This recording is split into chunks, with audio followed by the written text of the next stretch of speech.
Yeah, we're like an hour late, but I had a short internet outage and some updates to do, like forced updates when I rebooted, so we're here. It's 8 o'clock. That is 7. We're getting through it tonight.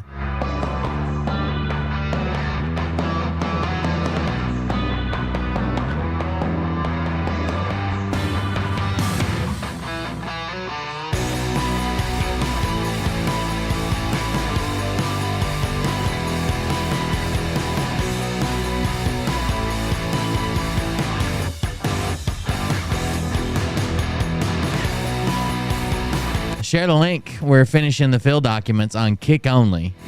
Kick Only. Friday, Saturday, and Sundays, Kick Only streams. The replay will be back up on YouTube tomorrow. But if you want to see the live stream, that's going to be on Kick.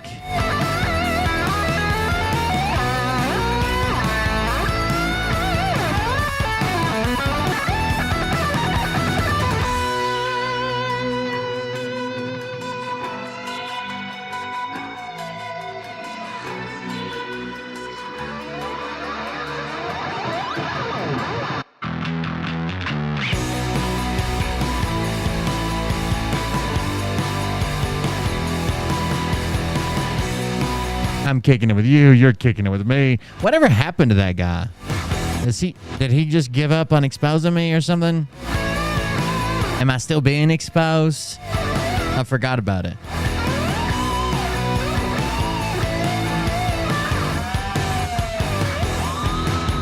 Did I make my new... No, I didn't make it last night. I'm hoping to make it tonight, to be honest with you. I need to contact Tony and get back on his shows on Saturday night. I took some time off, obviously, when my dad passed away. But, yeah, I need to get back on those as well. We're at 2:45. We need 55 more unique comments tonight to hit it. Oh, no, Phil. Oh, no. We're going to make some money tonight. That's what we're going to do. That's right. I am grifting for the light bill. It's coming due again. It's like it, I swear, it's like it's every month I got to pay that motherfucker.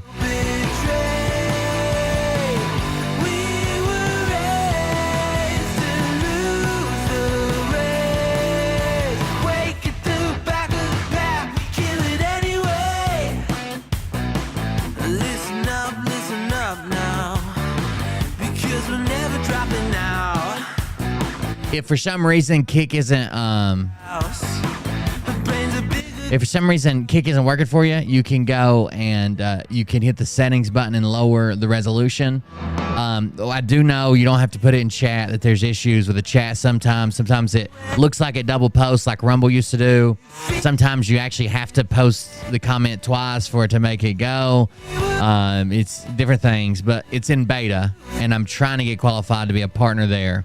This is a new platform, new thing. I hope I can make partner there.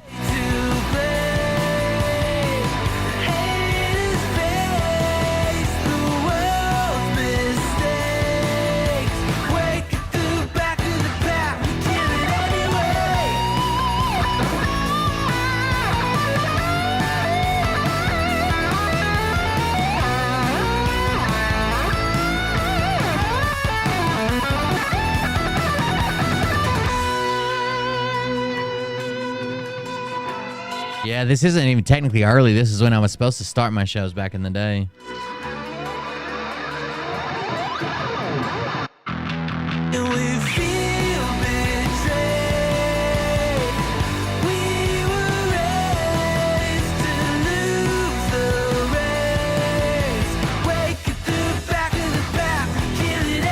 I need to get back on schedule, don't I? Need to start at like from between 7 and 8 when I need to be starting the show. That way, if we do go long, it's not like till 3 a.m.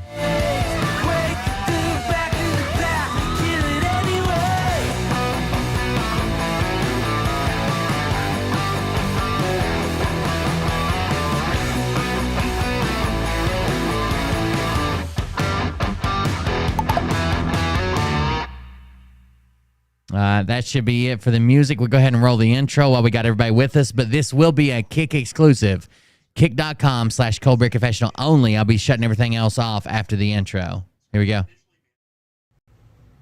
Hey Daddies, it's me, the Linda Binda from TikTok. I wanted to make this video because I wanted to thank you for watching Cold Beer Confessionals with Will Bird. I think that's just incredible. I've watched a few episodes and I'm just like very intrigued. But you know what I'm most intrigued in is Big Daddy's meat stick. I heard that it's very thick, like a good old Don't German come in my sausage. pants twice for the end of the show. You know, Linda and her coochie loves that. Oh, never mind. Let's not go there. Anyways, I hope you have a good show and enjoy it as you can. There's a lot of weird things that go on, especially when it comes from the realm of Linda Bindaland. So, enjoy the show. Thanks for watching. Peace out. Welcome, everybody. I am Will Bird, and that was Linda Binda. Thank you guys for joining us tonight. We got the rest. If you haven't seen, I released on YouTube already, even though I didn't do it in order. Still got some shows on YouTube that are probably 3 or 4 days backdated, but I'm honestly trying to get them approved for monetization. This is my full-time job. If you want to contribute to that or help with that, you're more than welcome to at coldbeer.fund, coldbeer.fund. But tonight we're here to bring you the rest of the documents. I released early the part 1 of the field deposition. The full deposition, all 8 hours, has been released. Phil's already been stumped a few times. He's been caught up in a bunch of lies. Some of the groundbreaking stuff we found out is that Phil only believed he went to Harvard and Regent University, and apparently he was duped by a scammer. And that's how he received his diplomas. And he also thinks that a master's of the arts is less than an associate's degree. He was running around telling everybody he had a master's of the arts in negotiation mastery, which is a master's degree. It's just not one of the hard science master's degrees. So everything that he hung on his wall was fake, and now he's blaming internet scammers for tricking him into his diploma. Let me switch the screen around.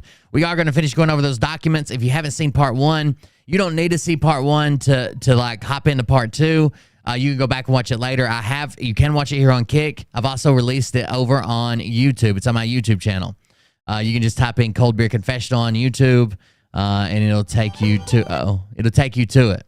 So thank you guys for joining us. If you guys want to contribute to the show, I would greatly appreciate it. I do this anyways because I enjoy it and have fun and we have a good laugh. But obviously this is my job. That's why we're trying to make partner on Kick. That's why we're doing these Kick exclusive shows. So a couple things. If you want to contribute to the show, go to coldbeer.fund, coldbeer.fund, and there's many links there, like Buy Me a Coffee, where you can send like a text-based message. Like Jay Bird said, nice to be with all of y'all. So you can type out whatever message you want. Or you can go to the Dono Clip link, which is this bottom link here. You can click on that and send audio or video. If you want to record an audio segment and just say, hey, here's some support or whatever. Want to make a joke, make me laugh, that'd be cool. Go to Dono Clip. And you can find all of these links at coldbeer.fund. You can also join our Patreon for extra content or use the Gun and Bomber link. Now, on top of Patreon and being able to support, is this actually live or a replay? Hard to tell, gal. But you're not going to be able to watch it on Rumble. You're going to have to come to Kick. But also on coldbeer.fund, the most important part of the website is the top of it. You can find my Twitch, Kick, YouTube, Twitter, Instagram, Telegram, Facebook, TikTok, Rumble, Discord links at the very top, okay? So obviously we get banned sometimes. It's not new for me to get banned. I usually get banned not for what I say, but for what people say that I cover. And you're going to want to follow me on multiple social medias. I'm pretty active. Well, I'm relatively active announcement-wise on my Twitter. We're trying to build back up our Discord. We are on Telegram, even though I fucking hate it because that's where all the Q-tards live. But I would prefer Discord, Twitter. Definitely follow my Twitch, Kick, YouTube. My channels that I stream on, definitely follow those. But if you just want announcements like, hey, I've been banned, hey, we're going live here instead of there, that would be on like Twitter or Discord. Yeah, those are things that you can do. We greatly appreciate any support we get. It helps us keep making this content for free and typically 7 days a week as well. So any support that comes in, we greatly appreciate that. And I want to thank you guys for being so supportive so long. Now, again, we're on Kick exclusive, right? So I'm going to turn off all the other sites. One thing that I need from Kick, though, is I'm trying to qualify for partner. That way I won't have to come on here and tell you that this is my full-time job and you can donate. I'm trying to get partner, which means I would get paid to stream on Kick. Now, to get partner, one of the qualifications is I have to have 300 unique chatters in a month, in 30 days. So if you've never commented on my Kick channel, if you have a Kick account and you've never spoken to me on Kick, you never commented, just put a period in the chat. Put hi in the chat. Put fuck off in the chat. It doesn't matter. Just put anything in the chat. They have to be unique, new people, and I'm trying to reach 300. We're getting pretty close. We're at about 250 or so. So if you could do that, we greatly appreciate it. Even if you can't support us financially or make a donation, that's fine. Just leave a comment on Kick. Now, if you're watching anywhere else, you're going to lose the stream, okay? You're going to lose the stream. I'm going to shut it down. Come to kick.com/coldbeerconfessional. Kick.com/coldbeerconfessional, or watch the replay tomorrow on YouTube. This is your only announcement, and we will see you at Kick. All right, so Facebook is down. Rumble is down. Boom. Twitch. There's still 9 people watching on Twitch. Come to Kick. It's just like Twitch. Idiots. Idiots. Oh, there you go. Anyways, turn it off. Turn off Twitch. And now YouTube's going to stay up, but it's going to go private. You're going to lose the link, mostly because I am going to make it private and then use that for the replay tomorrow. So if you're watching the replay, obviously you just stay here and watch it. But if you're trying to watch it live currently on September 23rd at 8:13 p.m., you're about to lose that link. Thank you for the support. Thanks for hanging out with me. Come join us on Kick. Let's see. Instantly review it for ad revenue. Request review. And then make it private. The replay will be up tomorrow. Now it should just be our Kick audience. Merce sent us, Will, you're a cunt. Thank you. Twitchy some bitches. That's right. I saw somebody, one of the funniest comments so far tonight was, I hope I don't come in my pants twice already before it happens. Seeing what my name is here, laugh out loud, mom, mom, mom, mom. There you go. That's your name. We've been going through this. This document's pretty fucking wild. Before we get started, Mariah asked me to, not specifically tonight, but she did ask me to play this. We usually warm up with something kind of funny before we go into just reading documents.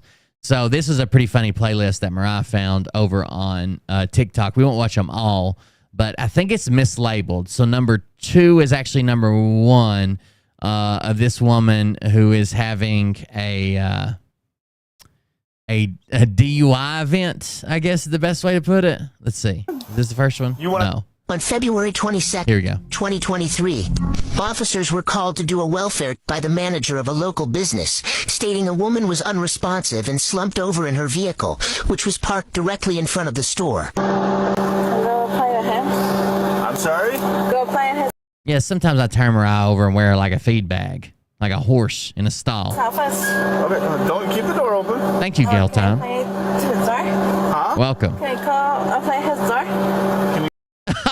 Can I cut his door? Abraham's door? Welcome, gal. It's just like Twitch, if you ever use Twitch. If I get partner over here, what'll happen is I should be offered a contract to where they'll pay me an hourly wage, which honestly, if they start paying me an hourly wage, even if it's a shitty hourly wage, that offsets some of the donations I don't have to earn, and I'll probably stream more. So if that's something you're interested in, if you want to see more of me, it would behoove you to make a comment and get up to 300 unique chatters, but that's up to you guys. Can you go? Go where? Can I go and play his door? By whose door? Him's. Who's Abraham? Me. If you buy a subscription on Kick, it's for my channel on Kick. That's it. It doesn't like work on Twitch or YouTube. None of the subscriptions work between the different sites. Your daughter's Abraham? Yeah. Okay. Do you have an ID? Oh yeah, we know Badlands Media. They are so occasionally you'll see in my chat a person named Red Pill's girlfriend. And I talked to him as well. So I think his first name might be John. I might be saying that wrong. Zach. Never mind. Not John. Zach. I talk to him sometimes as well. We don't exactly believe the same things or whatever, but he seems like a cool guy. He seems like he's trying to get to the truth, and he sees right through Phil as well. His girlfriend's in here sometimes, and sometimes he's in here as well. Can you go? Do you have your driver's license? Huh? Do you have your driver's license? Yes. Thank you, Steeda girl. Okay, where is it? Can we go? No, I need your driver's license. Do you have my driving license? Yes, I need your driver's license. Okay, can I go? God, she's so fucking Oh, drunk. you're parked. She's so No drunk. driver's license. Can I go park? You are parked. You've been parked here for an hour. Okay. Do you have your driver's license? Yes, I do. Okay, can I have it, please? Alright then. Can I have your driver's license? Oh my gosh. The door's gonna stay. No, the door's gonna stay open. I need your driver's license. Here you go. I don't need a mint. I need your driver's license. Are you serious? What do you mean? Am I serious? I'm serious. Why are you trying to hand me a mint? She keeps trying to give him a mint.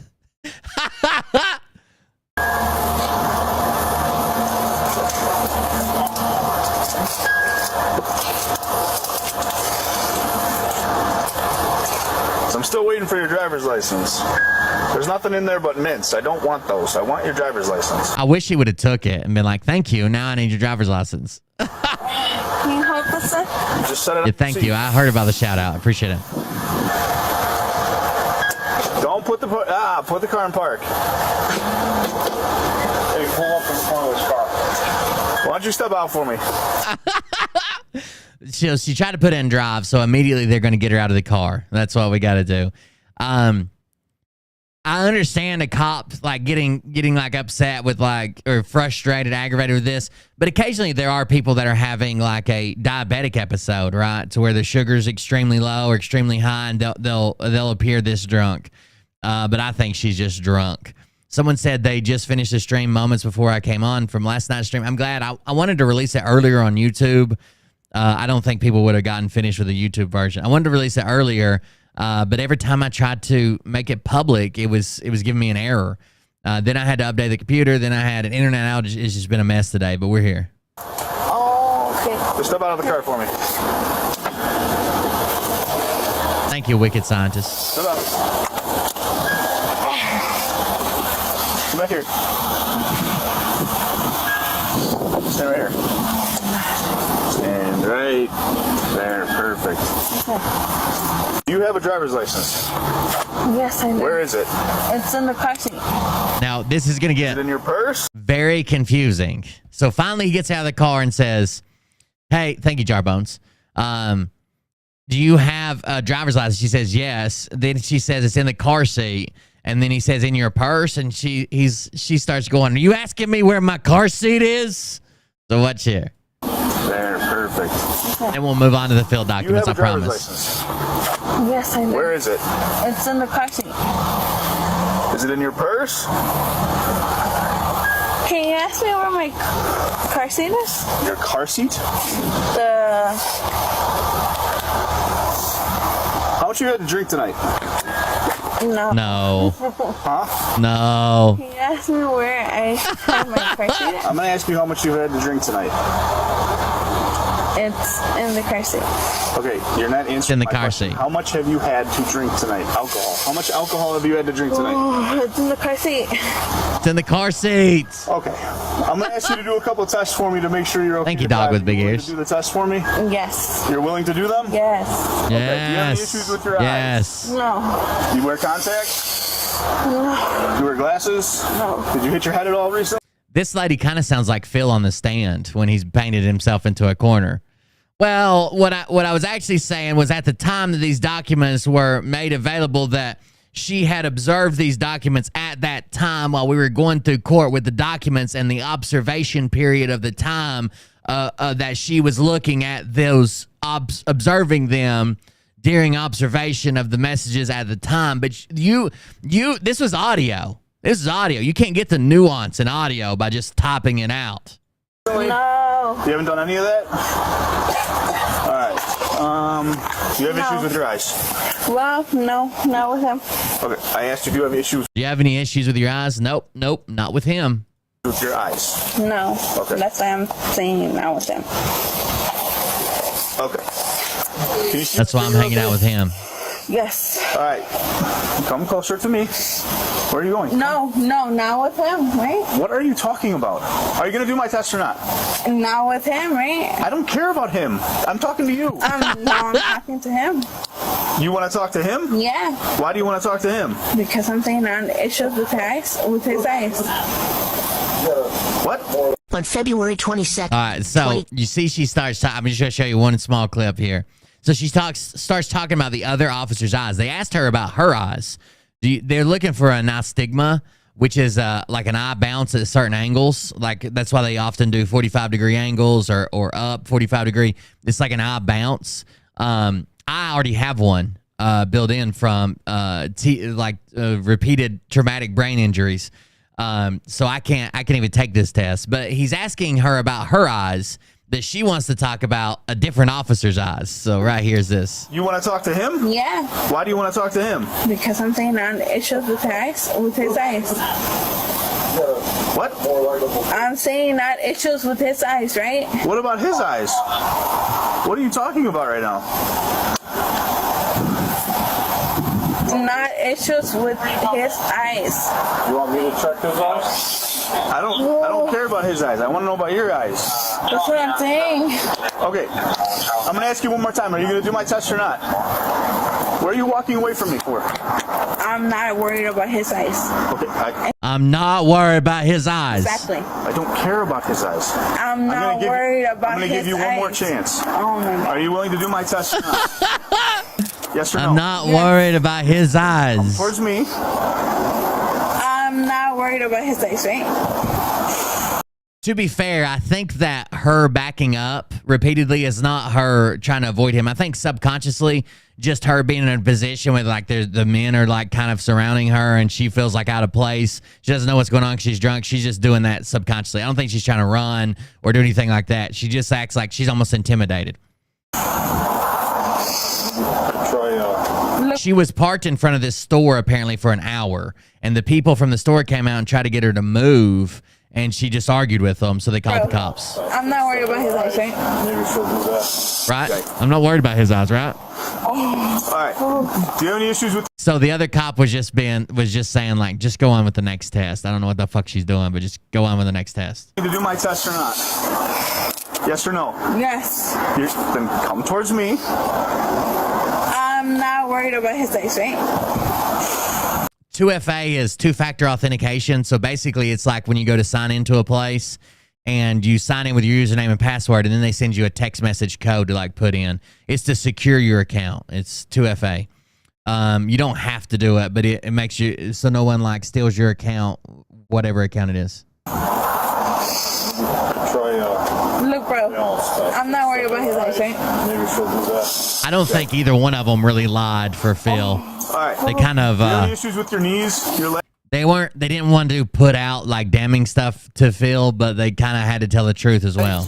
Phil's the only person that I think I've seen in a long time, especially like even, I don't know. It's just hard for me to imagine somebody that would just go out and so blatantly lie to under oath, right? Like I have an NDA, multiple NDAs from 3-letter agencies, and I could hold them up on the fucking camera and show you that it was from this company that was contracting under this 3-letter agency. I signed it. Here's my name. He's like, oh, NDA, I can't tell you who I work for. Ankles, your feet? No, anything. No? You don't have any? I'm not worried about anything. Okay. But I'm not. Just send it to your email, yeah. Okay. You don't have to worry. His eyes You don't have to worry about his eyes. No. Exactly. That's what I'm saying. Yeah. Okay. Okay. So what I need you to do when I tell you to do it. Okay. The first thing I need you to do is I need you to place your left foot. Wait till you on see that her walk line. this line. And this is, we won't watch Left the foot. I last need one you to until place your later. right foot in front of your left. Okay, so his eyes aren't worried, right? I'm not worried about him. So they got way past the eye test. He's trying to have her walk a straight line, heel toe walk. And she's like, oh, so we're not worried about his eyes, right? Right? So his eyes aren't right? I'm not worried about him. He's not even there anymore. That's what I'm saying. He already walked off. Me and you. Okay? Put your right foot in front of your left. Touch your heel to your toe. Yes. Can you do that for me? Yes. I'm cold. Okay. I understand. I'm cold too. I don't even have a coat on. Yeah. Sounds like she's having an orgasm. Listen. I'm not worried about you. Do you have your right foot? Yes. Right foot in front of your left. Yes. Is your right foot currently in front of your left foot? Oh my gosh, yes. Touching heel to toe. Your right foot's in front of your left? You're not worried about my left now, right? They're worried about it, right? Like this. You're worried about it? No. Put your foot like this. Like this. Exactly. Yeah, there. Exactly. Exactly. That's what I'm doing. Like this. Yes. Like this. Are you doing that? Yes. Oh my gosh. Yes. Put your right foot. Is that what you're doing right now? Yes. All right. Okay. What I haven't told anybody about this video, it kind of hits close to home. If you don't know who this lady is, I don't blame you, but this is actually Miss Pris's nanny. What I need you to do is I need you to take 9 heel-to-toe steps. What I mean by heel-to-toe is you're going to touch your heel to your toe. You're going to take 9 steps down. You're going to make a turn using several small steps. You're going to take 9 heel-to-toe steps back. You're going to keep your arms down to your sides. Bro, at this point, I'm a walk straight. What? At this point, I'm a walk straight. Okay, I got to demonstrate it for you. Do you understand the instructions? Yes. All right, I'm a walk straight. you may begin. Here we go. 1, 2, 3, 4, 5, 6, 7, 8, 9, 10. 10. Oh, Okay. 10. Bro, the step. 10 gigantic steps. Are you done? Got Done it. with that one? Yes. All right, I got one more thing for you. Oh my god. You pass We'll off to him. save the last one. There's one more before she does one more test and gets arrested where she has to balance on one foot. And then she keeps saying, why are you charging my car? My car didn't do anything. Why are you charging my car? It's very good, but we'll jump into these documents now.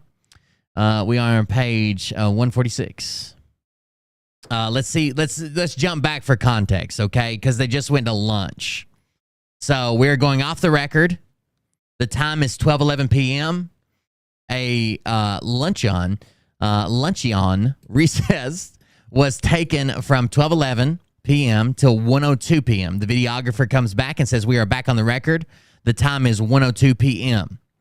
Mr. Hinton says, Phil, we had spent a good bit of time talking about the principal at your old school, which is Mr. Moe, his memo dated January 8th. So to set this up where we're jumping in is what seems like happened is so far Phil has admitted that he was actually in some context talking to Bree before her boyfriend ended up killing himself. That was Joe. Phil has basically said he was not good friends with him as he's claimed before. Instead, when he said we went to first grade, second grade, third grade, fourth grade, fifth grade together, we grew up together, we were best friends, what he really meant is he was 4 years older than him, barely knew him, and they went to the same school for some reason. Okay. And Phil was actually talking to Bree before Joe actually died. Okay. Now, Joe ends up taking his own life in November, and apparently before the end of the year, according to Bree, they're already fucking, okay? In December, he bought her Christmas presents and stuff, according to Bree. So November 11th or 8th or something like that, her boyfriend kills himself, and by December, they're already in a sexual relationship, according to Bree. Okay, Phil also takes Viagra for macoxaflopping, medical disorder he has. And then in January, the first part of January, his vice principal calls him and takes notes on this phone call and says, I called Phil. He told me he hasn't talked to her in weeks. I told him to not talk to her at all. That's on January 8th. Okay. A week or so later, a couple weeks later, Bree's mom comes into the school and says, look at these text messages. There's thousands of them. She has a phone bill. Thousands of text messages, including the day before and the day of the principal the vice principal asked Phil if he was talking to Bree, and he said he hadn't talked to her in months. There were thousands of text messages on the phone bill of that day, the day before, the day after, all that stuff. So this is Bree's freshman year. When the text messages come forward and Phil has already lied to his vice principal, basically, what we can assume, looking at the evidence, that's when he decides to resign. Now, Phil says in his testimony he resigned because his real estate career was taken off. The rest of the people that have been deposed, Phil's ex-wife, Dory, and Phil's mother, paint a very different picture, that he was either going to be fired or he could resign. That was the options they gave him. He did not because his real estate career was taken off. He was actually doing not that well in real estate. But instead, it was because the text messages had came forward. After he told the vice principal he hadn't talked to her in weeks, and he wasn't talking to her and he wouldn't be talking to her, text messages come forward that basically refute all of that, and suddenly he resigns. Phil's mom and ex-wife say that he was basically forced into resignation. That's the only choice he had. Phil says it was because his career was taken off so drastically. So here's where we're at. We're talking about the vice principal's phone call to Phil and memo he took. Phil, we had spent a good bit of time talking about Mr. Mose, the vice principal's memo dated January 8, 2009, where he reports that you told him you don't speak to Bree anymore and hadn't in weeks, right? Towards the bottom of the memo? Yeah, I see it. Yep. Okay. And is he somebody you looked up to, Mr. Mo, the vice principal? I don't know how to say his Mosianis. Phil says yes. And did you heed his warnings not to be in touch with Bree anymore? Phil's lawyer says objection. And Phil says, well, as of this memo, I had stopped communicating with Bree, so I wouldn't say he was warning me. I just think he was stating his opinion that the things that he had heard circulating around the school were not good for the school, for him, for me, for Bree, for anyone.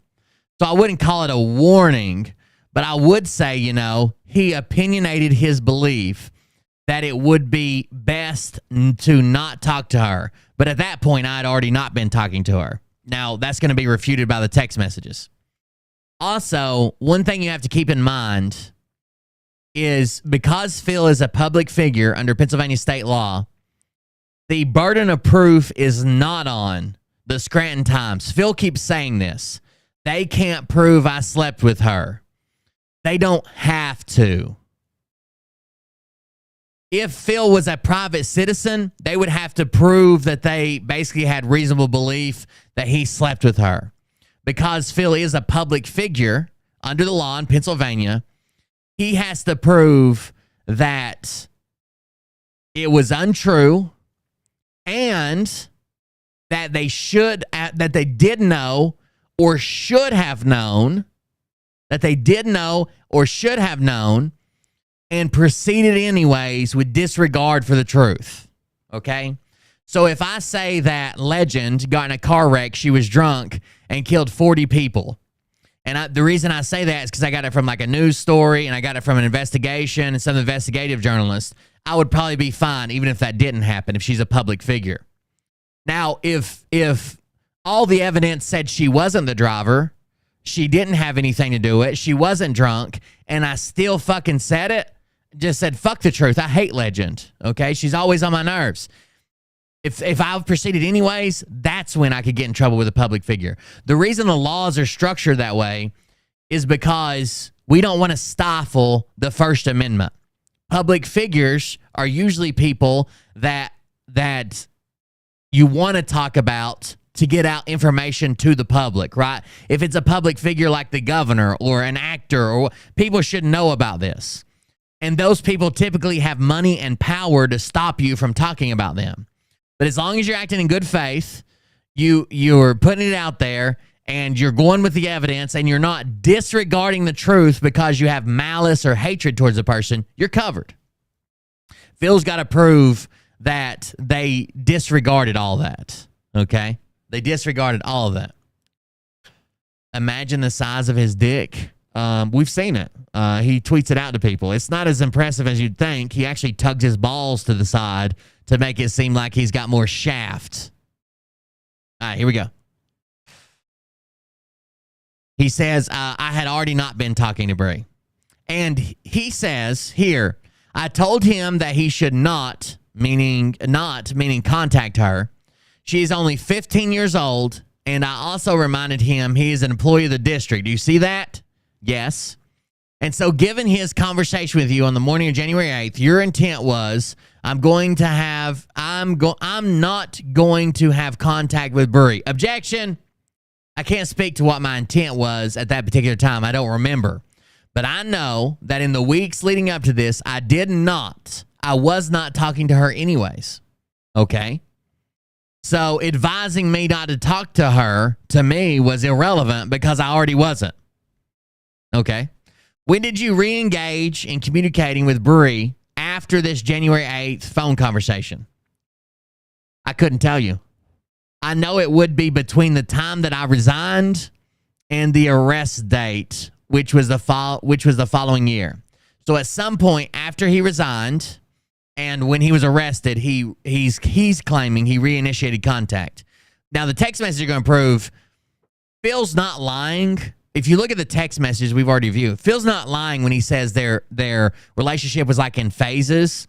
Like there was one phase where they talked and did whatever, and then they got busted. Even in the text messages we already have seen, that's basically the second phase. Because what we see there is Phil's already talking. First of all, there's a lot of sexual innuendo. There's a lot of nudes. There's a lot of talk about masturbation and sending each other videos and whatever. Second of all, he's like, this happened last time. You remember last time when Dory caught us. You remember how upset she was. So this is already the second phase. And then there's another phase after he ends up wrapping everything up with this case. And they do kind of break up, I guess. They get mad at each other and start talking to each other for a little bit, and then they come back or whatever. Anyways. He's saying between the time he resigned, which would be February 4th, this is a memo from January 8th, and the time that he was arrested the following year, July 9th of 2010. February 4th, 2009. So you started talking to her again or communicating with her again between February 4th, 2009 and July 9th, 2010. Is that correct? Yeah, but I believe those were the dates. Yes. Okay, and in fairness, I think you testified that you had heard about the investigation. Yeah. Even before you were arrested, you started communicating with Bree about around that period of time. What's going on here? Yeah, I had heard about the investigation sometime between this resignation and the arrest date. I don't remember when, but yes, around that time that I did hear about it, that's when I became very upset that something was going on to that end. Okay, all right. I'm going to show you some documents that have been produced in discovery. I didn't include them in the notebook, but they've been produced to your counsel. Phil's lawyer says, can I see that? Phil says, sure, hands it to him. Mr. Coleman says, thanks. Hinton. And they were utilized at Mr. Moe's deposition as well. So your counsel is looking at ST. What is it, Tim? 512, 512, 515. Just use the last page, 521. So 512 through 521. And you have seen that letter before from Bree's parents to the principal, vice principal at the time. But you have seen the letter. This is a letter from Bree's parents to the vice principal. The front page here, 512, yes. I've seen this, yes. Okay. And I produced that in discovery. And were you aware that Bree's parents had written a letter to the principal about an inappropriate relationship between you and Bree? At what time? Around the time of the letter. I didn't know at the time they wrote the letter that this letter was sent to the school. I found out afterwards. Okay. And then you resigned about a week after the letter. Phil's lawyer says, which letter? The letters from the parents, from Bree's parents to the school. Objection. He didn't know about the letter. How could he resign because of it? He did, obviously. But, all right. Well, go ahead. Well, after I talked to Mr. Moe on January 8th, if that was the date, I wrote this resignation almost immediately after. That's not true. It was a month, but they didn't accept the resignation until February 4th at the next school board meeting. So I think I had actually, while my intent to resign was also put into writing, but it wasn't accepted until probably the first Tuesday of the month, I think was their school board meetings. So just because you put something in, it's not like one guy gets it, Mr. Moe, and says, okay, you're resigned now. That's exactly how it works.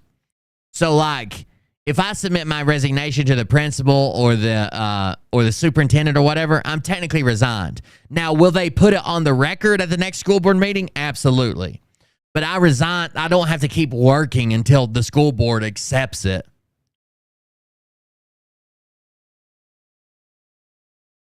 So just because you put something in, it's not like one guy gets it, Mr. Moe, and says, okay, you're resigned now. The school board has to vote on the resignation and a number of other factors. This is just made up.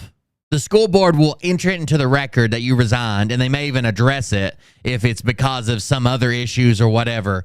But they don't have to vote to whether you can resign or not. Could you imagine not being able to leave the... Thank you, Lexi Lynn. Could you imagine not being able to quit your job until they voted and see if you were allowed to quit? He's making all this shit up from the seat of his pants. So the resignation was, if this is accurate, February 4th, and this date is accurate, January 27th of the Burgles, that would be her parents. Looks like an email to the school. I had already written my resignation predating this. Okay. Attached to the letter from Bree's parents to the school district in late January of 2009, they attached phone records showing text messages between Bree and your phone number. Hundreds and hundreds of text message. Do they not? Objection. You can answer. I'd say there was about 200 text messages here. Okay, as you sit here today, do you know whether or not you did have 200 or so text messages with Bree on January 8th, the same day you were talking to Mr. Moe, the vice principal, and said, I haven't talked to her in weeks. I don't talk to her. You had 200 or so text messages. Assuming there's no reason to doubt the authenticity of this printout, I would say that it's most likely that I did have about 200 text messages with Bree that day. I could tell you, though, that I don't remember any of them. So his testimony, he just contradicted himself. He said that the vice principal telling him to stop talking to Bree meant nothing because he already had for weeks, and he didn't start talking to her again until after he resigned. But the day of, there are 200 text messages between him and Bree. He just doesn't remember them, apparently. The fuck? Okay. This appears to be right after I found out that, well, right after Mr. Moe wrote his memo and we had that conversation. I must have been angry. I don't remember these, but I have no reason to doubt if those are authenticated by AT&T that those are for me. All right. Why don't we go through some videos here? Pop up the next one. Now, we're not going to have the video clips, obviously, but we'll be able to see what they're talking about from here. Also, I did clarify the only thing that's been blacked out of this was the medical stuff. If you're reading from a medical document, that area has to be blocked out. Social security number, stuff like that. Okay. Here we go. Pop up the next one. Anthony, we're going to put up a video 42 as an exhibit. All right, this is video clip 42. Phil, just looking at the image of the beginning of the video clip, we're going to show. Is that a YouTube emblem over there in the lower left-hand column? Yes. So did you post your videos, your live shows to YouTube for a while? Yes. And then YouTube banned you? Yes. And YouTube banned you before the article from Chris Kelly came out on Valentine's Day of 2021, correct? That is true. I don't recall when that happened. I was obviously still on YouTube on January 20th, and the article came out. A month later? Yeah, well, 3 weeks later. If I had gotten banned between that period, the answer would be yes, but I don't know. All he has to do is look at his email. This is easily provable. You did get banned at one point in time, right? Yes. And have you ever come back to YouTube? No. You went to Rumble? Yes. Yeah. Okay, all right, let's play the video. Video being played. So, Phil, on this, do you remember doing this video? Yeah. On January 20th. One of the worst days of my life, yeah. So, the inauguration. One of the worst days of my life, yeah. Okay, that's the day that Biden was inaugurated. Yes, it was. And you say it's one of the worst days because Biden was inaugurated? I think that it was the worst day of a lot of Americans' lives because of what Biden has done since the inauguration. However, at the time, I was a big proponent that the inauguration was not going to happen. So that day, when it did happen, and there weren't any interruptions, so to speak, I was very confused and very upset and very disoriented, as were a lot of people that followed me and others as well. Other truthers or journalists or whatever you want to call us. No one wants to call you any of those things. But you were still holding out for some hope for something to happen. What was that? Well, the whole premise of that video was that Joe Biden was the winner of a fraudulent election in November of 2020. And there were boatloads of proof for that theory. So the fact the United States Constitution, sorry, I'm checking something right quick. I just got an alert. The United States Constitution was violated, and there was no military response to that violation. No military response to that violation. I took offense to that as an American citizen. So I still thought now that that's the second video I did on January 20th. There was an earlier one on that same day where I was just, as I said before, disoriented and couldn't believe what I just saw. That was a night video. Okay, during the night video, you expressed that you were in a tizzy with your wife. She wanted you to stop the videos and stop what you were up to. Is that correct? So, Dory apparently, according to this and some other thing, Dory was scared. Dory testified that she thought that Phil was misleading people, and she thought that QAnon was a cult, and she was terrified of it.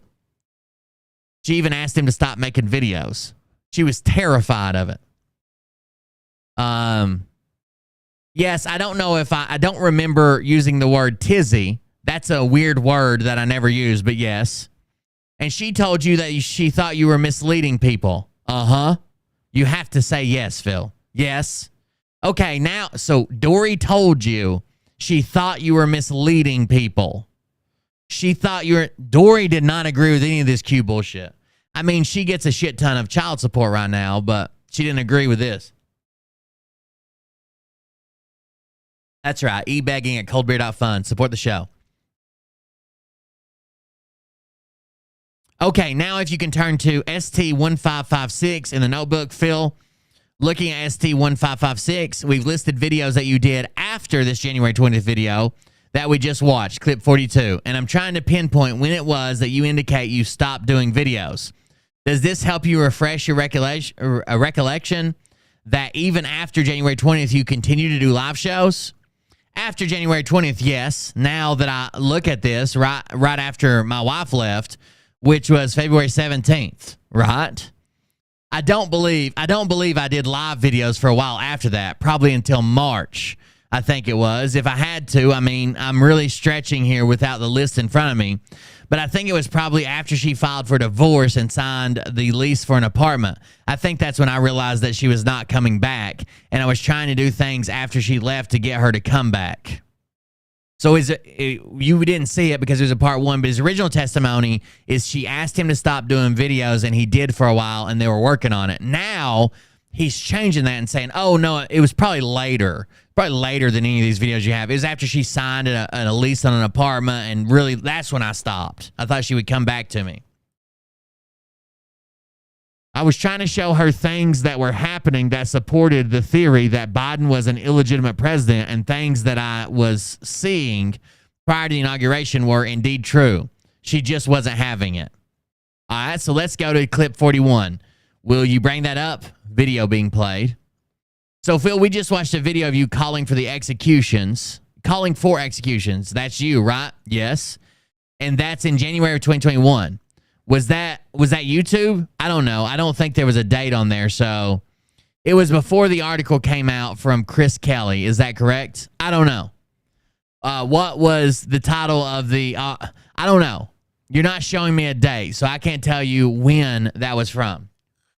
All right, but who were you broadcasting to your followers that should be executed? Anybody that committed treason, sedition, child crimes against humanity, child sex trafficking within government, I believe those people should be executed. How about election officials? If treason or sedition is involved with something an election official had done, I think they should fall under the law of treason or sedition, which calls for execution.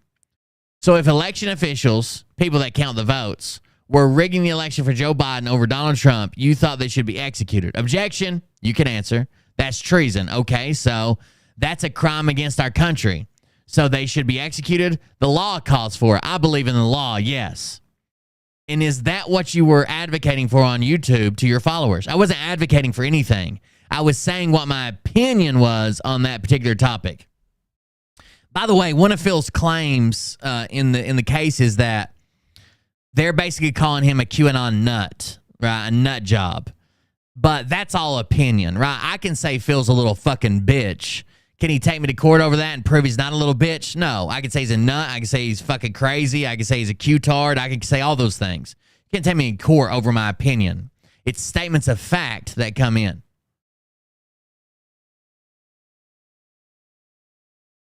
I was saying that when my opinion was on that particular topic, that you wanted people executed.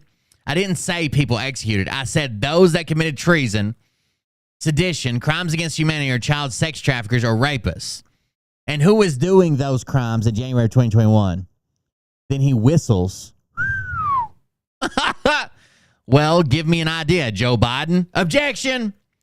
There's a lot of evidence that Joe Biden, not in 2021, but was involved in a lot of foreign affairs that sold out our country. A lot of that's coming mainstream right now. I was talking about it in 21, but now it's coming out in 23. So I was a little early. But there's also many reports and investigate data that suggest that Joe Biden was involved with children. So you wanted him executed? I wouldn't say I wanted him executed the way that you're putting it. What I would say is, if those things are true and he's brought to trial and he goes through a fair trial and he's accused of those things do call for the death penalty under the law and Constitution. They do not. Like, nothing with a child. You may want to change the law, but no child sex crimes are covered in our Constitution. And second of all, even in the law that they're written, they don't call for the death penalty. So I'm saying that I agree with the law and the Constitution, that if he were convicted of against children in particular, that yes, I do believe that he deserves whatever fate is put upon him by the United States government. Play the next video. Let's watch the rest of this one. Objection to the clip we just saw because it's out of context. It's just one small part of a much broader, and I object to that without seeing the remainder of that sort. What? So Phil's attorney just objected to a clip that he claims was too short and out of context. Now, that could be a valid objection, but in his objection, he says that he doesn't want to see the rest of the clip. Thank you, Florida Gal. That he doesn't want to see the rest of the clip because it's too short and out of context. What? Wouldn't the rest of the clip maybe potentially have the context? So Phil tried very hard to not provide any of these clips. So most of them are from clipping channels, people that clipped it and put it on Telegram or clipped it and put it on YouTube or clipped it and uploaded it somewhere else. That's why there's a lot of clips and not full videos. Phil, the clip we watched of you calling for executions, did it take your words out of context? I did not call for executions. I'm going to correct you now for the third time. I wish you'd stop saying that because you're trying to put words in my mouth. It's not fair. It's not what I did. And I explained now. I'll explain it for the third time so you could rehear me that if someone is convicted of treason, sedition, crimes against humanity, or particularly crimes against children, I know that the law calls for the death penalty. Again, this is a lie.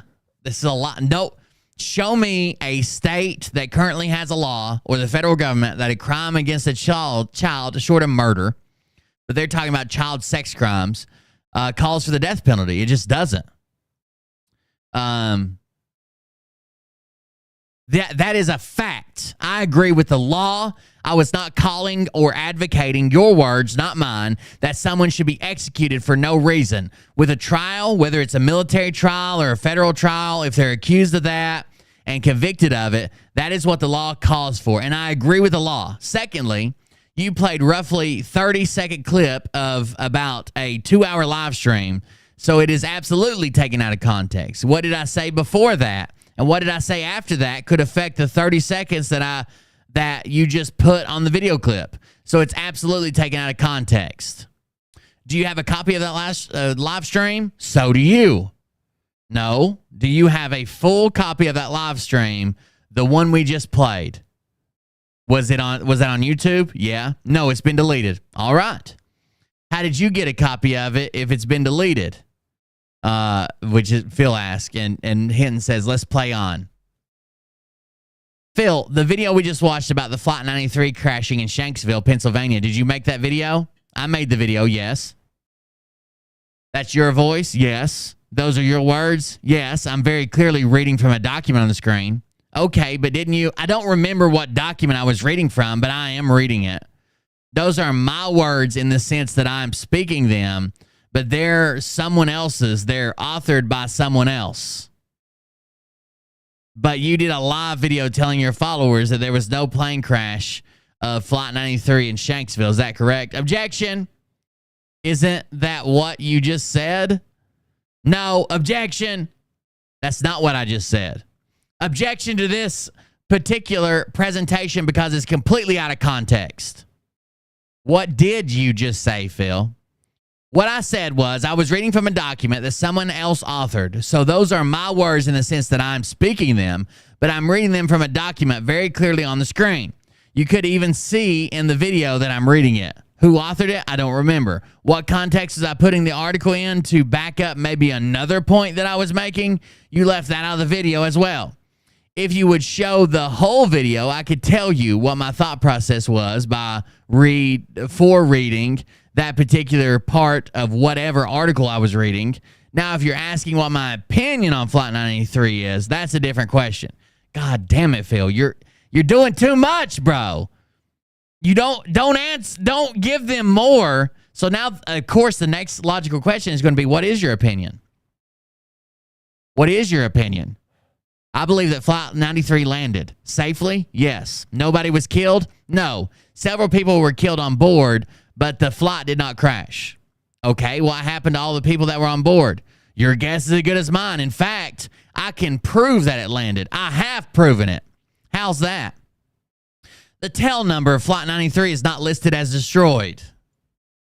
What?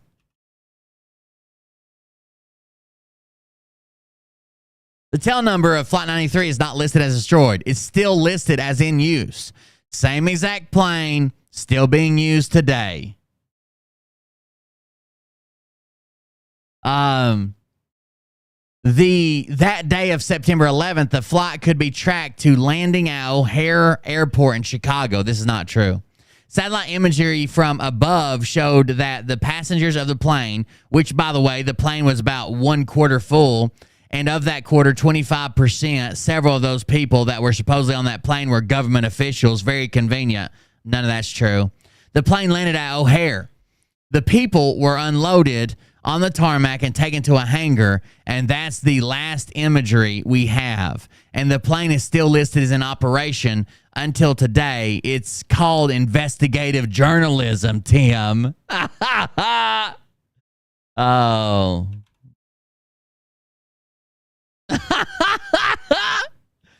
Oh God, this guy, what the fuck is wrong with him? This if this will never make it to a jury, it's going to be thrown out in the first part of next year. Mark my words. Probably in like January, February, maybe even March, this is going to be thrown out. Discovery closes at the December 31st. Phil has not had a single fucking deposition. He's not done a single fucking deposition. But this will be thrown out on summary judgment. Just bullshit. Gone.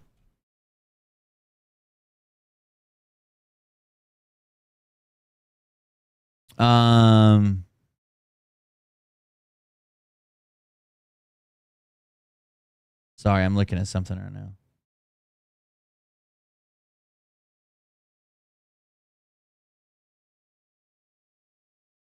The white jets, no. Roving engine. Indian Lake, no. F-16 pilot, no. This isn't even like a super common conspiracy. I mean, there's a bunch of other ones about like the engine was in the wrong place.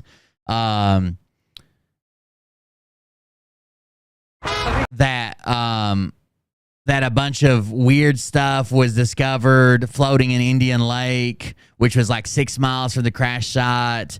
There was just a bunch of weird, that the F-16 pilot that an F-16 shot it down. That's one. There's just a bunch of weird conspiracies around Flight 93, but this isn't even like a common one. That's what you are? Objection. Phil says absolutely. So Tim says that's what you are? You're an investigative journalist? Absolutely. Do you withdraw your objection, Mr. Coleman? Mr. Hinton. Phil, there's no question pending. Just wait. Let's go to the next clip. Let's go to Hillary Clinton. Objection to the last clip for the same reasons as the other objections, out of context. Video being played. Did you do numerous videos about Hillary Clinton being dead and having been executed after a military tribunal? Yes. This is clip number 17. We just saw one segment of a video where you talked about you believe Hillary's dead, right? Yeah. So let's look at one from Rumble on June 15th, 2022. Let me stop you right there. Phil, this video, I wonder what that one is. Hold on. Let me go to Rumble right quick. We're not going to watch it. I'm not going to get bogged down. I got to get through this document. But I want to see what's the title of it. It's from June 15th, 2022.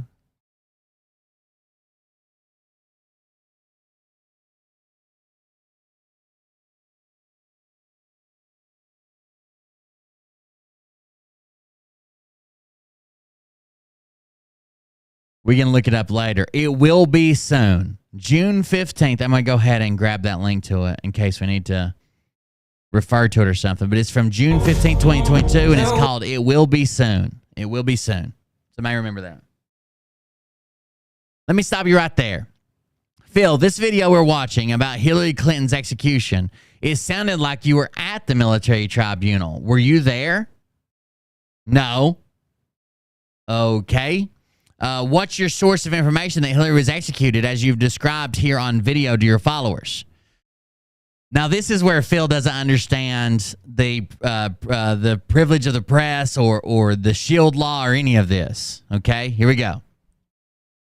First and foremost, a journalist can't disclose his sources by law. Now, this is not true. The way this law works, let me explain it to you, is if you enter to an agreement with your source. So someone comes to you and says, look, I'm an insider. I want to give you this, but I'll lose my job. I'll die. I'll be killed. I'm a spy, whatever.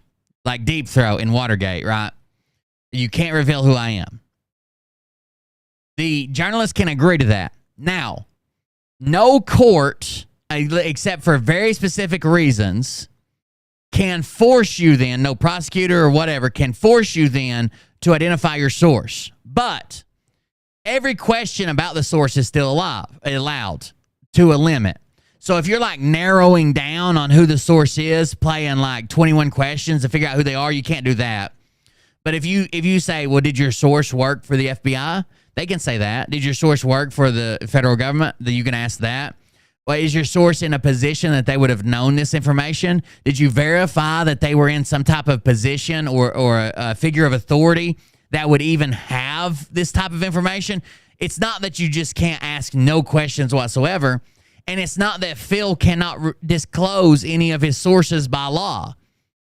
Phil can disclose all of his sources, as many as he fucking wants. For the rest of his life, he could give up every source. It's that if that source requested to be protected and be protected through this shield law, that he doesn't have to, except in rare circumstances where it's like a terrorist, blah, blah, blah, something like that. Okay? He doesn't have to. He can, but Phil thinks it's the opposite. Phil thinks that he's not allowed to reveal any sources ever, because he's an investigative journalist. That's not the way the law works. That's like saying you're never allowed to drive. I'm never allowed to drive a car because I drink sometimes and I might get a DUI. No, you're not allowed to drive a car if you're above the legal limit to drive a car, blood alcohol content, when you're drinking. But that doesn't preclude you from ever driving a fucking car. First and foremost, a journalist can't disclose his sources by law, so I'm not going to burn a source. I believe your client has actually invoked that privilege as well, if I'm not mistaken. I'm an investigative journalist, and I'm protected by the First Amendment to not reveal my source, number one. Number two, this exact story is widely reported across many different outlets across the world. Where did you get it from? I just told you. From who? Can you name a source? Any source? No, I'm not going to name my sources. Absolutely not. It would put me out of business. Okay. It would put me out of business. It was widely reported where? Across many different media outlets across the world. Can you name some of these outlets? No, I can't. I don't have a list here in my head. I don't know. I didn't know you were going to ask me. But you're free to research it yourself and you'll find it. Well, your source for Hillary Clinton's execution, first of all, did that person ask for confidentiality? Objection! They don't have to ask for confidentiality to be a source of a journalist. So what Phil is, because Phil fundamentally doesn't understand any fucking law, it seems, they literally, to be protected, they literally do have to ask to be protected. Technically, what Phil's statement is true. They don't have to ask to be a source. But no one's talking about that. You said you can't reveal them, so they had to ask for that privilege to be invoked.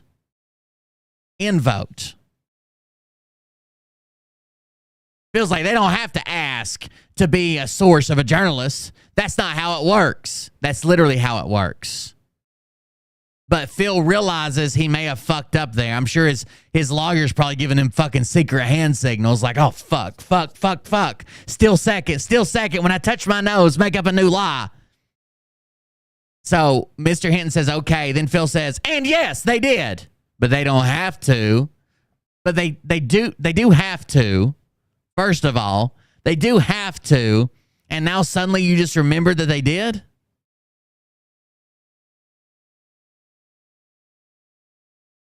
Okay. And yes, they did, but they don't have to. Okay. Did you have just one source for this information? Objection! Or multiple sources? I don't know if I had one source for this particular piece of information. I have multiple sources that give me information that are very close to the actual events that I talk about occurring. Can you tell me who authorized the execution of Hillary Clinton? Donald Trump. Okay.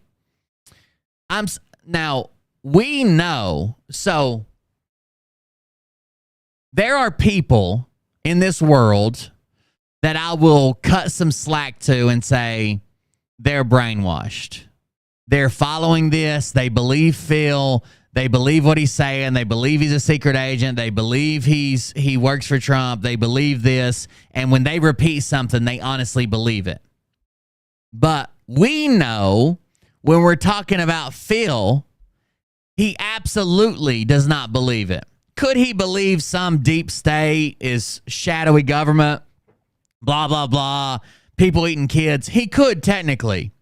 The problem is when he starts lying about his own background, his own education, his own employment, his own contractor jobs, his own, I got to be on a flight to go to New York. We know that didn't take place.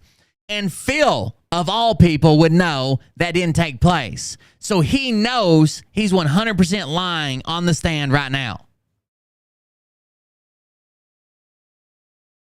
Okay, I'm sorry. The military tribunal authorized the execution. She was put through a trial.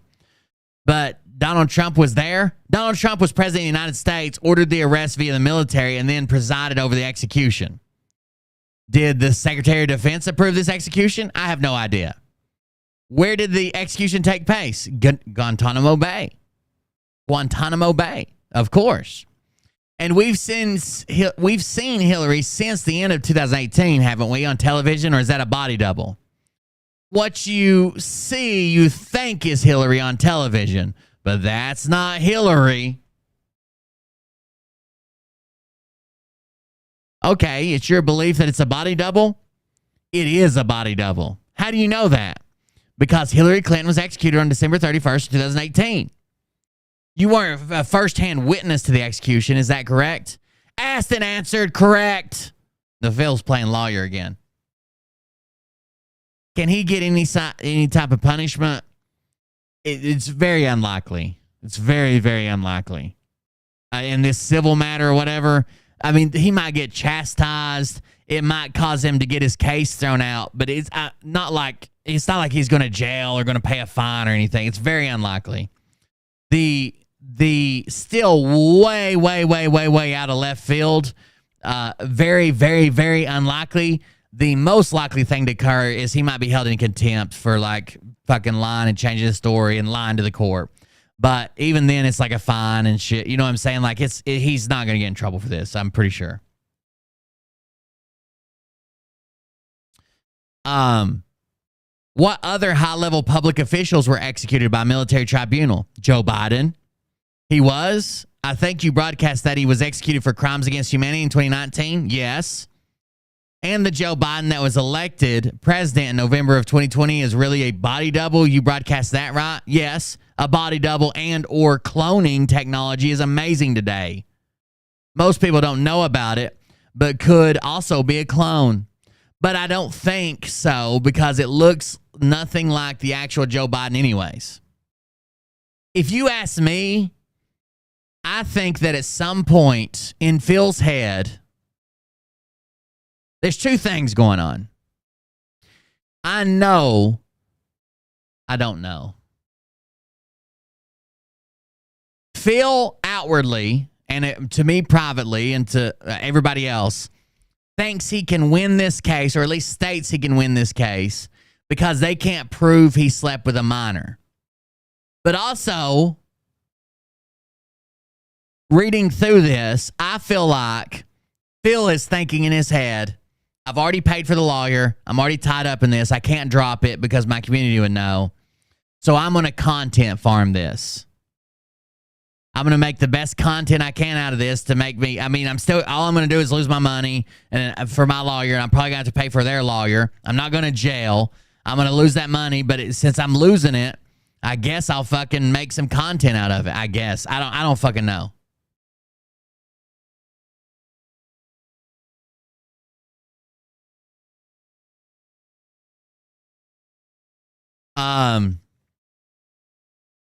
Most people don't know about it, but it also could be a clone. But I don't think so because it looks nothing like the actual Joe Biden anyways. So Mark Esper, he was Secretary of Defense. Does he know about the executions? Mark Esper turned out to be cabal, deep state plant. Mark Esper is a traitor in my opinion. Okay, should be executed. No, I didn't say that. I thought you said earlier traitors should be executed. He wasn't put through a trial and he wasn't indicted. As far as I'm aware, unless it's still sealed for anything, if he does get found guilty of a crime of treason, sedition, or crimes against humanity, which is a made-up word, made-up crime, there's no such thing. Those particular offenses call for the death penalty, which I support in those cases. Was Anthony Fauci executed? I have conflicting information on that. Okay, have you reported that he will be arrested and tried by the military tribunal? Yes. And if found guilty, he'll then be executed? I'm not the one that controls that, but if he's found guilty of a crime of treason, sedition, or crimes against humanity, those particular crimes, if found guilty, carry the sentence of a death penalty. Did you report on social media that Governor of California, Gavin Newsom, was arrested and executed? I reported I believe that Gavin Newsom killed himself. Oh, and who is standing in for Gavin Newsom now? A body double or a clone? Okay, did you report on social media that the COVID vaccines were developed by Big Pharma to control the minds and actions of humans by way of the 5G networks operated by cell phone companies? I believe that I've discussed that particular topic on my live streams.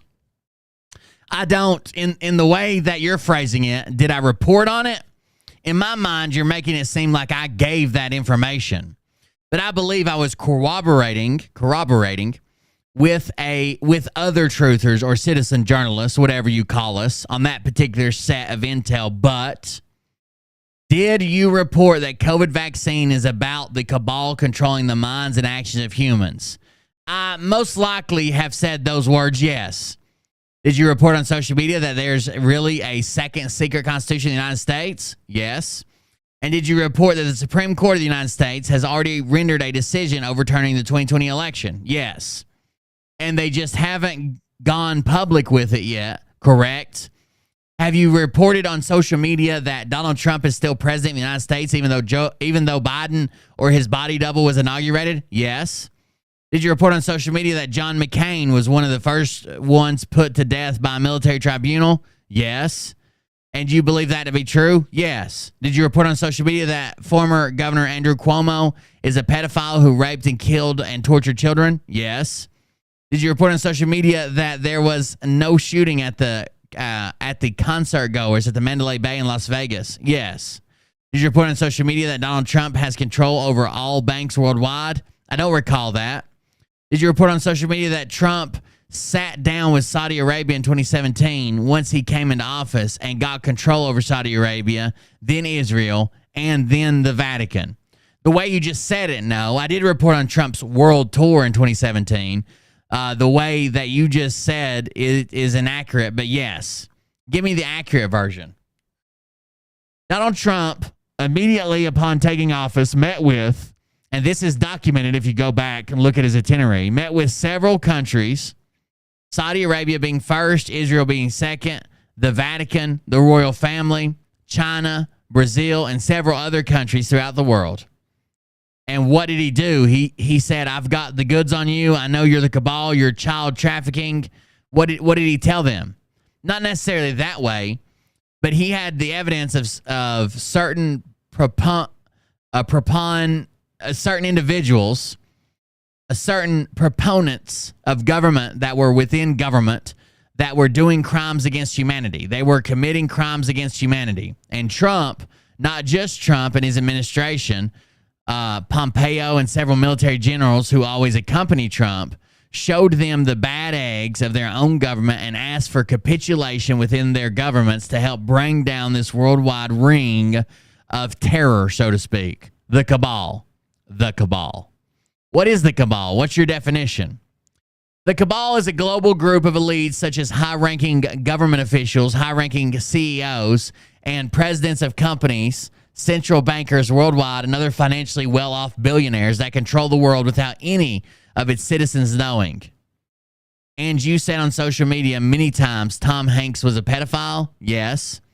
And is Tom Hanks deceased now? Yes. He was executed? Yes. And was it the military tribunal that executed him too? I believe so. How many people have been executed by way of military tribunal? Is it hundreds of people or thousands?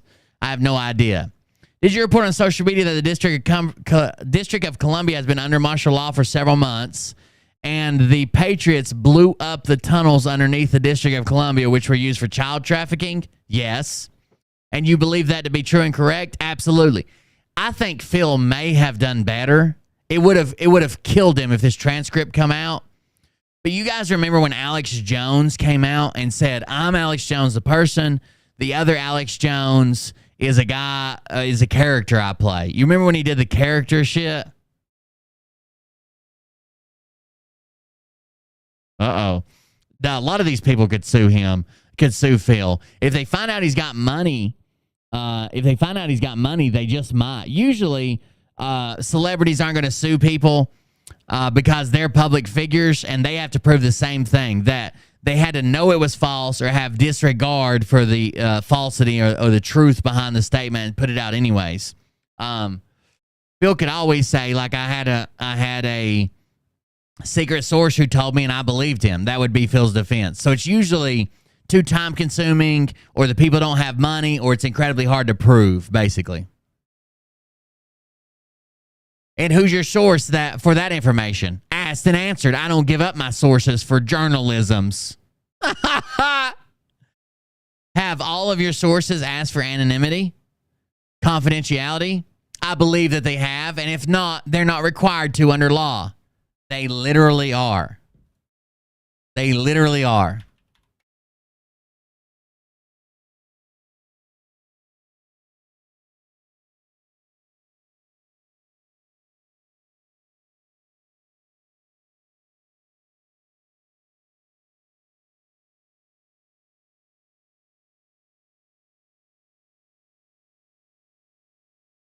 They are literally required to ask for that. Transparency, materials, information, not opinion.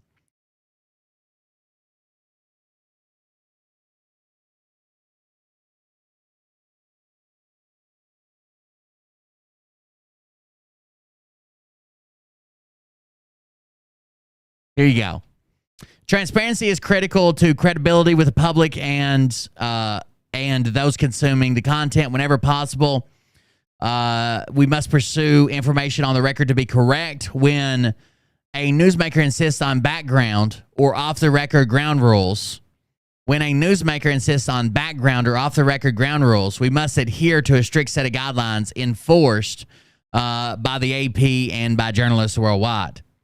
Under the AP specific rules, material from anonymous sources may be used only if, 1, the material is information and not opinion or speculation and is vital to the report. 2, the information would not be available except under the conditions of anonymity requested by and imposed by the source. That's the only place you can get it. And the source is reliable and in a verified position to have direct knowledge of the information. So I couldn't, technically under journalistic standards, I couldn't, or it wouldn't be moral of me to use a source that wants to remain anonymous inside the CIA that overheard another person in the CIA saying that they saw something, right? That's hearsay. They have to have direct knowledge of the information. I have to verify that they're reliable. But to be protected under the SHIELD law, they have to request it. I think it's called the SHIELD law in PA.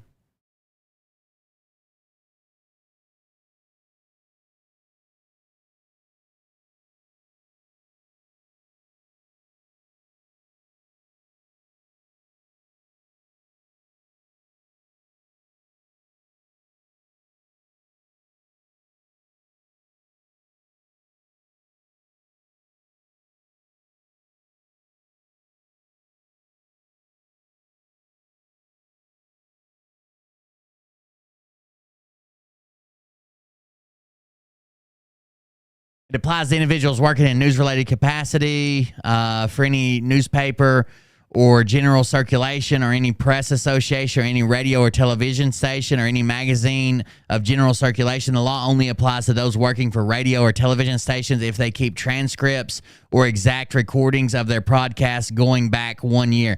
So this doesn't even cover Phil. The Shield law in Pennsylvania doesn't even cover Phil. It only works for people that are it says any newspaper of general circulation. He doesn't work for a newspaper. Any press association. He's not part of any press like the AP or anything. Or any radio or television station. He doesn't work for those. Or any magazine of general circulation. Doesn't work for a magazine. The law only applies to those working for radio or television, so not newsprint. So if we step out of newsprint, radio or television, if they keep written transcripts or exact recordings of their broadcasts going back for a year of every recording. So he's not even covered. He keeps saying the Shield law because that's like Pennsylvania's version of the statute that protects, confidential sources. That he's not even protected.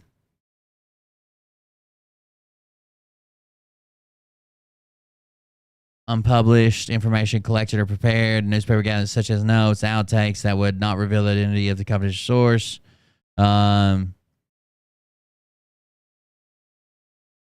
He probably technically is covered under the federal version of it.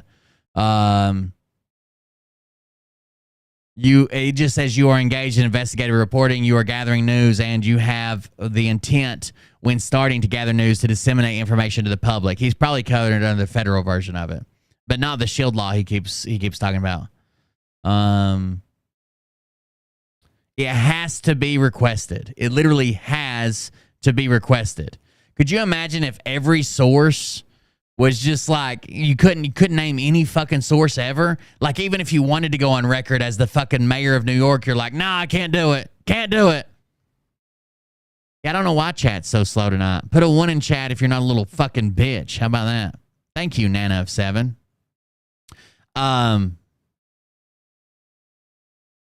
I don't give up my sources for journalism. Have all of your sources asked for anonymity? I believe that they have, and if not, they're not required to under law. Okay, did you report on an episode called Frazzle Drip? Yes, and Frazzle Drip is something about cutting off the faces of children under a pizza parlor, or what is it? Could you tell me what Frazzle Drip is, Phil? Now, Phil even gets Frazzle Drip wrong, and this is one of the keys to like the Pizzagate that later evolved into the QAnon movement of pedophiles and shit, right? It's not, there's no ping pong tables. It's not, he even describes it wrong. It's an old video of what looks like a kind of like a shitty, like what you would imagine like a one-room hospital in Mexico looks like. That's what it's supposed to be. What's up, Burgie? And this Frazzle Drip is something about cutting off the faces of children under a pizza parlor, or what it is. Could you tell me what Frazzle Drip is, Phil? Also, the pizza parlor, comment pizza and ping pong and pizza or whatever, doesn't even have a basement. But here we go. Yeah, Frazzle Drip is a video that was on Anthony Weiner's laptop in a folder on his desktop titled Insurance. And the laptop in question was taken during an investigation of Anthony Weiner. And the video in question, Frazzle Drip, was in that folder. The video depicts a woman who is the same height, build, haircut, facial features, and attire as Hillary Clinton. And there's a second woman who fits the same description to Uma Abedin. Now, he says this all wrong. I can't believe the transcript. He's like, Hoomer Abediner, Abedin, Hoomer Abediner, or some shit like. It's so bad if you see the clip. Which was Anthony Weiner's wife. And in the video, which looks like the basement of Comet Pizza in Washington, D.C., they don't even have a fucking basement, okay? They don't have a basement. But how would you know that this looks like their basement? How the fuck would you know that this looks like their basement? Johnny, the Australian guy used to hang out here, and Tap did a really good video on Frazzle Drip. We covered it last time we talked about Phil's clip. It shows both of the females in the video laying different children on top of ping pong tables. Wrong.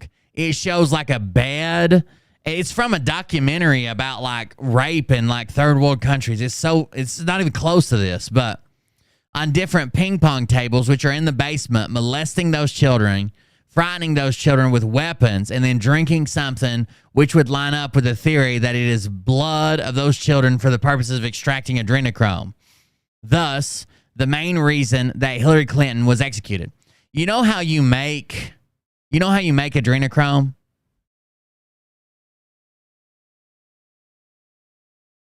All you do is take an EpiPen, cut it open, and let it, as soon as it hits the oxygen, within a few minutes, it'll be adrenochrome.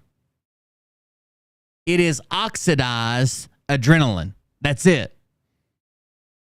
And there's literally no health benefits for it. None. It's been studied in multiple contexts. Does it work with this? Does it work with that? Can it do this? Can it do most of it with like mental health, and even like even some theories about like it could help with coagulation of blood and arterial sprays, and it's nothing. It has no benefit whatsoever. It just kind of sounds scary, and then Fear and Loathing in Las Vegas made it go wild.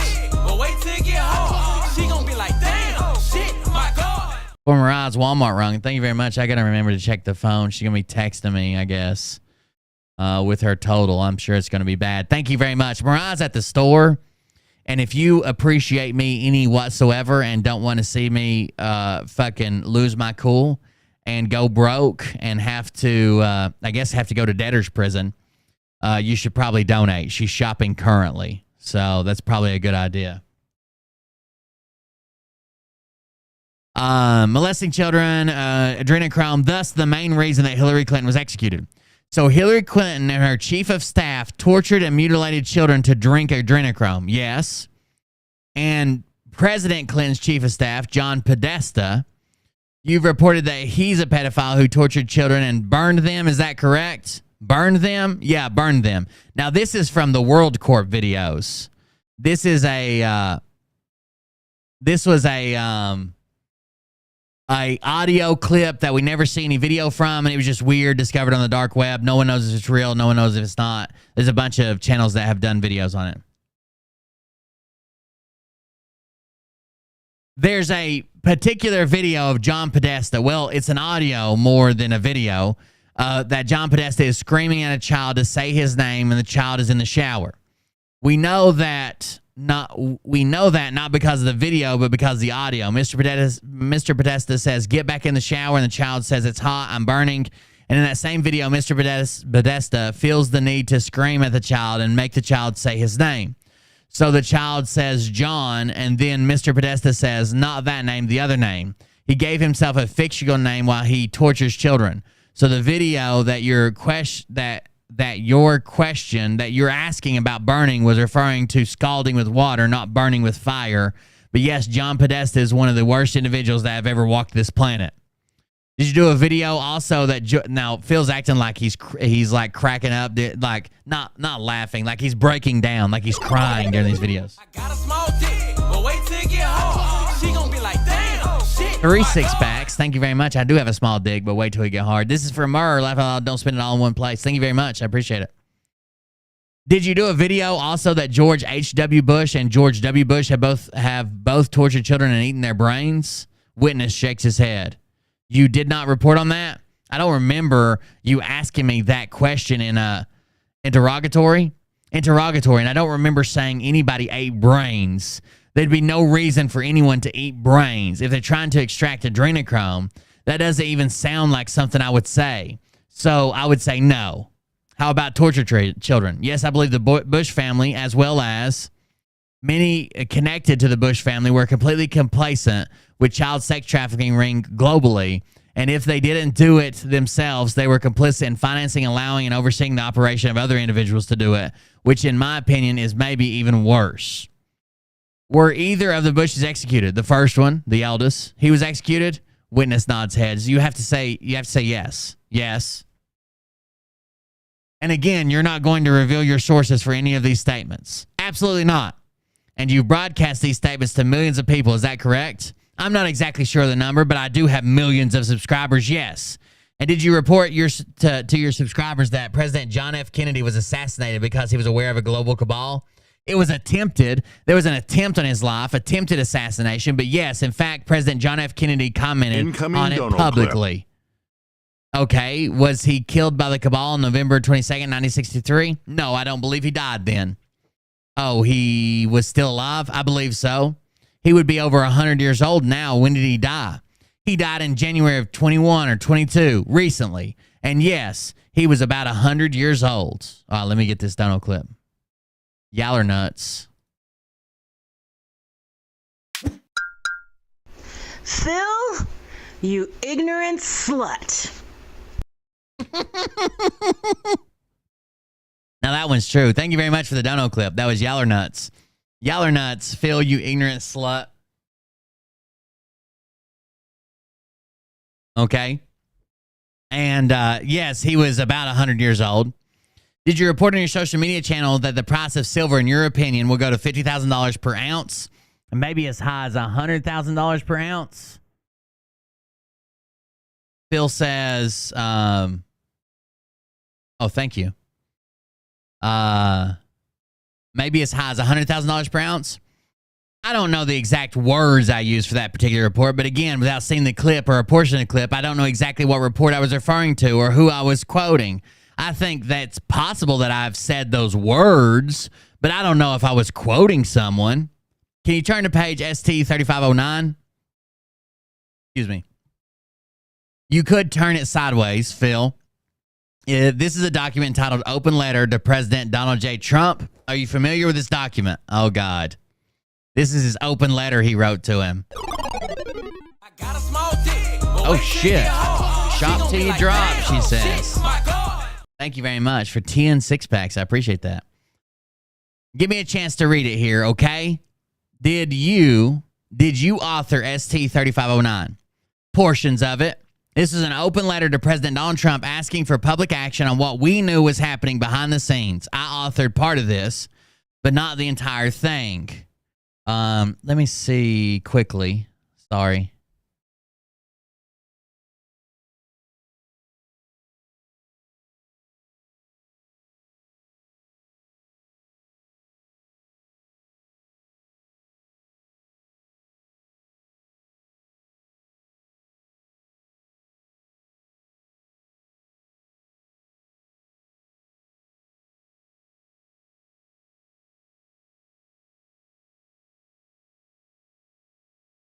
All right, here we go. Open letter to Donald Trump. I'm going to read the open letter because it's not like a video. It's not too long. I'll go ahead and read it so we know what we're talking about here. Let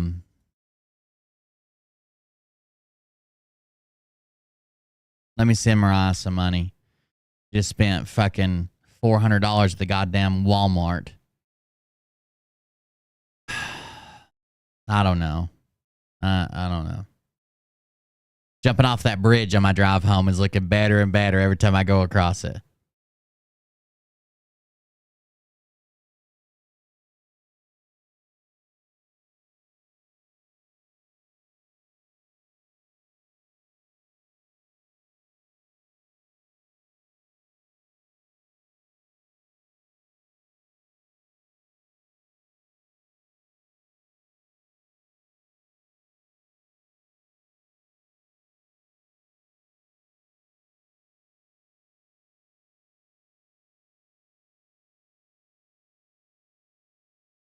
Let me see if I can send this. 1, 2, 3, 4. Boom.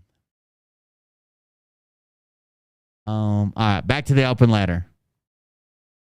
Open letter to President Donald J. Trump. Over the past 6 years, your personality, charm, witty, and sarcastic nature, and the ability to stand up for the little guy has infected each and every true patriot that our country has within our population. More so, the way you have led our nation since January of 2017 has caught the attention of other countries across the world, and your popularity has never before been seen by a politician or any other celebrity that has walked in the public eye. There's way more popular people than Trump, but okay. When the mainstream media told lies about you, we saw right through them. When the corrupt Congress impeached you twice, we were there to support you both times and tried our hardest to convince our family, friends, and colleagues that you did nothing wrong. Wait, he's the most popular person of all ever to walk the face of the earth. Why would you have to convince anybody? And we're simply being targeted by the corrupt Department of Justice, FBI, CIA, and even members of our own administration, of your own administration. When they told us you were a bigot, racist, rapist, foreign asset, and bad businessman, we didn't believe a word of it, and instead fought back with facts instead of rumors. The patriots in our country have never and will never turn our backs on you. You are our president, and for the rest of our lives, you always will be. Even when you are no longer with us, we love you. We respect and admire your ability to take all of those hits and keep getting back up swinging. And the entire time you are doing it for us, not for yourself. We are gagging on your orange cock. Now that we have placed all of that in perspective, myself and my followers want to let you know something very important. You are very rapidly losing some of us. We have suffered job loss. We have suffered job loss. We have suffered ridicule. We have suffered anxiety that cannot be put into words. We have lost loved ones, and we continue to lose loved ones. Not only have we lost them because of the pandemic deaths, but we've also lost family because of our continued support for you, even after the election fraud. Regardless of what happens in November midterms, we have a grave concerns that the 2020 election fraud has still not been dealt with by your administration or by the United States military.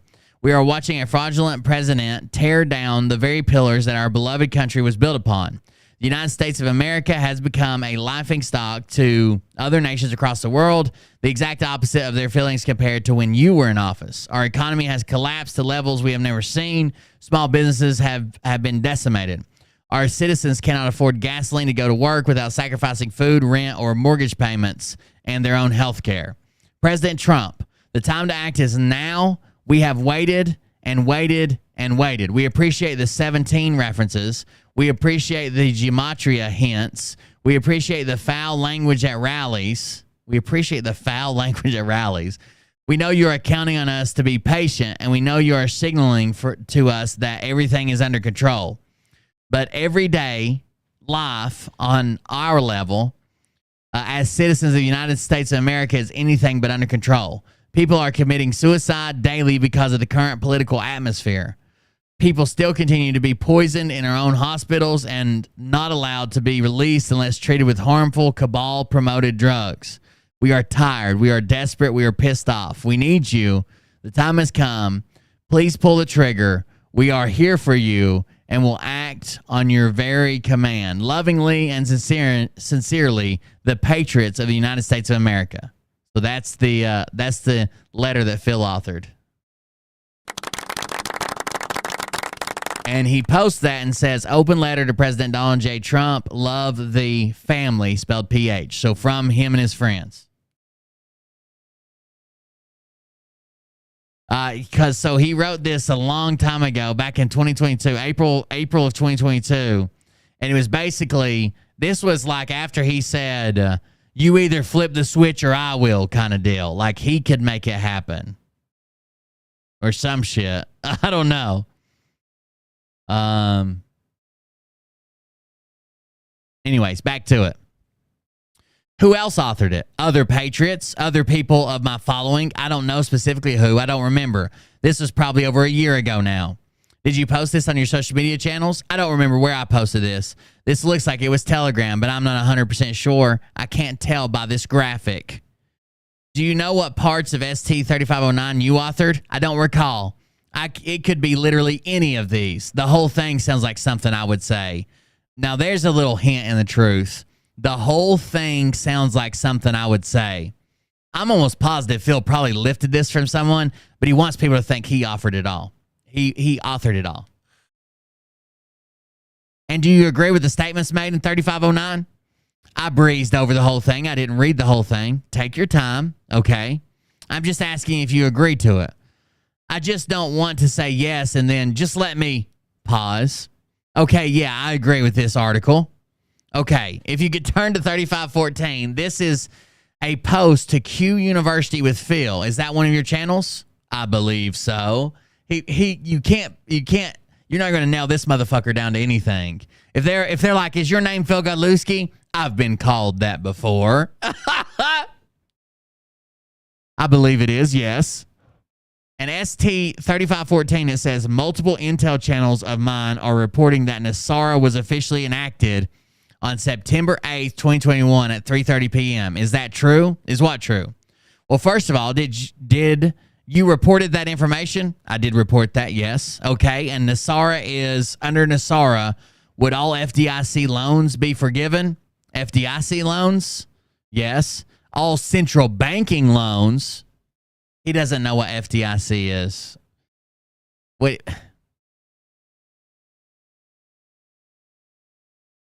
He doesn't understand. They would be wiped out, yes. Nobody would have to pay them. No. So if you got a car loan or a house loan at an FDIC insured bank, you don't have to repay the loans. FDI insurance has nothing to do with NESARA.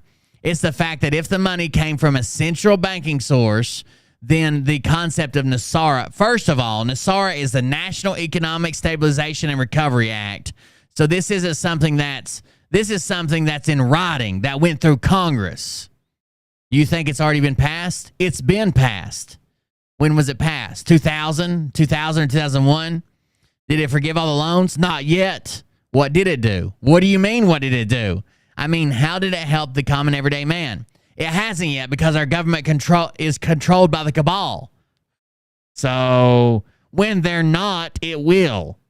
So you believe and you've reported on social media that the cabal is operating a global child sex trafficking ring. Is that correct? Yes, among other things. And the cabal is harvesting children so that elites can drink adrenochrome. The cabal is trafficking children worldwide for and harvesting adrenochrome. Well, for several reasons. Number one, first and foremost, yes, the harvesting of adrenochrome for those that use it, the elites that use it, but also for sex purposes and to play out their sadistic, disgusting fantasies. Looking at ST257, is that a post that you made, 257? I see two posts. Well, how about the Ghost Ezra post? Is that you? No. But you posted this message on your social media channel? That appears to be in my chat channel. I know that because the number of subscribers at the top. My announcements channel, which is the one with more subscribers, has this wouldn't be on it. So I believe this was forwarded. I have no idea if that was forwarded by me. The particular channel, the chat channel, is constantly infiltrated with lookalikes and people that are trying to steal my identity to sell a certain thing. Most of the times when links are listed, it's to a product that has nothing to do with me they're trying to sell. But they want people to think it is me selling it so that they'll buy it. It's a scam that goes around Telegram constantly. So I can't say if I actually forwarded that message or not. You've reported many times on social media about something called the Storm. Is that correct? Yes. And is the Storm a mass arrest of cabal members? In a matter of words, I think I would explain it differently, but yes, go ahead. You describe it. This cabal-like entity that has control over our worldwide banking system, as well as several powerful countries in the world, such as the CCP in China, the Israeli military, the United States. They have ran our world into the ground for purposes of their benefit and really decimated the average citizen, just like you and I. The difference between you and I is I know it and you don't. So when we say the Storm, we're referring to basically a global cleanup of this enterprise that is not only stealing, but torturing, raping, and otherwise molesting our children, but also stealing and trafficking adults, getting them hooked on drugs, fentanyl, and heroin, and worse. And the Storm is a group of worldwide military patriots that want to set humanity free from rule, from the shackles that they have put on our lives. It's just the way to phrase the group that's responsible for its takedown. Wait, do you think Phil benefited from elites trafficking children, or you think he just, found a freshman that looked like she would text him? I don't know. That's weird. Sounds like he has sadistic, disgusting fantasies. Don't we all? Do you have a role in this endeavor? Yes. What is your role? My role is to provide a grassroots dissemination campaign as to what exactly happening that the mainstream media is lying to you about. I report things from people and sources that I have that are connected in some way, shape, or form to everything that we've been talking about today. Turning on the mainstream media and watching is nothing but lies. It's all fake news and it's all agenda-based. It is the Mockingbird media. And I believe my major role in this is to wake up any people that are still asleep through investigative journalism, through my live streams, through my posts on social media and otherwise. And otherwise, he ends there. This almost sounds like he's going for an insanity defense, but he's not. He doesn't need a defense. But if like this was like a murder trial, I'd be like, oh yeah, he's trying to get crazy here. He's going to a hospital. Turn to 1569, please. 1569. Did you offer the post that's shown ST 1569? Yes, I did. And you stayed in there with current geopolitical environment around the world. My job has taken a very complex turn in recent months. Can you tell us what this turn is? Do you know the date of this? I don't. Maybe you could tell us. I wouldn't know unless I knew this date. I've been involved in a lot of different complex turns. I wouldn't say complex turns, but a lot of different areas to help our cause. Okay, so in the second paragraph, it says, of late, I've been summoned and called upon to lead a very complex, very covert operation to restore the Republic of America. Jesus. By the way, if you're in here watching right now and you've never commented on my chat, if you've never commented on my Kick channel, please comment. I'm trying to get partner here, and that's one thing that could help me out. I would greatly appreciate it. I need 300 unique chatters. There's over 300 people in there, so we could definitely get it tonight.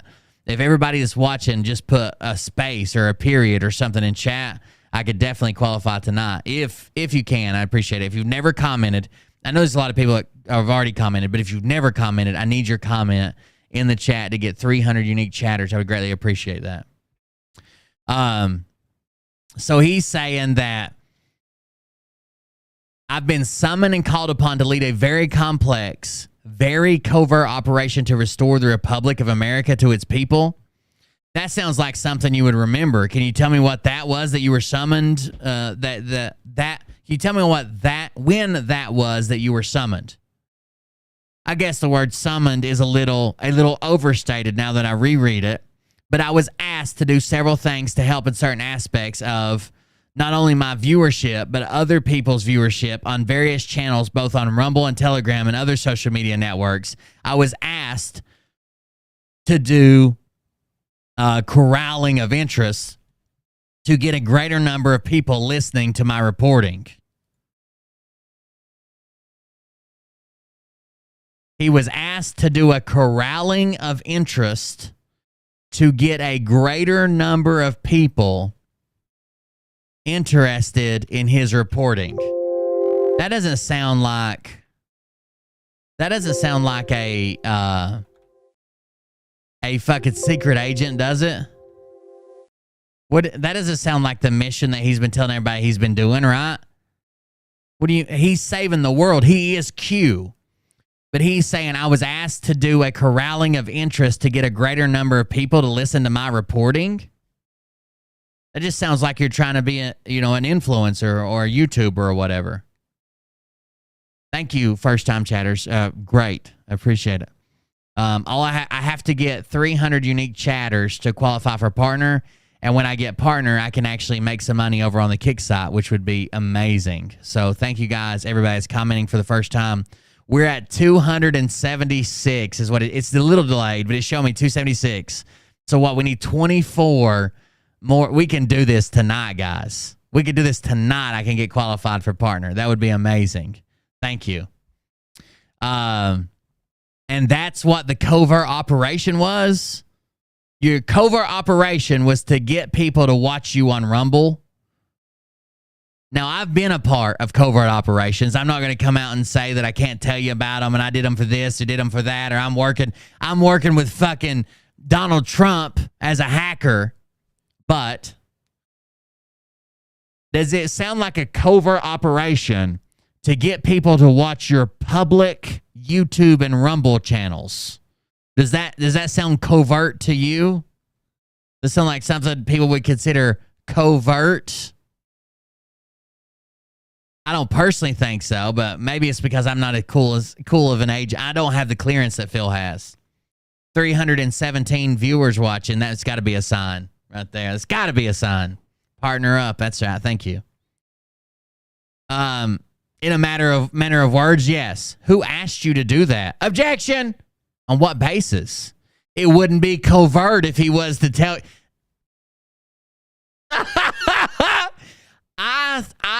I seriously think that maybe Tim Coleman is like a special needs case that because he was like a Make-A-Wish kid or something, they gave him a license to practice law because they didn't think he would live to the end of the year, but somehow he survived, and now he's just running around saying shit in courts, and people are like, what? Who is that guy? And they're like, oh, that's the lawyer with Down syndrome or something. Like, what is going on here? What is going on? It wouldn't be covert if he was to tell you. It's not a fucking a covert asking.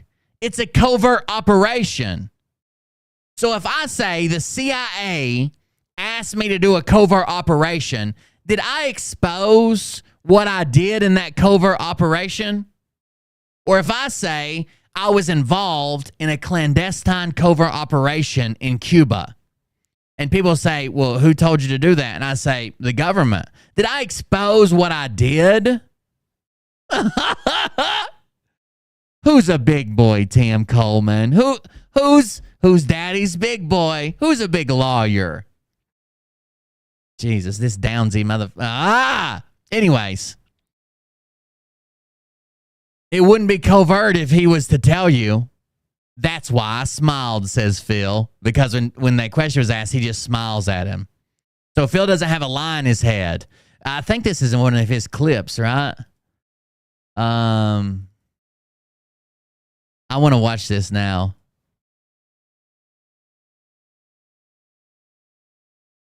Isn't this in one of the clips Phil posted? Or am I thinking of it wrong? Damn it, there's so many of them. How do we know which one it is? I'm just going to start clicking on them, okay? Office is moving forward with this case. They're not dropping charges. Correct. They're not dropping any charges. They're Okay, we haven't seen that part yet. I'll move it over in a second. I believe so. That's not it. There was an instance where... Are you claiming that Chris Kelly was sloppy and... No. Phil, are you still doing social media videos and posts claiming... No, we should hear some stuff we've already read. Stated your position that you never had sex with Bree when Chris Kelly wrote in the... Phil, in your social media videos, are you trying to influence people to believe... Consider yourself to be a truther, right? This is the George Magazine article. 1569, middle paragraph. I have been summoned and called upon Here we go. To conduct a clandestine type operation. Clandestine. Does Phil even know what... I said that earlier, but I know what it means. Does Phil even know what clandestine means? Like what the fucking word actually means? Can you tell me what those operations were? No. Why? NDA. This isn't it either. I thought it was, but it isn't. But still, it's funny. You have a non-disclosure agreement that you won't disclose what you're doing. Both on Rumble and Telegram and other social media networks, I was asked to do...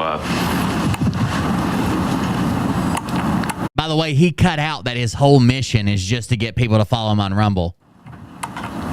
He cut that. Of interest. Yeah, they need a print of retraction. a greater number of people This is it. listening to my reporting. And that's what the covert operation was? In a matter of words, yes. Who asked you to do that? Objection. On what basis? It wouldn't be covert if he was to tell you. That's why I smiled. Yeah. That's why I smiled. Look, Do that. this is Phil drawing a blank. This is Phil drawing a blank. Watch. He's thinking, man, what am I supposed to say now? And his lawyer, to Tim Coleman's credit, he did jump in at a good time. He could tell Phil didn't have shit to say, right? He could tell Phil's like, what, huh? He could tell for sure Phil doesn't have a goddamn thing to say here. But this is Phil drawing a blank. Who told you to do this clandestine operation of getting people to follow you on Rumble? Nothing. He's got nothing. Objection. On what basis? It wouldn't be covert if he was to tell you. That's why I smiled. Yeah. You don't have a privilege for that, Phil, so I understand that, but I also can't reveal to you who my sources are, and I know you're really trying to get to that by asking questions a different way, but I... What are you talking about? I need 500. I need 300 people to comment. 300 unique people. Like, not the same person or multiple people 300 times. Like, 300 different people to comment. I don't need anybody to subscribe. You can subscribe if you want to on Kick. Not going to well, fall let me for just that. put this on the record. So I'm not going to fall for that. Okay, hold on. All right, let's read it. And that's why I smiled. You don't have a privilege for that, Phil. So I understand that. But I also can't reveal to you who my sources are. And I know you're really trying to get to that by asking questions in a different way, but I'm not going to fall for that. You don't have a privilege to say he's really relying heavily on privileges he doesn't understand. By the way, you're even when someone says my source is confidential, that doesn't mean you're not allowed to talk about it. You can literally build right up to the point to where you can't narrow it down, right? You can't say, did he work in this department? Did he work in that department? How many people were there? You know, it's one of these 20 guys, but you can still ask about them, even if they request anonymity. Like, where do they work? How would they have direct knowledge? Would they see these communications? Would they be in interaction with President Trump? You can do all that. Coleman, has Phil showed you the NDAs? No, but I hear that Phil's going to be called back to deposition with all his NDAs. Even if it has to be with just the judge and Phil, somebody's going to have to see those NDAs. You can't just say you have one and you can't show anybody because it would violate it. Well, just let me put this on the record. So unless your privilege comes down through the Shield Law of Pennsylvania, sure does, which you have not met the elements for that. You said any source. Under the Shield Law, only confidential sources that have been promised confidentiality get Shield Law privileges. I don't think I'm in a position to take legal advice, your legal advice as I sit here today. But as the Shield, I just want it on the record that you're not disclosing any sources or who asked you to do a covert operations. I'm not disclosing any confidential sources of mine. Absolutely not. And you could ask me the same question 6 different ways. I'm not going to do it. You could continue. That's fine with me. I'm going to put my objection on record. Very good. In the sense that this is Phil's lawyer, that this is a source because it created articles that were written or broadcast. So it does fall under Shield Law. That's why it's confidential. Now, this is not a source that created any broadcast or any article. The question is, who told you that your clandestine covert operation was to gather followers? That didn't make a post. That didn't give you information. That didn't give you a story. That didn't give you a video. None of that. I'm thinking about letting Phil borrow some of mine so he can Photoshop his name on it and people will actually believe he worked for a 3-letter agency.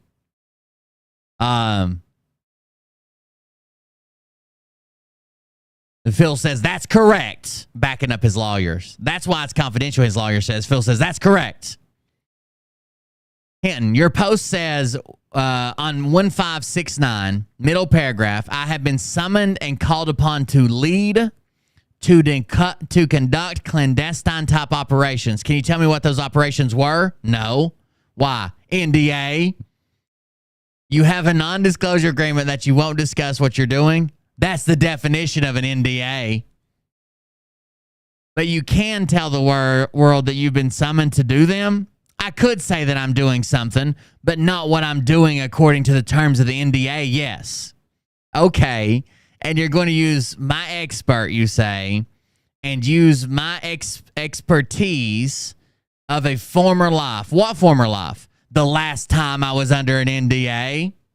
And you're not going to tell me what that is either? No, it's under an NDA. He does not understand how this works.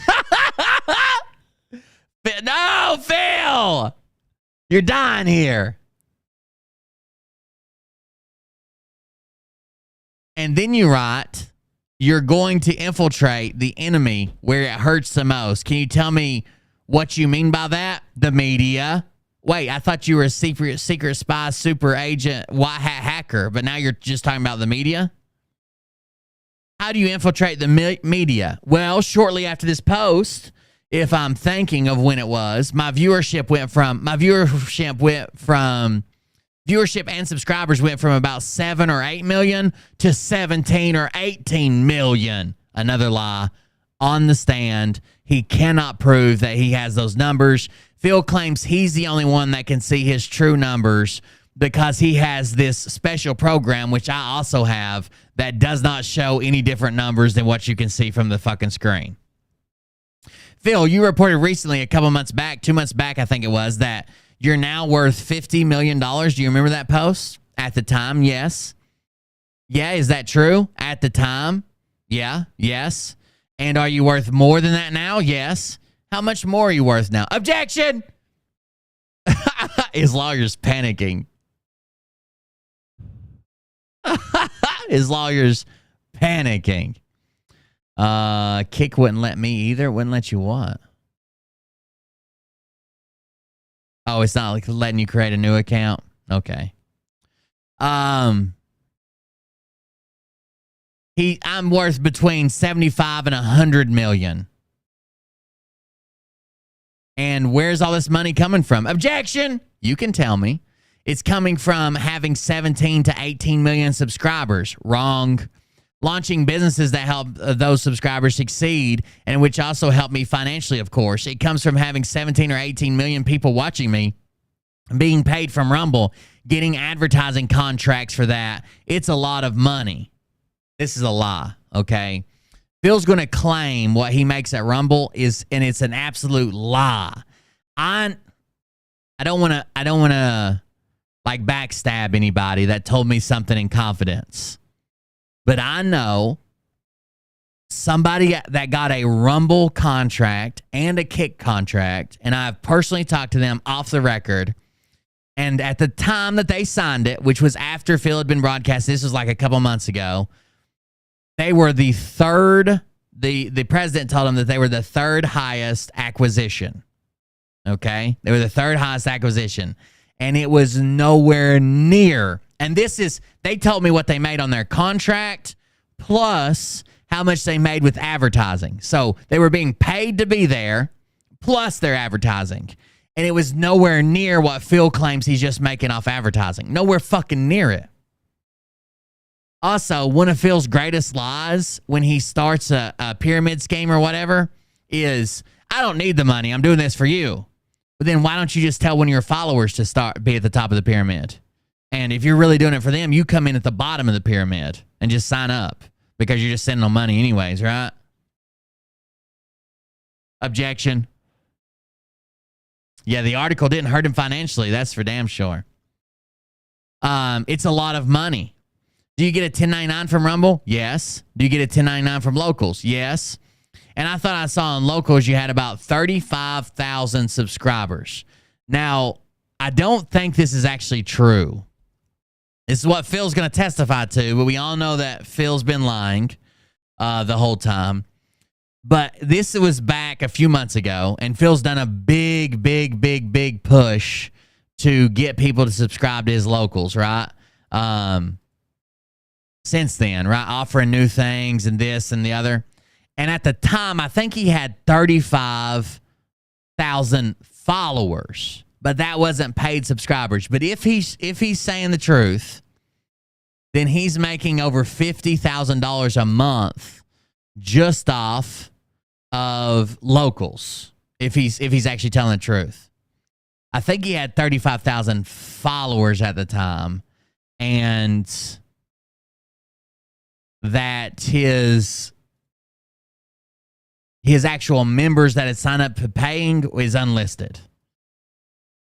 But now he has about Phil Godlewski. Where's it at? It used to say on his page. It looks like they've changed it some. Yeah,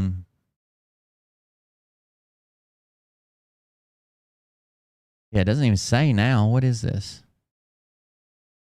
It doesn't matter. But if he has 35,000 paid subscribers, not just followers, if he has 35,000 paid subscribers, then he's making like $52,000 a month just off locals.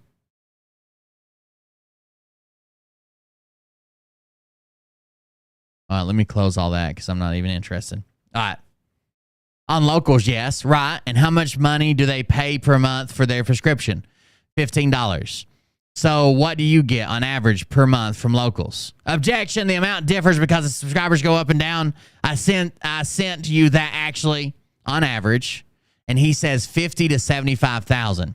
Now, if his subscribers were 35,000, that's going to be like at the peak. There's no way like it's 50 to 75. He's not getting, he's plus, isn't that, does locals take a cut? Hold on.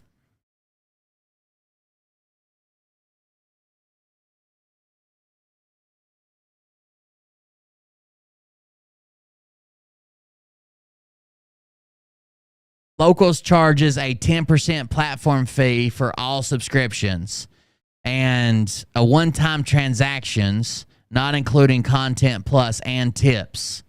Locals charges a 20% platform fee for all one-time content plus transactions. So they're taking a cut as well. So even if it's just 10%, that's $5,000. So that knocks him below 50,000 right there. But anyways, he says 50 to 75,000 per month. Yes, there's been months that were much higher than that. I don't believe that. He hasn't had all of these fucking subscriptions and they go away. He has about 3,300 paid. Is that accurate, Marty? So about a tenth of his audience is paid, I guess. That makes sense. And that would be about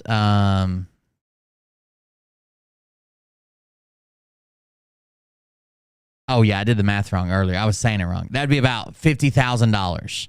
If he had 35,000, that'd be about 500,000. I was saying it wrong. So 3,300 would get him about $50,000. That makes sense. The 3,300 because 35,000 would be 500,000. I said it wrong earlier. Me and you did this once, didn't we, Legend? Yes, there's been months that were much higher than that. Is that your biggest source, locals.com? No. What's your biggest source of income? Rumble. And how much do you get from rumble.com on average per month? 5 million. Phil's claim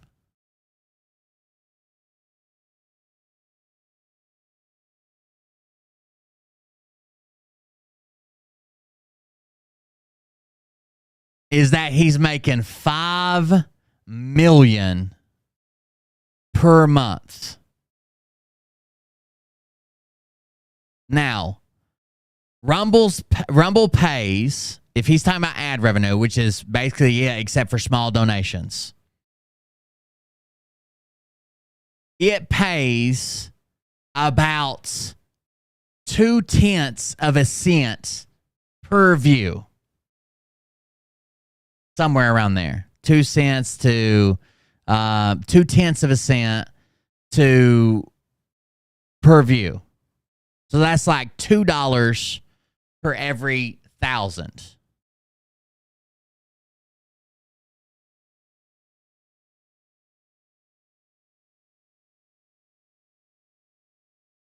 So that means that he would have to be getting 2,500,000 views per 2,500,000 250,000 time plus 1,000 plus 3 more zeros.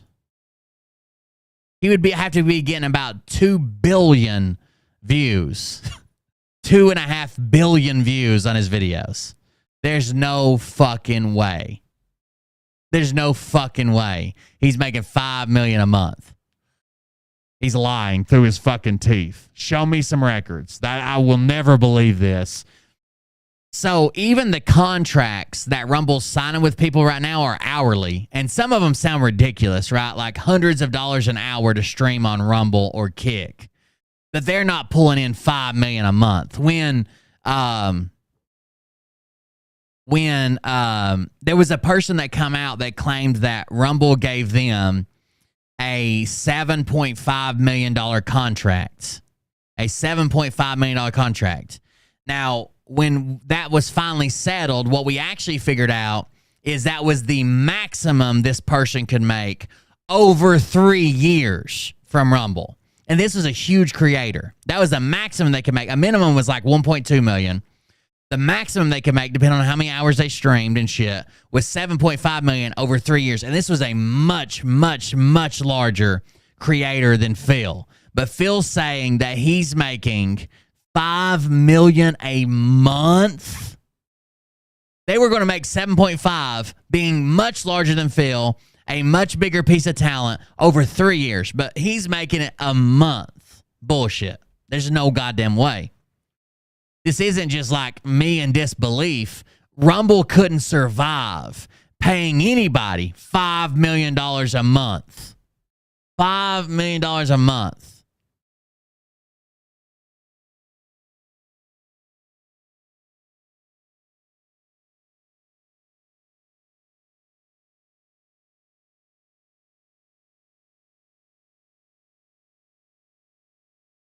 See if I can find something. Okay, here's a good one. In 2021, the biggest YouTuber, or the most financially successful YouTuber in 2021 was Mr. Beast. If you've got kids or grandkids, you probably know who Mr. Beast is. He gets millions and millions and millions of views, okay? He's a huge YouTuber, right?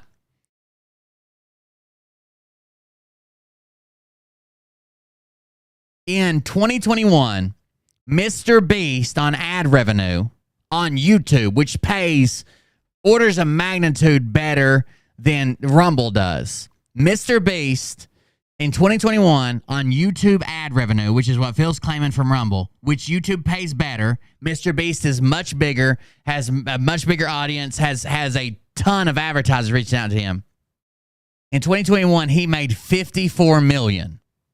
Okay?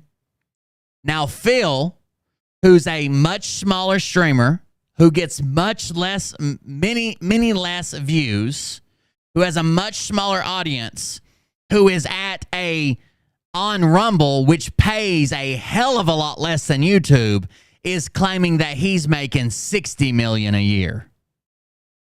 $60 million. But Mr. Beast made $54 million at the better paying, bigger audience, bigger streams, bigger, more dedicated audience, more views, more everything. And Phil's claiming that he's over here on Rumble with his bullshit 60,000 people watching him live or whatever, making $5 million a month, which would be $60 million a year. Bullshit. It's not even comprehend. You can't even comprehend those numbers. He just pulled that out of his ass. There's nobody over there that's making $5. There's not a single. I guarantee you, from Rumble, there's nobody making $5 million a month over there. Nobody. Not even close. Mr. Beast couldn't even make that on YouTube. You know what I'm saying? I mean, he probably does once you add in like his ad sponsors and all the other things he does, but he's not making it from YouTube, just like Phil's not making this from Rumble.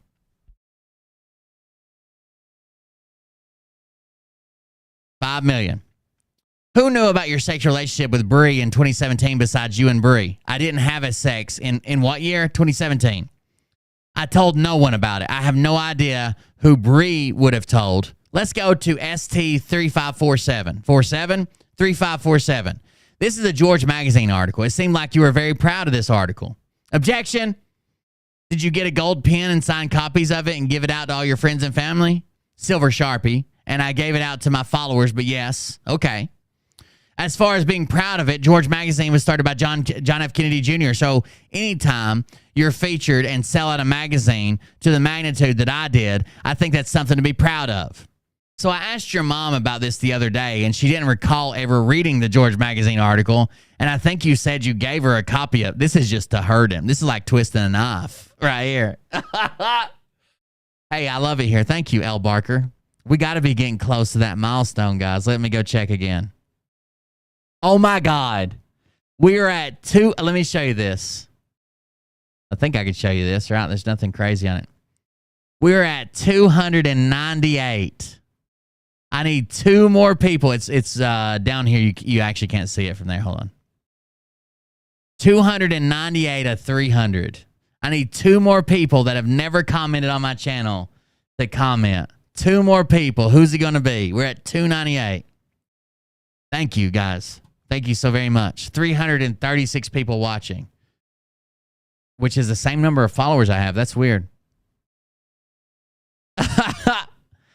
John F. Kennedy Jr. So at any time you're featured and selling a magazine magnitude, but your mom didn't read it, right?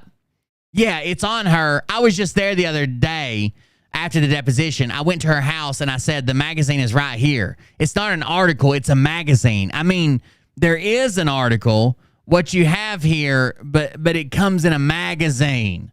I gave her a collector's edition magazine and it's just sitting there. I don't know how she didn't know she didn't have it, but well, she didn't claim she didn't have it. She didn't claim she didn't have it. She claimed she didn't fucking read it because she don't give a fuck about you. Just because you gave her one. And everybody knows that an article comes in a magazine. They didn't think you gave her like a cutout article, like fucking weird abductor cutout magazine piece style. Come on.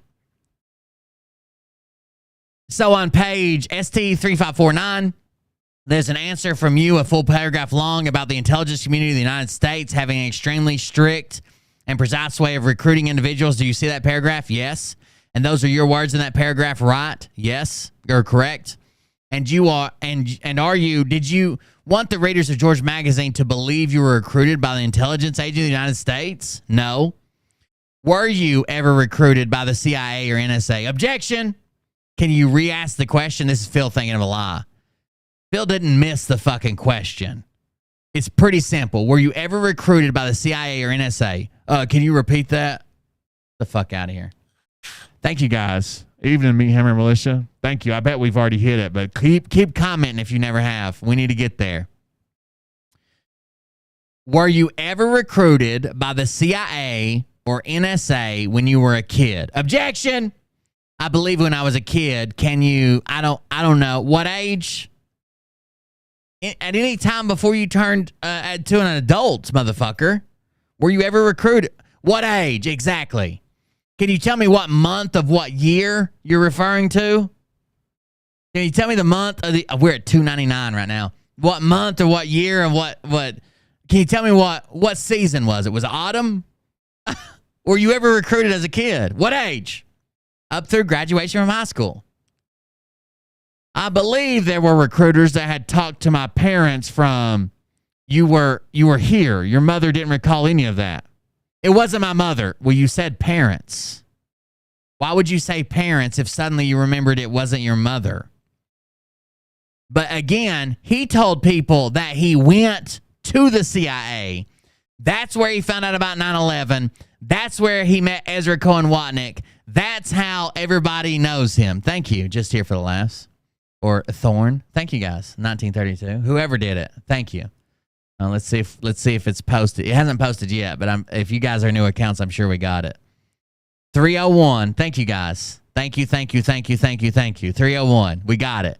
Now all I got to do is some of my streams fell off, so I got to make sure I do a couple more streams in the next few days to hit 30 streams or 12 streams in a month. It shows me at like 10 or something, but it'll catch up. It's just where I took time off when my dad passed away. Anyways, he says he went to the CIA. He says he worked for the CIA. He says he met Ezra Cohen-Watnick. He says he was in the lunchroom and overheard that they were planning 9/11. That's why he left. Ezra Cohen-Watnick stayed because his family made him, because they were college roommates, but really CIA summer camp roommates. Like, all bullshit. But now he's saying, I think somebody talked to my dad once. Yeah, we got the 300. Thank you, guys. As long as I qualify for everything else within the next 30 days, I should be good. Hopefully none of them fall off. But now he says they talked to my parents. Your mother didn't recall any of that. It wasn't my mother. So guess who's coming in for deposition now? If it wasn't your mother, and it was your parents, but it wasn't your mother, guess who's going to be deposed now? Oh, daddy dick don't work. You know, when we found that post of Phil's dad on the anabolic steroids forum talking about his dick not working, and I made the hereditary joke about it because Phil's text about, I hate when my dick does that. Did anybody guess that he was actually on Viagra at that time and he did suffer from erectile dysfunction? Did anybody guess that? Anybody? Bring me some food, Mariah. What do you bring me? Anybody guess that? That he was out as a 25-year-old baseball coach trying to fuck 15-year-old girls allegedly with a limp dick. He had to be on Viagra. Not only is he a creep, but his dick doesn't work. It wasn't my mother. Is she not your real mother? No, she's my real mother. It was, they specifically dealt with my father. Okay, were you present when they were recruiting through your father? They weren't recruiting me through my father. I just said there were recruiters that, you know what him and his dad are going to come up with? Oh yeah, they came in and talked about like the military and like special operation.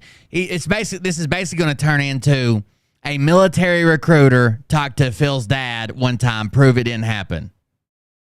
Prove it didn't happen. It's not good that you can't get an erection at 25. No goddamn way. No, hell no. I still wake up. I'm 30, fixing to turn 30. Oh, I'm 34 and a half, I guess. And I still wake up rock hard every goddamn morning. Why doesn't Phil's dick work? At 25.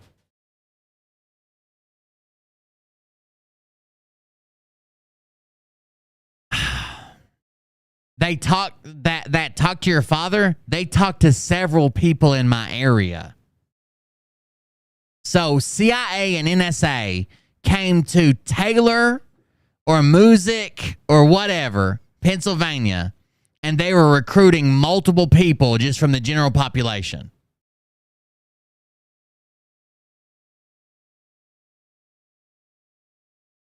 Did you undergo training through the CIA? No. Were you ever a military intelligence officer? Asked and answered no. Were you ever working as an employee of the CIA? Asked and answered no. Were you ever an employee of the NSA? Asked and answered no. Were you trying to make the impression on the readers of George Magazine that you had a background in military intelligence? No. And in fact, you don't have a background in military intelligence, do you? No. You say here at the bottom of this column on ST3549, in some cases, people get recruited to the intelligence community at a very, very young age. Were you trying to make the impression that you were one of those people recruited at a very, very young age? I wasn't trying to make an impression at all. The words are what they are. Bullshit. That's exactly what he was trying to get people to believe. Why else would he say that? Why else would he tell people? Why else would he tell people that, oh, sometimes people get recruited at a very, very, very young age?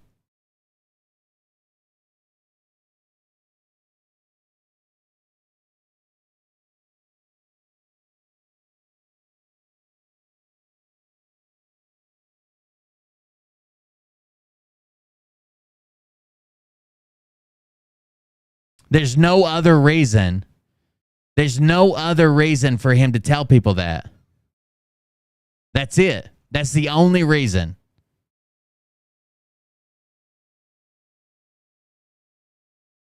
That's the only reason that he would possibly say that. There is no other reason.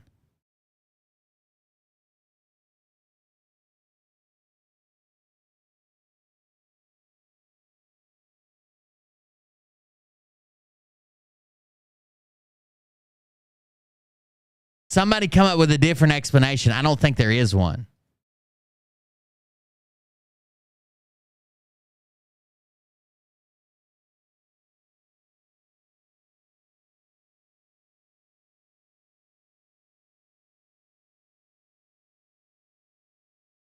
What did you mean by it? I meant what I said. At very young ages, people get recruited to 3-letter agencies. Okay, but what does that have to do with you? Nothing. Nothing. Well, you went off on this long paragraph here. The question from the writer of the article or interviewer was, what more about your background can you share with us? Uh-huh. And you went into this speech, I guess, about how the CIA or the intelligence recruits people at a very young age. Were you trying to make the impression that you were one of those people? Asked and answered.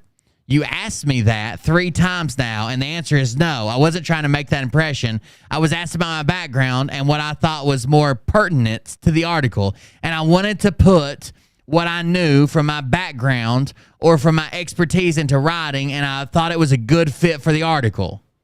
They literally asked you specifically about you. What are you talking?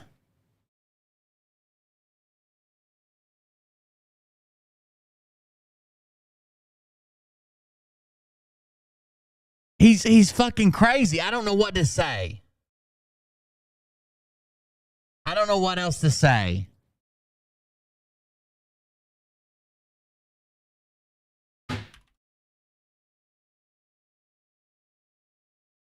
Babe, what are you doing screaming? Well, then don't do it. I'm good. Okay, I got to do this show.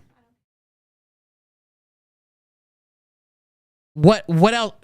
I don't understand what he could have possibly meant by this. I know I'm not moving on. I don't care. What could he possibly have meant by this?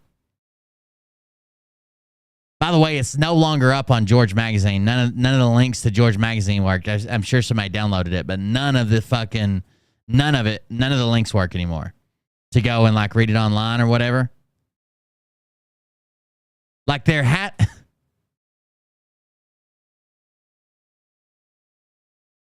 has to be some reason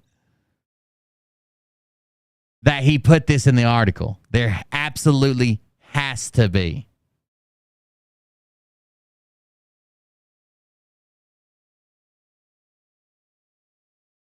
What more should people know about you? Well, at a very young age, plenty of people recruited by intelligence agencies. I wouldn't doubt. So Scott McKay was very close with the Asian guy, whatever his name is, that restarted George Magazine. And I wouldn't doubt for a bit that he made a large donation. I don't know if Phil did or not, but...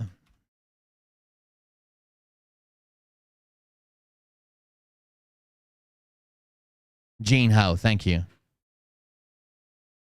Let's see. Here it is. What more about your background can you share with us? That's the open-ended question. This lady ought to be fucking embarrassed. I'm going to read it quickly to you. Who are you? Well, I was born Phil Godlewski. I, to this day, am still Phil Godlewski. My parents are John and Marie. There have been some alterations in the middle of the almost 40 years I've been alive. But that is my real name. I'm from northeastern Pennsylvania. I've lived in northeastern Pennsylvania most of my life. I've worked in various states and even countries at some point. Lie. But that is actually who I am. I guess the real question is, who did I pretend to be, or who was I cast as for different points of my former career? That's probably a better question to ask. But she doesn't, of course. Then she says, what more about your background can you share with us? What more about your background can you share with us? And he responds, the intelligence community of the United States has an extremely strict and very precise way of recruiting individuals, especially individuals that have a particular set of skills or a set way that an individual could be used. So the recruitment of people to the intelligence community is incredibly unique. I think it's more unique to the United States intelligence community and the United States government than it is to any other country around the world. When the intelligence community decides to recruit somebody, they do it based on a number of factors involving who a person is and what their background has been in past careers. And in some cases, people get recruited to the intelligence community at a very, very young age. I've encouraged my audience before to look into who some of the youngest recruits to the intelligence community have ever been. And when I asked when I asked that question, I didn't realize how difficult of an answer it was to find. In fact, I tried to find it, and I had a tough time doing it. So there's a lot of cloak and dagger. There's a lot of, as you can see, Rachel, I'm being very careful. There's a lot of things that really can't be said about people who may or may not have been recruited to the CIA, the NSA, the FBI, and other organizations in the intelligence community that people don't even know exist. They know the big names, like the three-letter agencies, but there are others as well. I think for the last 50 or 60 years, there have been two different simultaneously operating entities in the intelligence community, and in some cases, the military has operated on completely different levels with completely different agendas depending on who was in charge. That's what he said. She asked about, what can you tell us about your background? And that's what he answered. And now that he's fucking being pushed on it, I never wanted people to think that about me. No. I don't want to. I didn't want people to think that. I never told people to think that. Never.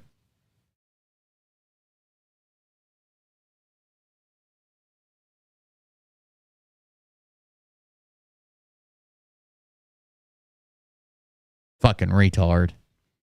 Now, this is going to get really weird now, okay? If you think about him in context of having sex with Brie, okay? I'm just warning you. Trigger warning. Here it goes.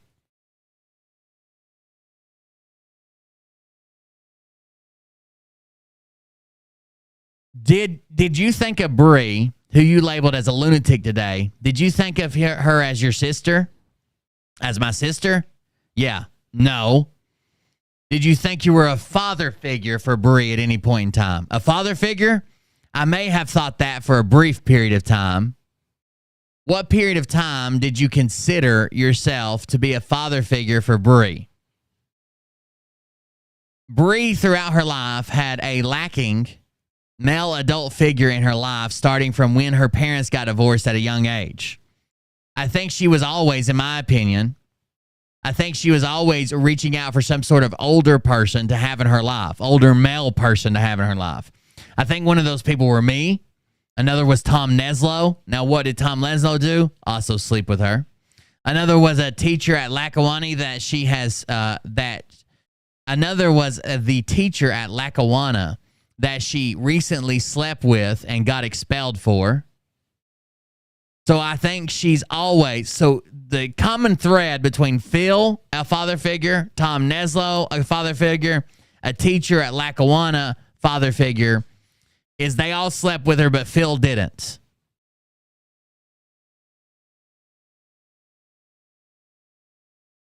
Wanted a father figure in her life. So I think over the years of my relationship with Brie, and I can say this now, but I couldn't say it earlier, in that relationship, I think that I've recognized or realized the fact that I may have been a father figure for her, even though at the time I didn't necessarily know it. Did you know it when you were sleeping with her in 2017? Now, this is the sleeping with her he's admitted to. I didn't know much about that period in 2017. My wife was leaving me. My kids hadn't, my kids were young.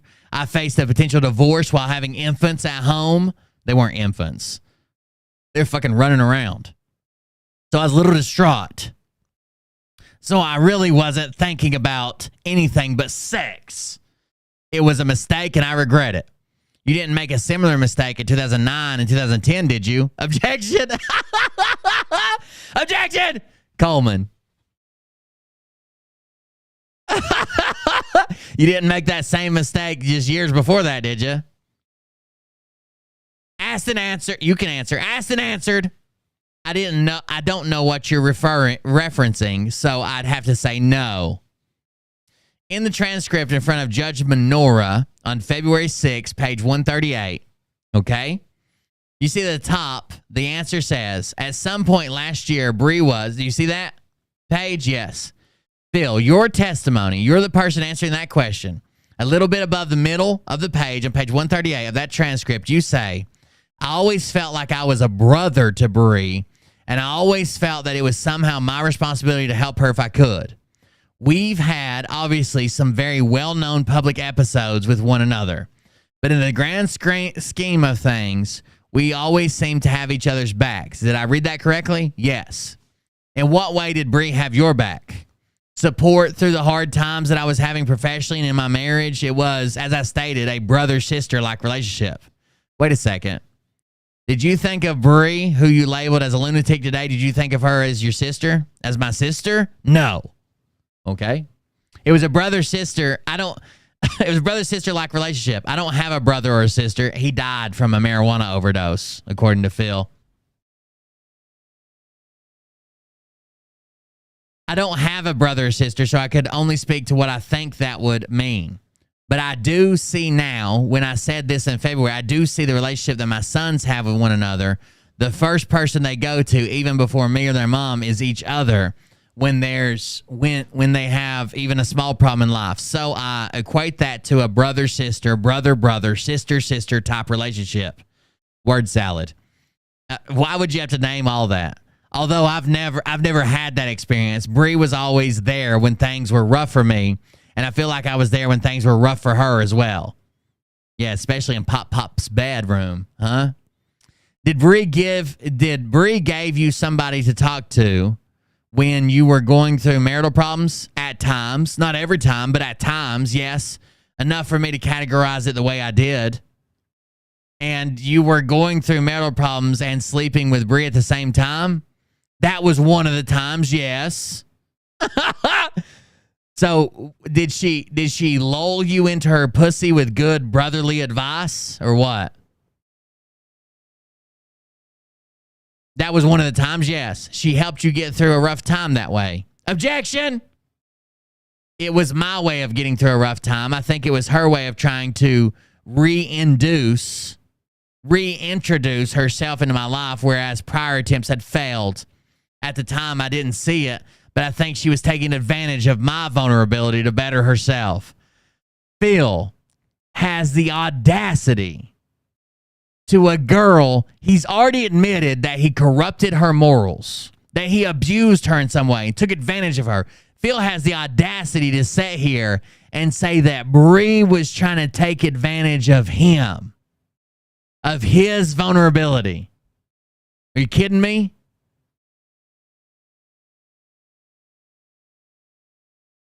And I didn't notice that then, but I notice it now. I mean, if you've considered her to be like a sister to you, it seems kind of wrong to be sleeping with her. Objection! No. In the sense that you're saying it, I didn't think she was a sister. I didn't think she was my blood sister. I said that I had sister-brother-like relationship with her in terms of the confiding in one another. I've had that same relationship with friends that I've also slept with in the past. There are people that you have. God damn, I can't believe Carrie lets this motherfucker in her kids' lives. This is disgusting just reading this. I've had that same relationship with the friends that I've had that I've also slept with in the past. There are people that you have confiding relationships with in life. Maybe you don't, but I do. And sometimes you end up sleeping with those people. Sometimes you don't. But it just depends on the circumstances or the moment, I guess. Phil, when you started this lawsuit, you did a crowdfunding campaign, right? Correct. You raised about $40,000 altogether. I think that it was a little less than that, but yes. And do you have a list of all your donors that gave you money for that, for the lawsuit? Not all the donors. A lot of them would choose to donate anonymously, and they would only leave an email address. Oftentimes, not even an email address. It would just be an anonymous donation. That's the problem that I have with these donations. I'm trying to refund all of them. The problem that I have is I don't know where a lot of them came from. So we're working on that, myself and Give, Send, Go. Do you have any paperwork indicating some of your donors that you could provide to me? Objection! I do have paperwork indicating the donors. Not all of them, as I said, but yes. Why is this even relevant? Well, what if they're witnesses in the case, Tim? Well, if it is, what effect is this? Discovery, Tim. So you could give that list of donors, absolutely, that you have to your lawyer, and we'll talk about whether he should produce those to me or not. Sure. Thank you. So you consider yourself to be a truther, right? Yes. Somebody that gets on social media and tells the truth, right? Yes. And you also call yourself a patriot reporter? Yes. And you promote patriot causes on social media? Yes. Give me a few of the examples of causes that you promote, patriot causes. I run a website called Phil is on a Minor that patriot vendors that have been harmed in some way by the closure due to COVID or other economic bullshit, that Joe Biden has thrown this country into. A lot of these people are getting squeezed out of their own marketplace, whether it's a brick and mortar store, an online business, through the pricing and the fees that these institutions were charging them, like Phil's charging them, for simply the fact that the mainstream media and the government and the CDC and the WHO scared the crap out of everybody with COVID, so now no one wants to go to their restaurant. So back in 2020, how is Phil is on a Minor helping restaurant owners? The fuck out of here. So back in 2021, I started Phil is on and gave everybody the opportunity for a very cheap price to list their business, and not only list them there in terms of an advertisement and link them to an outside website for purchases, but also to advertise those Patriot-owned products to Patriot-owned viewers. Patriot-owned viewers? Understood. Thought it was a good match. That's one of the things amongst many others. And you make money from Phil is on. Yeah. About how much do you make per deal there? It depends on what they sign up for. There's several packages. They could do $25 a month. They do $50 a month, or they could get a discount by subscribing for an entire year, which is less than the aggregate of the subscriptions. You started all the business ventures, Phil is on and Locals and Rumble, all of them after the article Chris Kelly wrote about you, right? I was forced to, yes. And you've been wildly successful with these ventures. Mr. Coleman says, objection! Throw up the red flag. That's a matter of opinion. Phil, let's be honest. Before the article, you've never made the kind of money you've been making since the article. That's a true statement, yes. You know you had properties foreclosed upon and taken from you. You were down to $200 in your bank account when the bad check was written concerning Mariotti Lumber, right? I was down a lot less than that in my bank account, but yes. Right, and since that time, you're worth $75 million now, right? Or more. You're doing well. I'm doing well. Okay, are you happily married? Yes. You've met the love of your life? Yes. Do you agree that your video presentations on social media stating that elites, high-level politicians, actors, actresses, torturing children, trafficking children might encourage violence against these people? Objection. Do I think that it encourages violence against those people? That it might encourage violence. No, I do not. Why is that? I don't understand the logic. Objection. Go ahead. I have to say that you are so wide afield right now. I mean, I've kept quiet, but now I'm putting an objection on the record, and it's not just a form. Wait. I'm just going to put it on the record, and then I'm not going to say anything. Sure.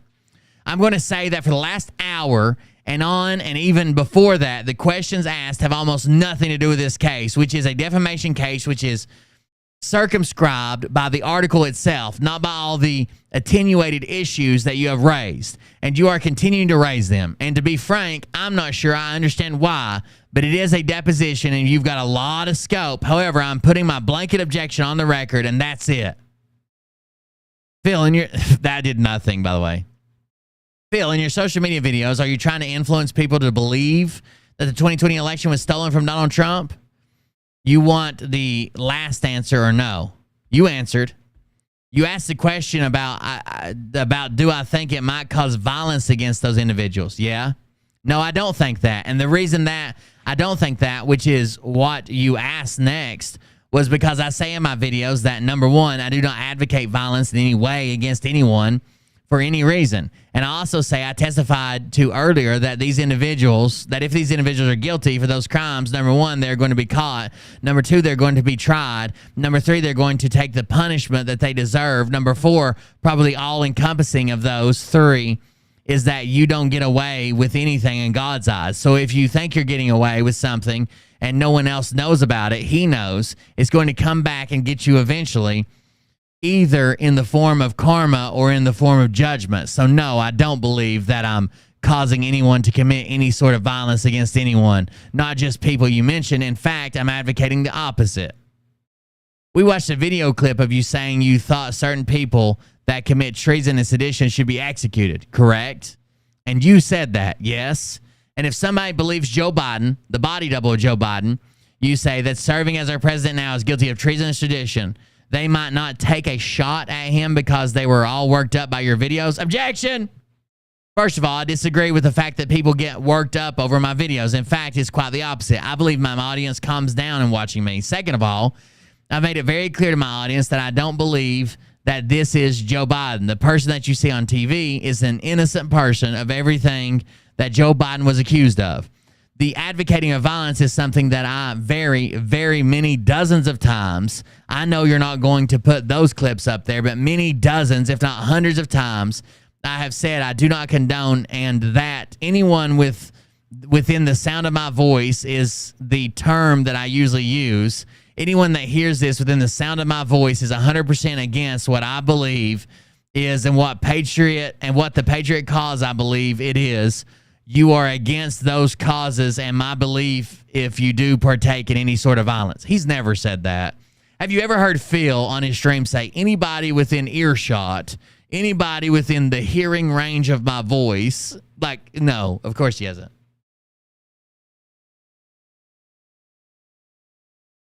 Phil, when Chris Kelly wrote in the article on February 14, 2021 that you sell QAnon sense to your followers, did you interrupt that? Did you interpret that to be his opinion about you? No, I think it's defamatory. Okay. And that when he wrote why we can't ignore neighbors who live in an alternate reality, do you think that's defamatory to you? Absolutely. So he has an opinion that you're spouting QAnon sense. That's defamatory. Objection. It calls for legal conclusion, but you can answer. The fact that Chris Kelly is saying those things affects my business, so therefore it's defamatory. That is not true. Look, my opinion can be Phil is a disgusting little bitch. And if people take my opinion and think, oh, well, Cold Beer says Phil's a disgusting little bitch, I'm not going to watch Phil anymore. That doesn't make my opinion defamatory.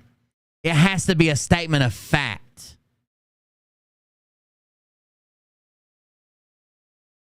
The fact that Chris Kelly is saying those things affects my business, so therefore it's defamatory. He's not giving his opinion. He can say Anthony lives in an alternate universe. That doesn't cause Anthony to lose subscribers. So Chris Kelly's words have cost me dearly, which is the definition of defamation or libel in this case. Can you quantify what he has cost you? It's an unquantifiable number. Millions of subscribers, millions of dollars, tens of millions, hundreds of millions. You have no idea? We'll let a jury decide. And when he says you live in an alternate reality, same thing, he's costing you money? Absolutely. And I'm suing for it. Objection. And what? And you're suing for it. Objection. I'm suing for the harm that he has put me through, his untrue and baseless accusations, and the harm it's done to not only my family, but the future of my family, as well as the potential loss of business, which could be astronomical, that I've endured. Tim, can we take 15 minutes? It's 2. A couple questions and we'll take a break. Okay, then. Thank you.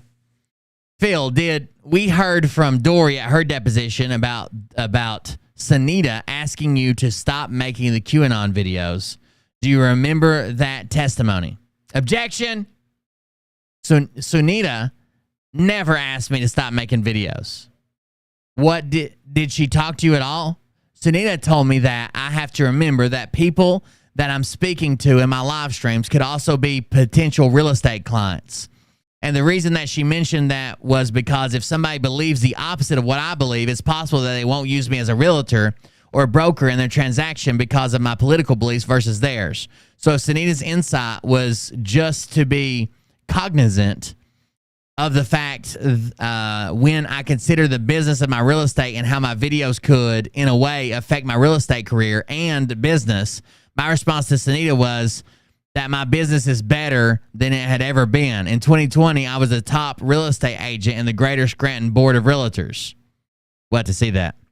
I saw a 1099 from 2020 from Sunita for $136,000. Is that what you made in 2020? Maybe it was 2019. You made $136,000 and you were the top real estate agent in the Greater Scranton Board of Realtors? Bullshit. Maybe it was 2019. When was COVID? 2019, your property went in foreclosure. The land you own. It was 2020. How much did you make in 2020? On one transaction, I made $90,000. What I made for the rest, I don't remember. It could have been 140, whatever you said, but I don't have a document in front of me. It was 136. You're claiming you were the #1 realtor in Lackawanna County? Objection, asked and answered. You're not. You're not. You're taking what I said in terms of income for some reason. That's not what I said. When you're ranked as a realtor in the board, it's by total sales. I had 17 million. In fact, I was just about to put a billboard up. In fact, I paid for the billboard, and then the article came out by Chris Kelly. Okay, gotcha. Sure, Phil. He hasn't filed taxes since 2015. It's what he claims in court, not 2019. He won't give them any tax returns from 2016 forward. 2015 is what he claimed in court is the last year he filed.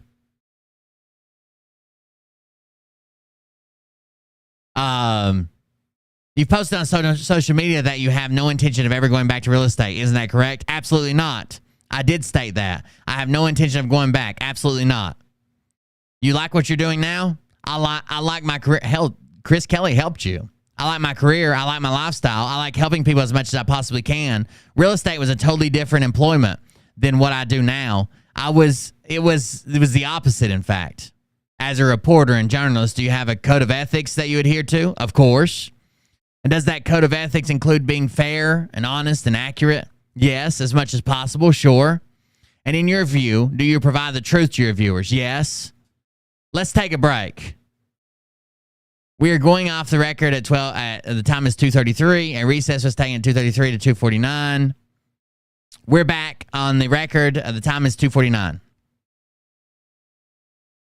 Phil, in this case, have you stated your position that you never had sex with Bree when she was a minor? Correct. Correct. And how?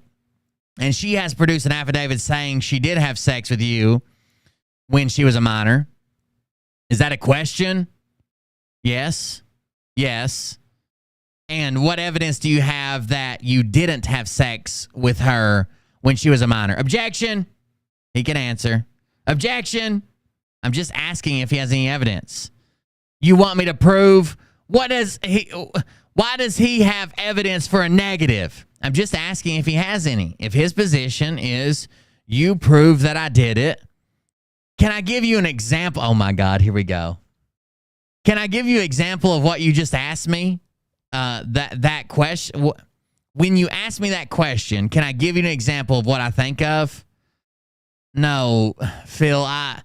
And then I'll answer it, but I don't think you quite get it. Go ahead. If I had a watermelon and I brought it in and I put it right here and I put a knife next to it and I said, Tim, the inside of this watermelon is blue. Until you cut the skin, you slice the watermelon in half, it opens up, it's pink. And I say, ha, I was right. How are you going to prove that it was blue? How am I going to prove that it was blue? You can't. I can't prove that something didn't happen in this case. Chris Kelly said that it happened. Phil does not do analogies. Phil does not do hypotheticals. Phil does not do example. Phil is so bad at this. Phil is so bad at this.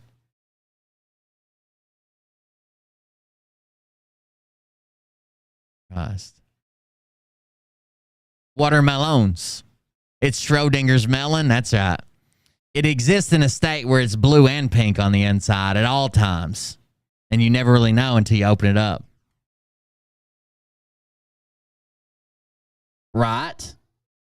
He supposedly has proof as a journalist since he put it in a major publication that it happened. You've got to prove it. I can't prove that it didn't. I'm suing Bree for her affidavit. You know that. There's also that's also defamatory and it's been made public by you. Well, for instance, do you have any statements signed by Bree or authored by Bree that she never did have sex with you when she was a minor? Of course, that would be one. If he had a written statement that says, Bree, we never had sex, or he had something from a cop that says, we've concluded, or an investigation, or his private investigator. Bree has told multiple people that the story she told the Taylor Police and Lackawanna County DA's office is not true, one of which was testified by my ex last week. When Dory testified that she talked to Bree a couple years ago and apologized to Bree for not believing her, what did you think that meant? Boom. I said, boom.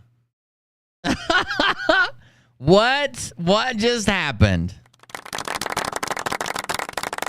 Phil's on the stand sounding like this. Angry bird eyebrows. The fucking retard. Dory testified that a few years ago that she reached out to Bree and said, I want to apologize. I am sorry.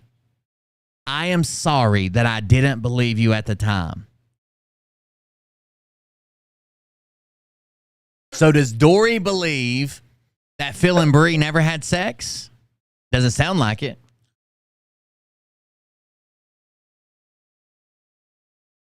I'm totally unaware of the content of that conversation. In fact, the first time I heard about it was when Dory said it. Oh, imagine. Okay, so I'm going to ask you to turn to ST1061, okay?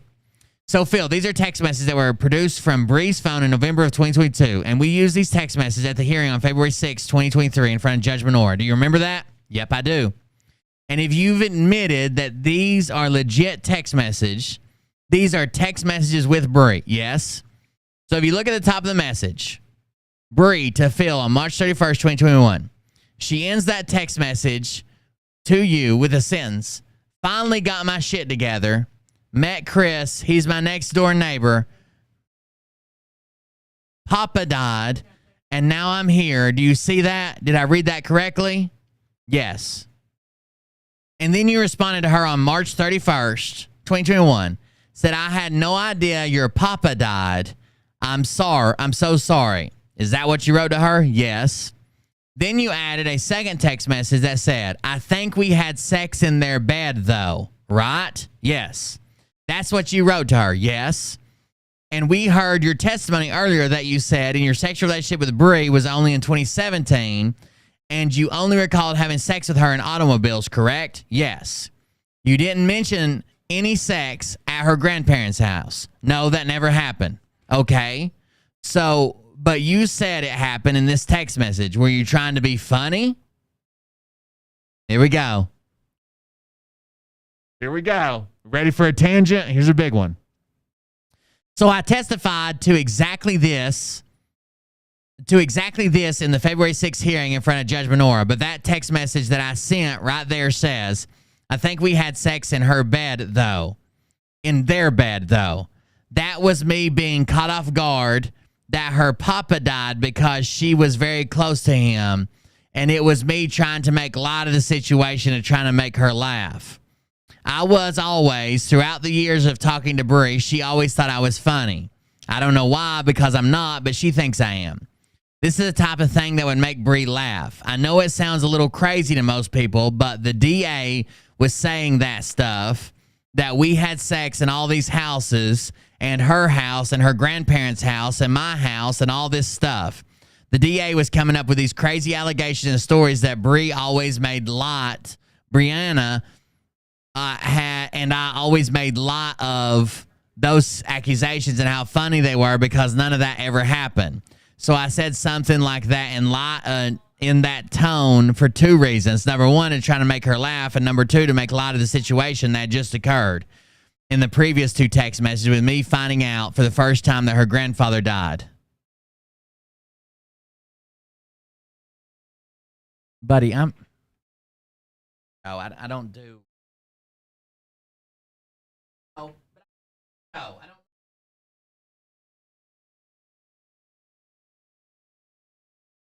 Come on, buddy.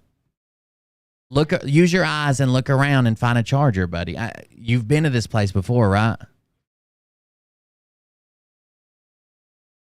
Can you turn to the 2010 text messages? I think they're in a packet. It's ST2805. Objection. Characterization was 2010 messages. That hasn't been proven. So they're going to object that he says, can you turn to the 2010 messages? They could be from any year.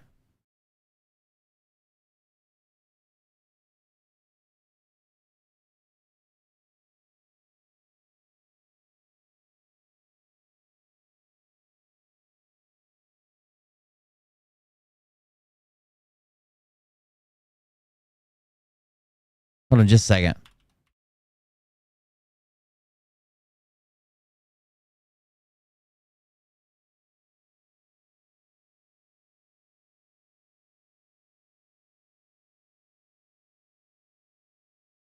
Objection. We don't know when those messages were from. Are we doing this thing again where they're backwards? Yeah. No. Yeah. 2805. I got it. Okay. All right. Bree has supplied an affidavit that these were her text messages with you in February and March of 2010. You're aware of that, right? I'm aware of that. I'm aware of the affidavit. In looking at how the spreadsheet works, the incoming messages are yours and the outgoing messages are hers, according to the document. I know you dispute that, correct? I dispute the authenticity of the document, yes. I don't know about the incoming or outgoing. I don't know what you're talking about with that and who's from who is what you're saying. So he's just going to act like he's fucking confused, right? He's just going to act like he's I don't know what this is, who's who. It's your number and Bree's number, and it says to and from.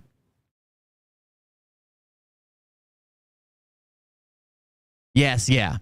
They all say the same phone number.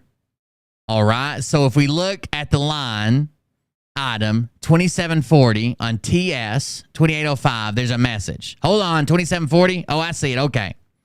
There's a message outgoing, which I believe is from Bree's phone from February 27, 2010 that says, we just pulled off having sex in my grandparents' house with my dad down the street. He. And you replied, love it, right? No. Is that, I did not reply, love it. Well, that's what the messages read. That's what the messages say, right? You're denying that is your message. None of these are my messages. Okay, but this page presents in a text message, apparently, between two people about having sex in her grandparents' house, right? Apparently, I don't know who those two people are, but one of them is certainly not me. And this particular, I guess I didn't know it when I said it a few minutes ago, but this particular document had come up in the Scranton Times investigation. In fact, That's where you got it from. The Lackawanna County investigation when I got arrested. That's why I referenced the situation in a text message with Bree recently, because I remember this crazy allegation of having sex in all these places, and including her grandparents' house. Yeah, that's where what I was thinking of when I wrote her that recent text messages, again, making light of it, almost making fun of it because it's just so blatantly false.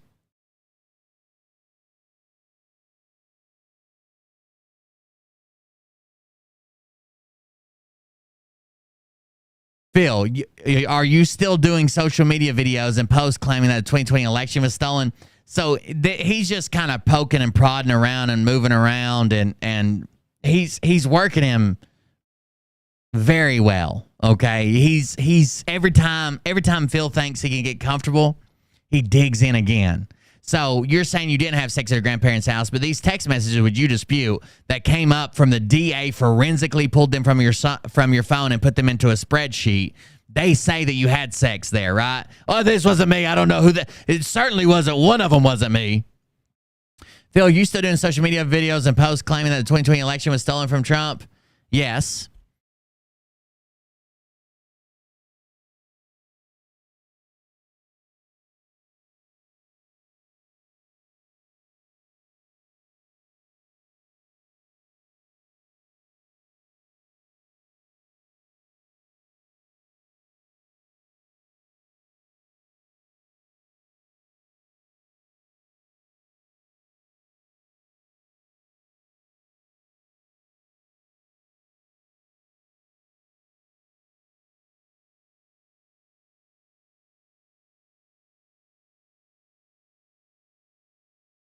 Yes. And have you reported on social media that the people that entered the Capitol waving the flags on January 6th were part of a false flag operation? Yes.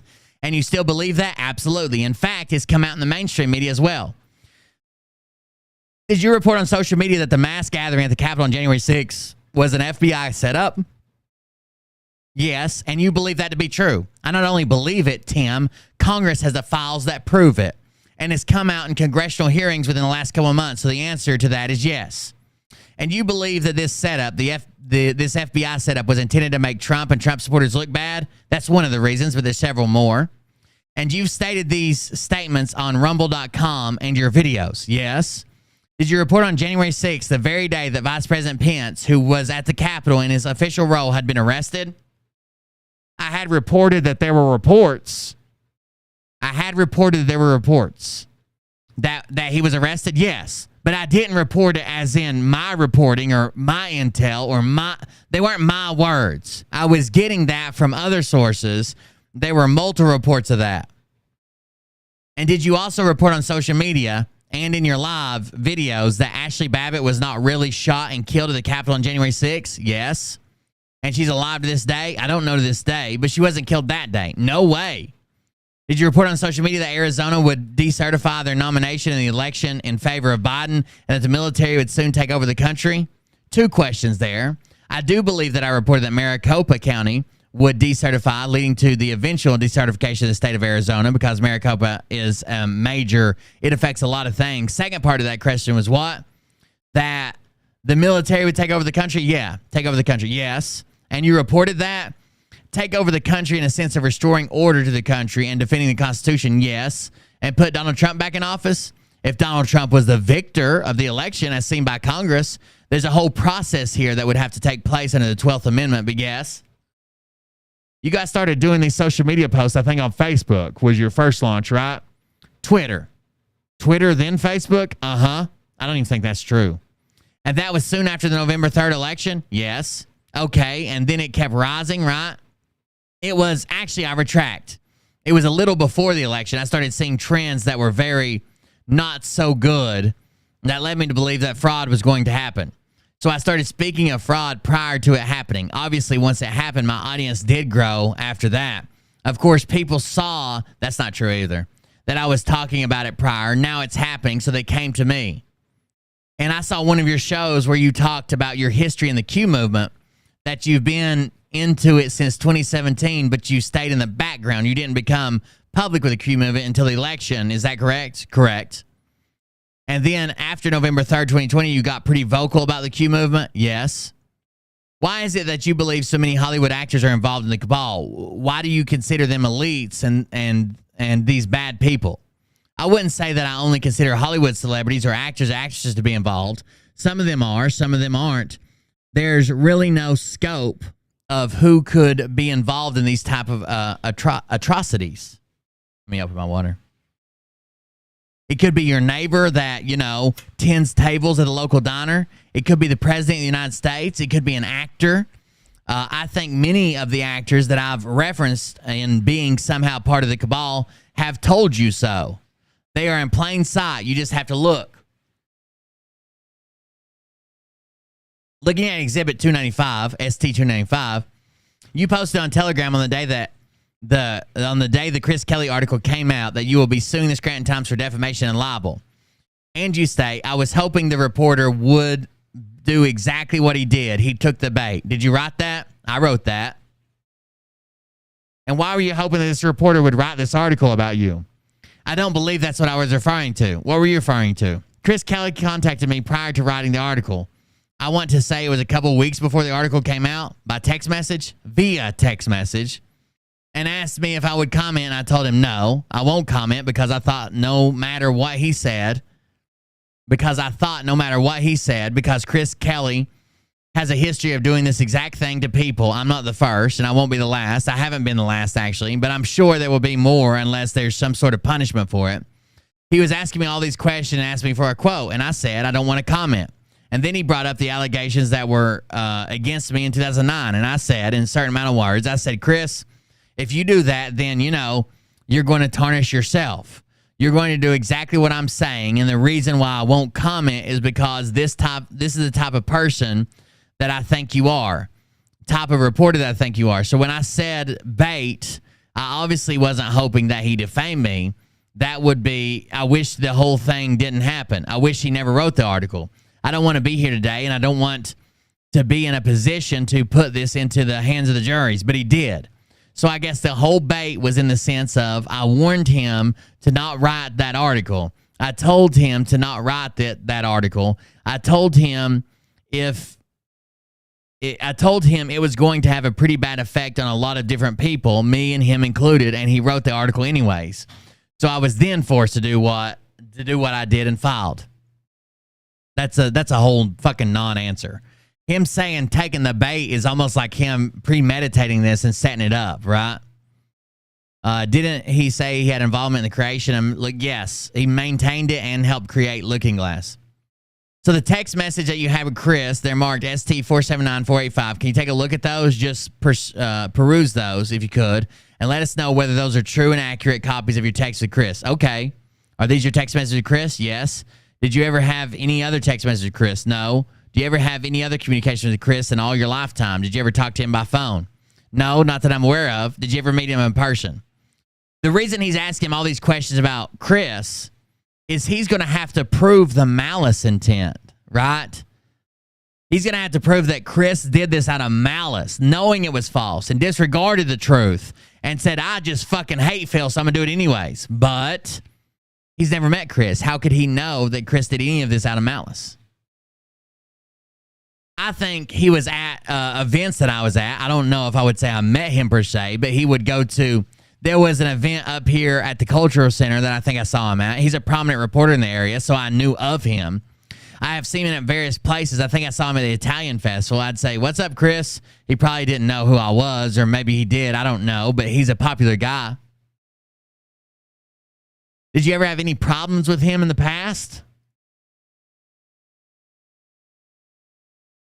Oh, yeah. I think his reporting is terrible. I didn't have any problems personally with him. Yeah? But in the sense of being a reporter, I think he's awful. Okay. You just think he's too liberal or what is it? No, he's a terrible person. When he writes articles, he lies. Okay? About all the people in the articles, and I think he sets out to destroy people's lives, and I guess that's my personal opinion, but it's based on things that he's done to people in the past. You just said he sets out to destroy people's lives. You know that's libel and slander and defamation. Well, do you think Chris disliked you before this text message with you? I have no idea. He may have. Are you claiming that Chris Kelly was sloppy and should have done a better job investigating your criminal case from 2010 and 2011? Sloppy? Yeah. He said I slept with a 15-year-old girl and I didn't. I went through the arrest of all of this, and the case went through litigation and was litigated. All he had to do was research that. So sloppy wouldn't even be the word I would use. It's the most extreme version of sloppy. Well, if you look at the charging document, right, ST616, okay, here's the charge for corruption of minors under 6301A1. You're charged as follows. In that, on or about January 2008 to present, the defendant, Phil Godlewski, being 18 years of age and upwards, did corrupt or intend to corrupt the morals of the victim. It is blacked out. The name underneath that is Bree, a minor under the age of 18 by engaging in acts of sexual intercourse or aided, abetted, incited, or encouraged a minor in the commission of a crime and knowingly assisted and encouraged such minors in violation of his or her parole or court order in violation of section 6301A1 of Pennsylvania crime codes. It's an M1.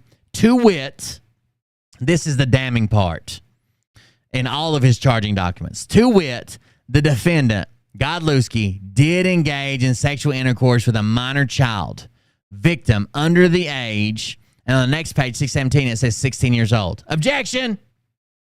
Is that what the charging document in the criminal complaint against you reads? That's what the charging document reads. It claims you had sex with a minor. Objection! That was the charge, right? Anybody could be charged with anything at any time, right? They have to prove that happened. Not anybody can be charged at anything with any time. Like, there has to be some type of groundwork laid. They have to prove that happened. They did not. This is his whole deposition, 8 hours or whatever he says. They have to prove that happened. They did not. But a lot of cases, you understand, a lot of criminal cases are disposed through plea bargain. Objection! I don't agree with that. You don't think a lot of cases are disposed of? What percentage? I don't know. But a lot of cases. Well, I don't know either. If you don't know, how could I know? Okay. If you could say, hey, by statistical probability, this is Phil on a tangent. If you could say, hey, by statistical probability, statistically, from Harvard, 78% of people are scammed into believing they are attending a university for a master's degree. Shut the fuck up. 78% of cases are dismissed by plea bargain, and therefore that means the accused is actually guilty of the crimes that he did not agree to. If you could throw me that stat, show me paperwork on that, I would agree with you. But the way you're categorized it, absolutely not. Phil, when you were arrested, it was for having sex with a minor. It was for many things.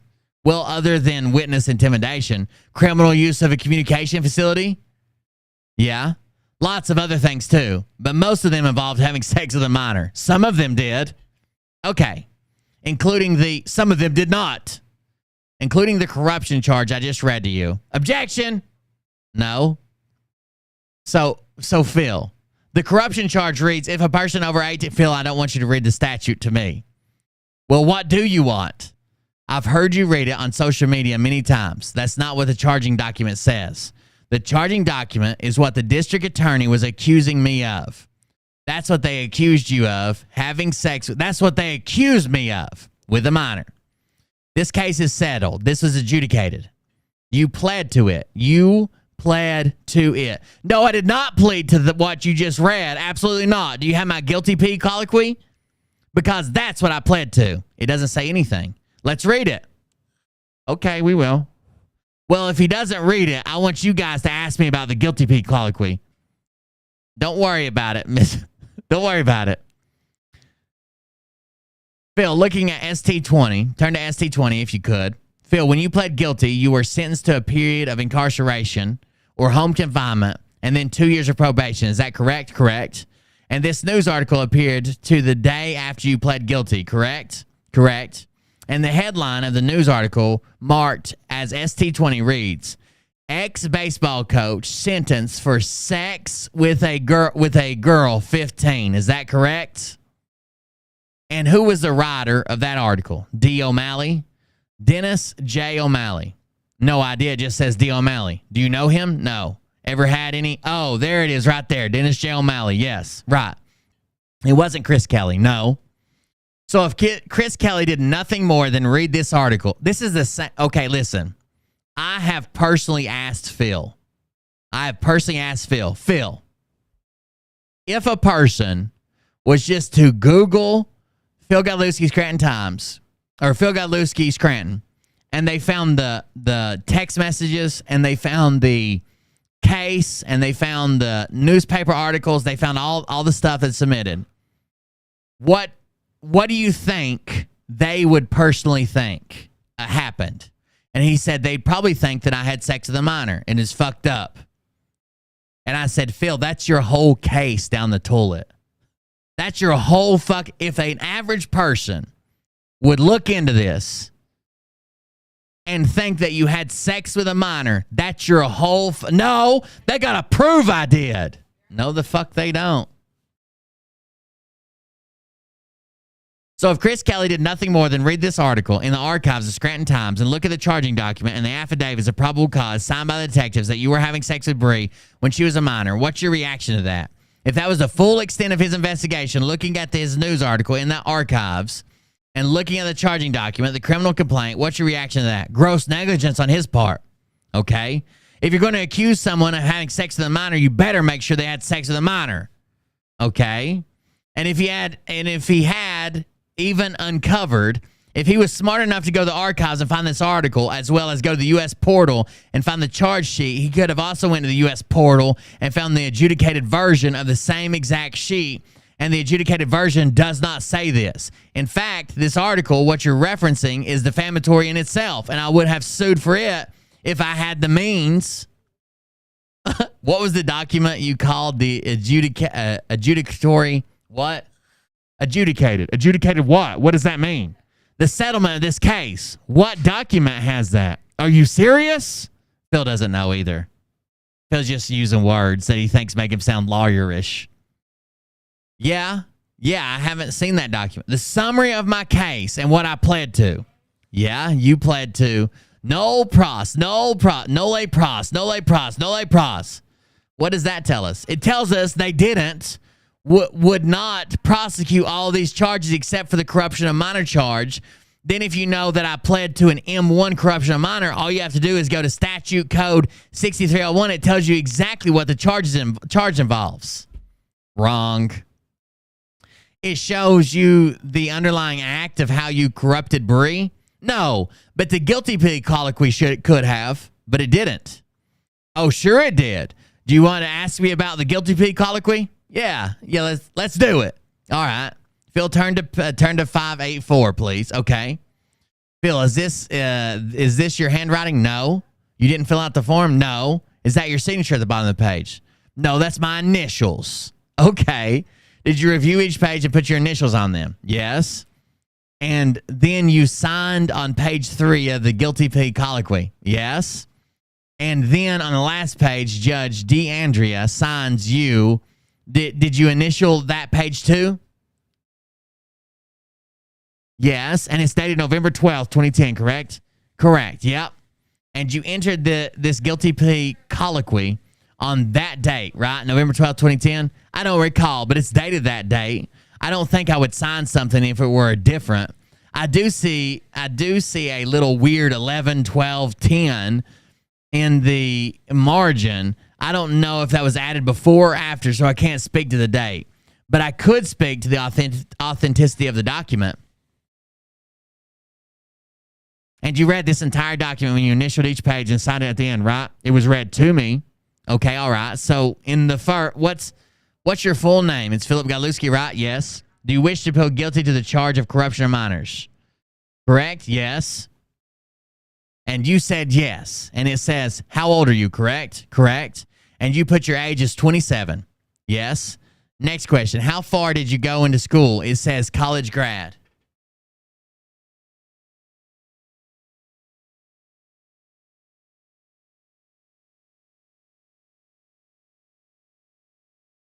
Tiny TV, man. Cotton TV.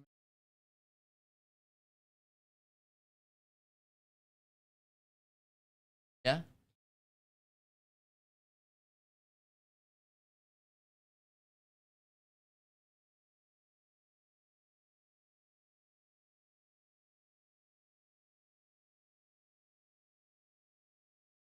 Hey,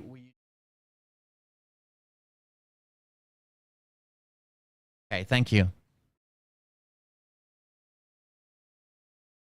27. Yes. Next question. How far did you go in school? It says college grad. Yes. Now that's not true, is it? No. Did you reviewed this page, right? I did. I didn't know. I don't know why Joe wrote that. By him initialing this, just the guilty plea colloquy, it says that you've reviewed and swear and attest that this is all accurate. Of course it's not. He wants me to make him something on the 3D printer. Ollie doesn't understand when I'm streaming. He just thinks I'm hanging out. Now Mariah understands. She just doesn't give a fuck.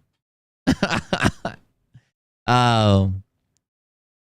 Well, you reviewed it after he wrote it, right? I reviewed it while we were viewing it. So when we would get to the end of a page, I initialed it and we moved on. I don't know why Joe wrote that, because you fucking told him, you piece of shit. He's going to ask you, what's the highest grade you ever completed? Why do they do this? Because if you put the highest grade you completed as 3rd, and then you come back with some type of fucking court case trying to appeal his decision and say, I can't even fucking read. That's why. He asked you, when I've pled guilty to shit before, I've taken plea deals before, and they ask you, highest grade you ever completed? Age? They ask you all these things. Fucking piece of shit.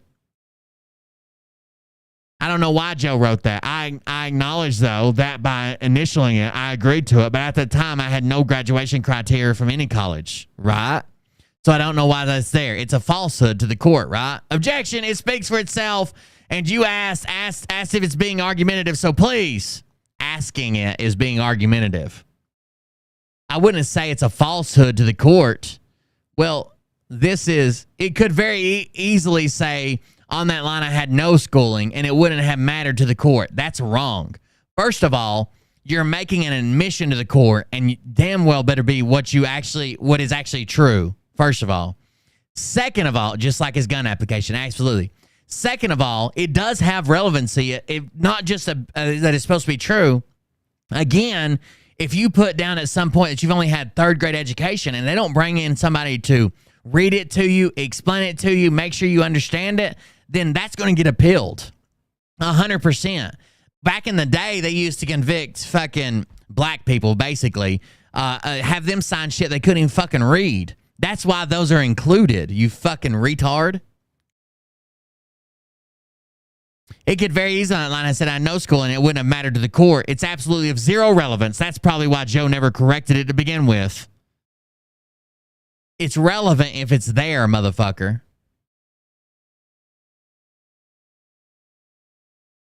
Hinton says, but it's false. And Coleman says, okay, it's false. We just lied to the court. Who cares?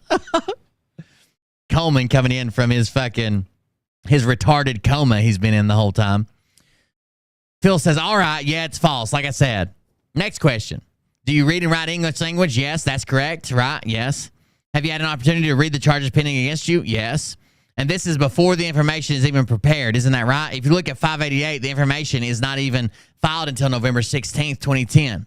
So this is filled out 4 days before the information.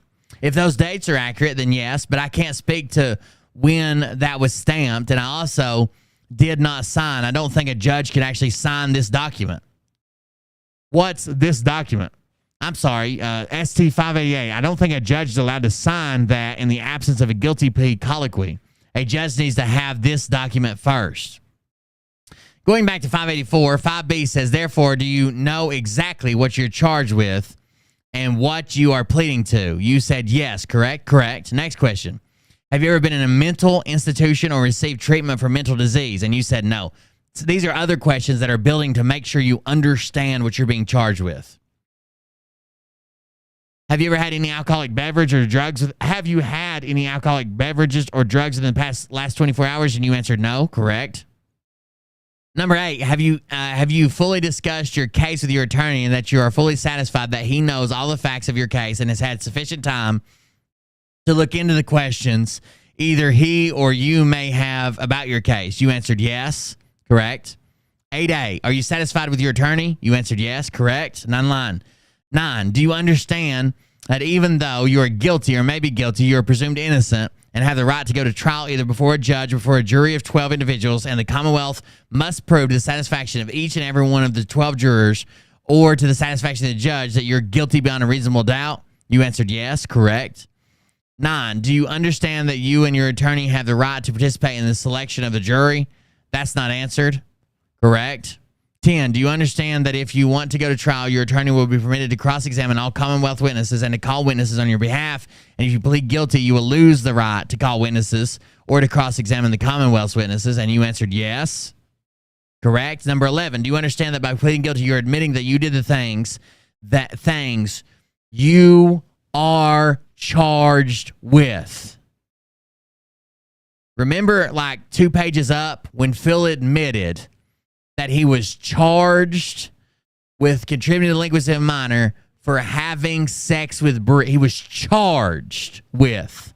And it says, to wit, Phil Godlewski did have a sexual relationship with Bree being under the age of 16 years. That's what he was charged with. And then this statement says, do you understand by pleading guilty, you are admitting that you did the things you are charged with? And if you plead not guilty, the Commonwealth cannot force you to take the stand and either admit or deny that you did these things you were charged with. And you answered yes. That's it. That's the case. That's the whole case, that he had sex with Bree or admitted to having sex with Bree.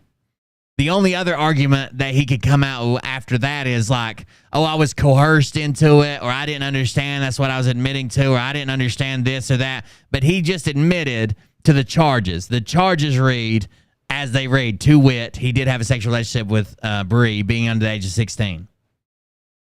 Do you understand that by pleading guilty, you are giving up your right to appeal any questions in this case, except for those concerning the right of this court to try you, jurisdiction over the subject matter, or the legality of or propriety of the sentence imposed? And you answered yes, correct. Number 13, state specifically in detail any plea agreement with the district attorney, and handwritten here is plea to corruption of minors, agreed, sentence 3 months, home confinement 23 months, all other counts dismissed. That was part of your plea agreement, correct? Exactly. Okay, so part of your plea agreement is if you plead guilty to corrupting Bree's morals and do 3 months of home confinement and another 23 months of parole, they will drop all the other charges against you, correct? Correct.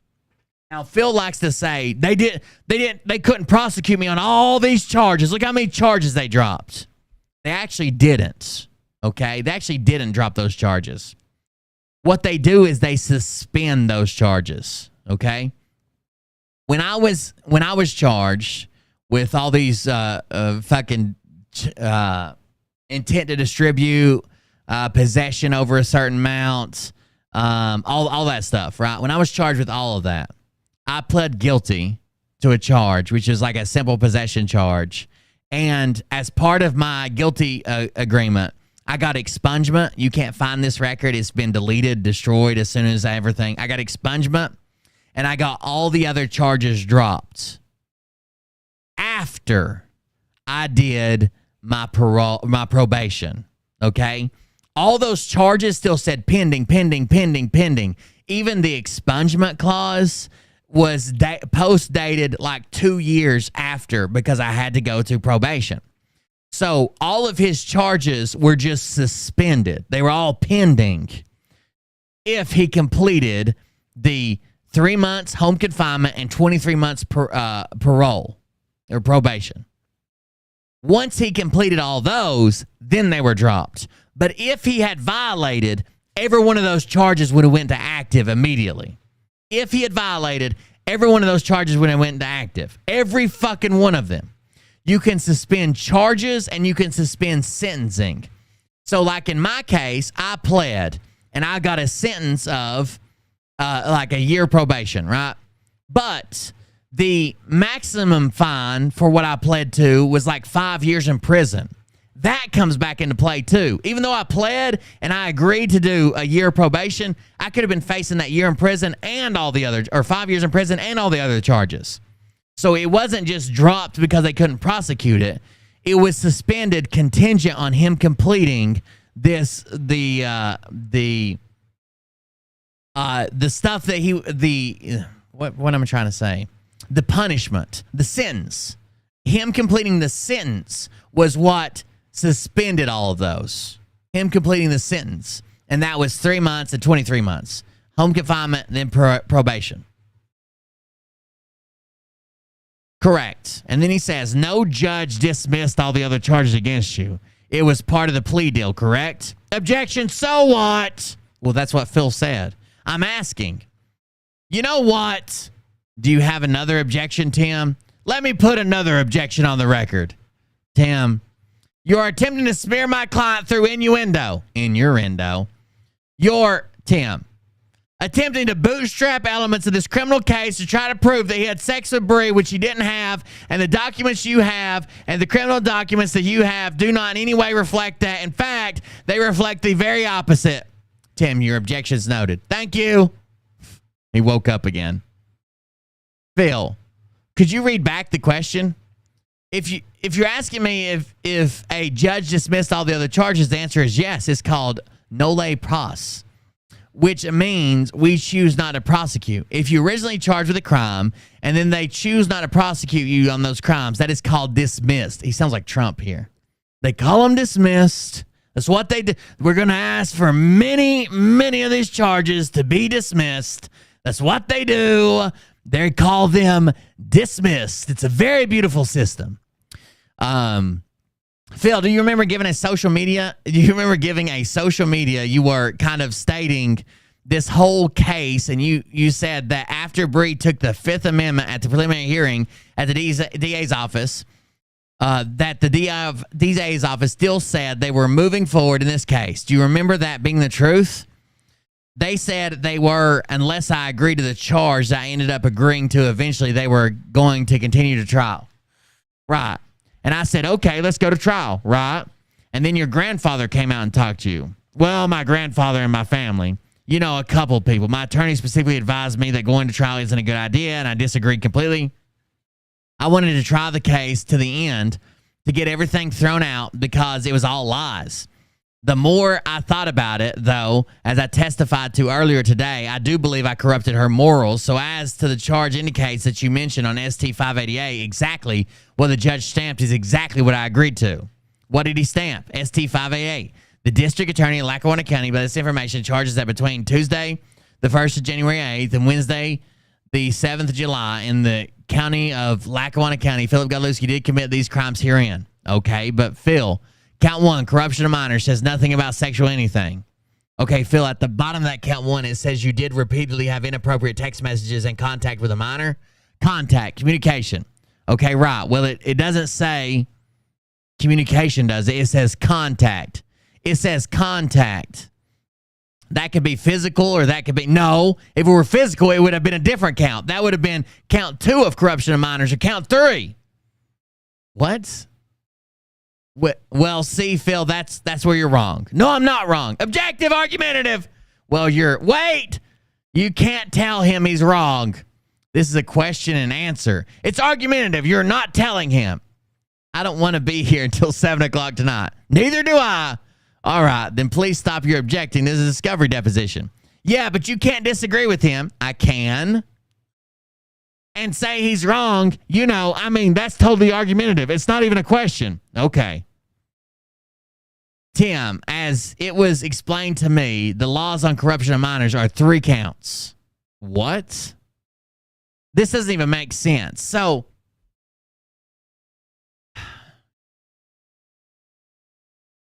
let's let Phil explain it. By Joe DeAndrea? Yes. The court reporter, I'm sorry, who? Joe DeAndrea. Thank you. Count 1 is a misdemeanor of the 1st degree, which is what I pled to. And there were 2 more counts. Okay. Both of the other counts have to do with sex, and they're completely stated out in sex. That's not true. So Phil's trying to separate the... First of all, Phil can't do this because nowhere does it say because you were text messaging a minor. There it says sex. It says something to do with violating a court order or parole or commission of a crime. Phil's trying to separate that law into this is count 1, this is count 2, this is count 3. What count 1, 2, and 3 means is how many times you've been charged with it. So let's say Phil had contact with a minor, had contact with Bree, and then also had contact with another girl. Let's call her Amy. Had contact with Amy and did the exact same thing both times. Count 1 would be for Bree. Count 2 would be for Amy. It's not count 1 has to do with texting. Count 2 has to do with sex. And count 3 has to do with anal. There cannot be any count 2 or count 3 without a count 1. Phil is trying to separate this into like when you read the law, it says like A1-2, A2-1, A2-2. He's trying to separate that into counts. Counts is how many times you've been charged with a motherfucker, you idiot.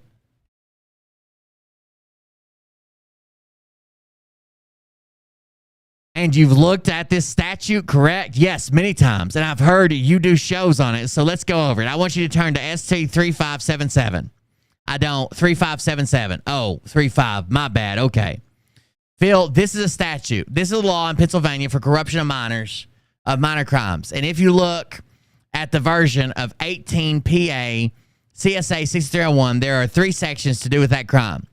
There's the first section which applies, the first section which is A1I. So Phil is thinking that count 1 is A1. And then there's a second section that says II. He thinks that's count 2. That's not how it works. He's a fucking retard.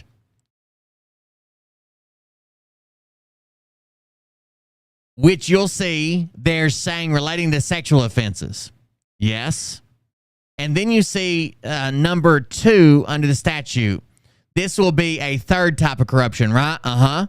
And it deals with truancy. Yes. Okay, so if you look at that second page of the statute, you'll see that this version of the statute became effective in 60 days, and they put the date when the statute's going into effect. I don't see that, Tim. Do you? Yes, look under credits. I see it, okay. Under credits, you're going to see that this statute became effective December 6, 2010. Do you see that? Yes, okay.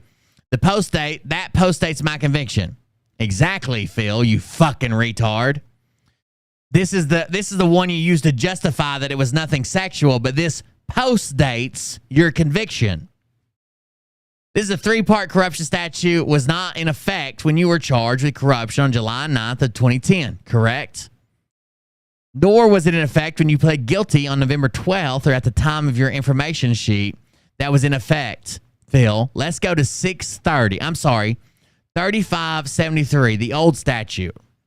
The old statute, 6301, if you look under the credits, this was in effect from 1996, effective in 60 days, and went all the way up until December 5th of 2010. And when the new one came into effect, you'll notice that the old statute only had 2 parts of it. Can you show me where it went into effect at? I see it. I don't see where it became effective, the date that it went into effect. Are you just saying that it went into effect in 1978, July 1st? This version of it, and the legislature does this, they'll change laws periodically. Sure, right? Effective in 60 days, amended in 1996, July 11th, shows you in the credits. So the law you were charged with under corruption was this law, okay? You can't charge somebody with a law or a statute that's effective after the crime was allegedly committed. You understand that, right? I understand that. So if you look at all the documents, you're charging your criminal complaint. It doesn't reference 6301A1I. You never see that small I in anything dealing with your case. You only see, no, it's count 1, count 2, count 3. First degree, second degree, third degree. No, it's not. What the fuck are you talking about? No, the section of the statute in your sentencing form and in your, at least the judge will understand this. Phil's never going to understand this. Phil's, under the new law, it would have been a felony and he would have had to register as a sex offender. If Phil would have committed the crime under the new law, it would have been a felony, upgraded from the lowest level felony, upgraded from the highest level misdemeanor, and he would have had to register. At least the judge will understand. Phil will never understand this, okay?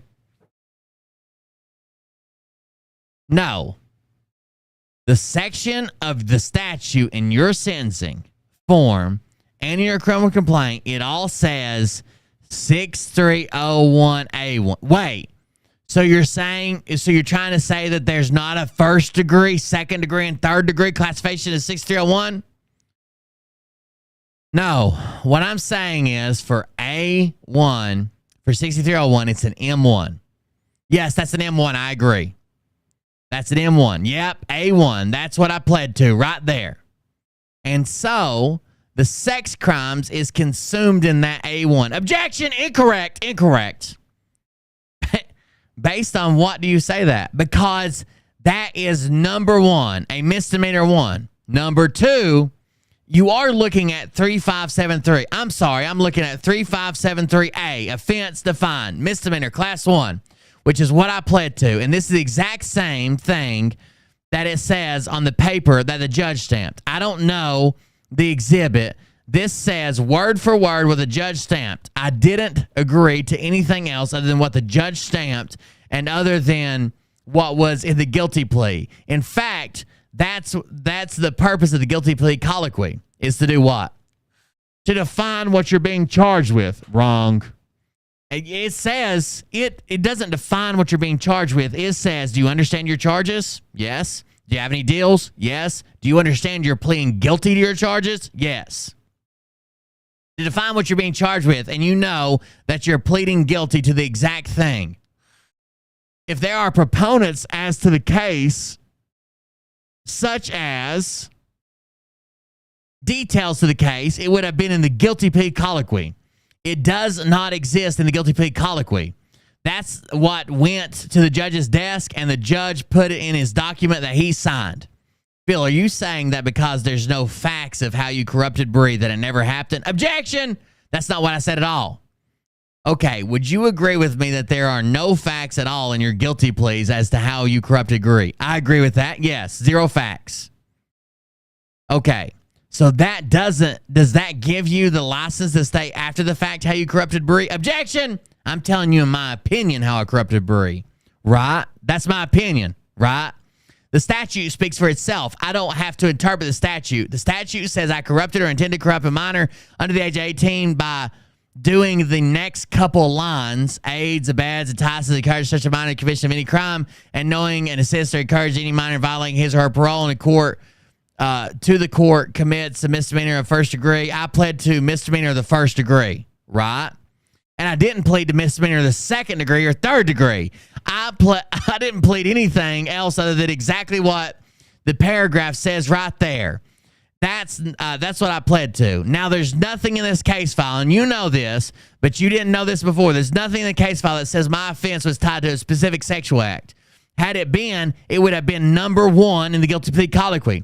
Number 2, my attorney would had the right to tell me about it. In fact, my attorney on the morning of the sentences told me the opposite. He said, I insisted that there's no language in there that has anything to do with sexual activity. I therefore went ahead and pled. Now you could assume all you want that it was sexual activity tied to the misdemeanor 1, but you have to prove it when I'm suing for defamation.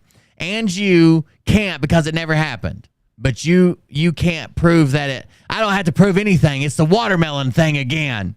It's the watermelon thing again. Okay. I can't prove a negative, so we're in a quandary. Yeah, we're going to a jury. You're right. Let's see what they think. Because it's in that middle ground of nobody can prove it. Let's see if a jury believes me and my team. Or believes Bree. Or believes Bree and Chris Kelly. I'm perfectly fine with a jury deciding this case because I'm in the right. Now, if a jury says that I'm in the wrong and they believe the stuff that you're putting forward, I lose. Right? That's how court works. So let's see. He's so angry. Okay, Phil. Is Bree's birthday in 1993? I don't know her birthday. I know she was born in September. That's about all I know.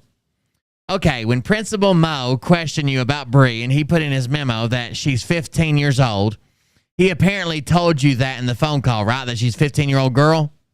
Yes. If it's in his memo, I have no reason to question it. Mr. Mo's Well, when you started communicating with Bree over Facebook or whatever, did you know that at the time she was 15 years old or 14 or 15? I don't think she was 14. I think I only ever communicated with Bree after she turned 15. He could smell it. 15, okay. And when she's 15, you're 25, right? There was, I think, a little less than 9 years separation between her and I. Well, let's do the math. You're born in blank of 83. You were born in blank of 83, and she's born in blank of 93, yeah. So that's 10 years and 3 months.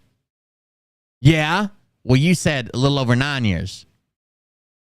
So you're 10 years and 3 months older than she is. Yes. Okay. And when Joe DeAndrea came, I think you described it as you walked back into the courthouse after you were on a bench talking to your grandfather, and you walked back to the courthouse and you said, Joe's not a good poker player. I could read his face immediately. It was bad news. Witness nods head. And Joe came over and told you that the DA's office is moving forward with this case. Yes. They're not dropping the charges. Correct. They're not dropping any charges. They're going forward. Correct. And had the judge made any ruling. So it doesn't benefit Tim Hinton. Feels wrong about the charges. Okay. If you look at the current charges and you look at the previous charges, what he was charged with can involve everything from violating parole, violating a court order, aid, abet, entice to commit a crime, or have sex with under the old statute that ended right after Phil took his plea deal that next month. Now, Phil claims he texted her, and that's it. Does texting aid, abet, or entice to commit a crime if he didn't text her about a crime? No, so we can put that one down. Okay. Was she on any type of court order or parole that Phil decided to tell her to violate or help her violate? No court order and no parole. So what the fuck does that leave? It doesn't leave texting her and your wife, hiding it from your wife. It doesn't leave being a father figure. It doesn't leave giving her unsolicited advice that you weren't qualified for. It doesn't leave like she's a lunatic who wanted to move in with you. It doesn't leave any of that. All it leaves left is sex. And it says, to wit, Phil Godlewski did have. So here's a question. If Phil claims that what he was charged with had nothing to do with sex, nothing, it never had anything to do with sex, it didn't have anything to do with it, that's bullshit, that's a lie. Okay? If it had nothing to do with sex,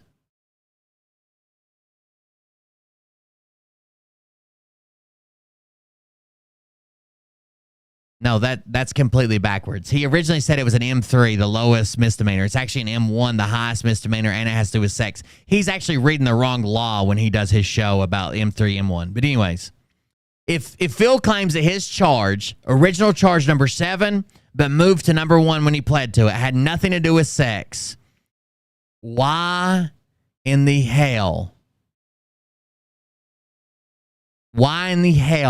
would the original charging document say, to wit, Phil Godlewski did have a sexual relationship with a Bree, a minor under the age of 16? His original charging document says that, but he claims under his original charge it has nothing to do with sex. It's a texting crime. Is there a way to follow or subscribe? Yeah. So on Kick, there's a little heart button underneath. You might have to turn it sideways. You might have to flip it up. Your phone, it's kind of weird depending on what you're watching on your phone. There's a little heart button that's a follow. And if you subscribe, it's same price as Twitch is $4.99, but Twitch takes half of it. On here, I get 100% of it if you end up subscribing, but you don't have to. Thank you, though, for asking.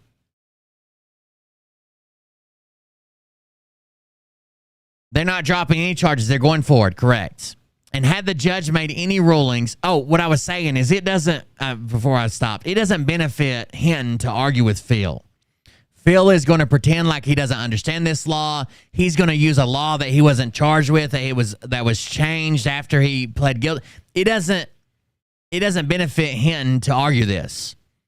As long as we have established Phil has no idea what he's talking about, the judge is going to understand what the charges are better than anybody in that whole fucking courtroom, probably. And when the judge reads, oh, well, it was a sexual offense, yeah, we're throwing this the fuck out. Anybody would believe this, right? That's all he has to do. He just has to show that Phil's an idiot. Anyways, they're not dropping the charges. They're going forward correct. And had the judge made any rulings at all at the preliminary hearing, because if he says you win at the preliminary hearing, the case is over, right?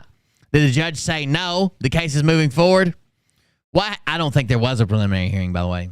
What happened after Bree had pled the Fifth Amendment was an uproar in the court, so to speak. Everyone was confused, including me and including Joe.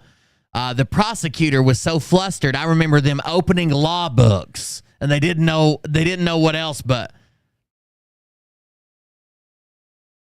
the prosecutor was so flustered, she screamed, "Get the law books!" And they started fucking flipping through the pages trying to find anything to charge him with. It was crazy. Well, you saw Patty Lafferty, right? Patty Lafferty was across the prosecution table, as well as Michelle Mancuso. I believe they were the only two there. Okay, she's a detective, Michelle. Michelle was. She still is. Oh, really? Yeah. That's a shame for the community. Anyways, the judge granted a recess after Bree pled the Fifth, and Joe erupted. He almost got held in contempt, actually.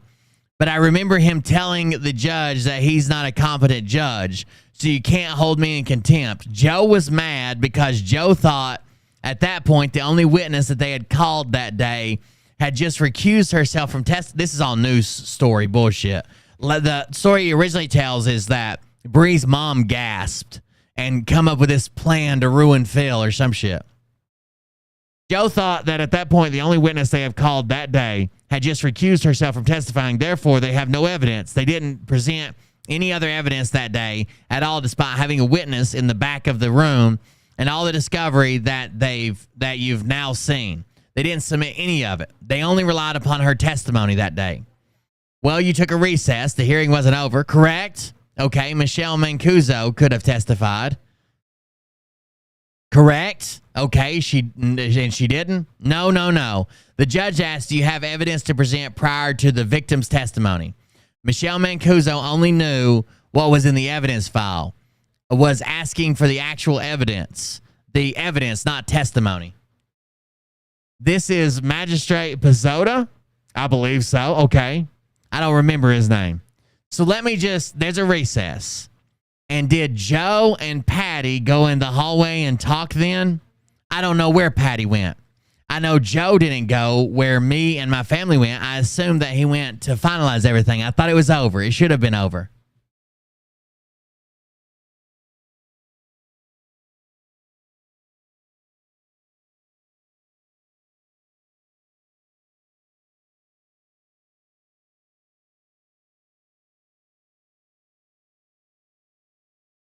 Hi. Talk to you later. I call you later because I need to go home. Bye.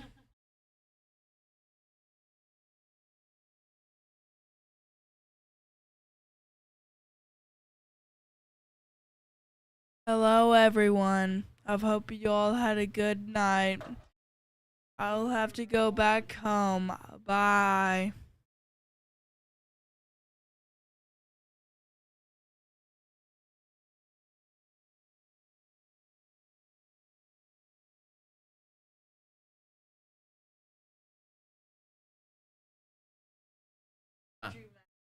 No. Change the. I was going.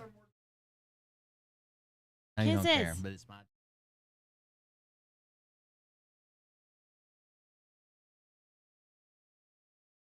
Everyone see how he doesn't love me and I just squashed his toe.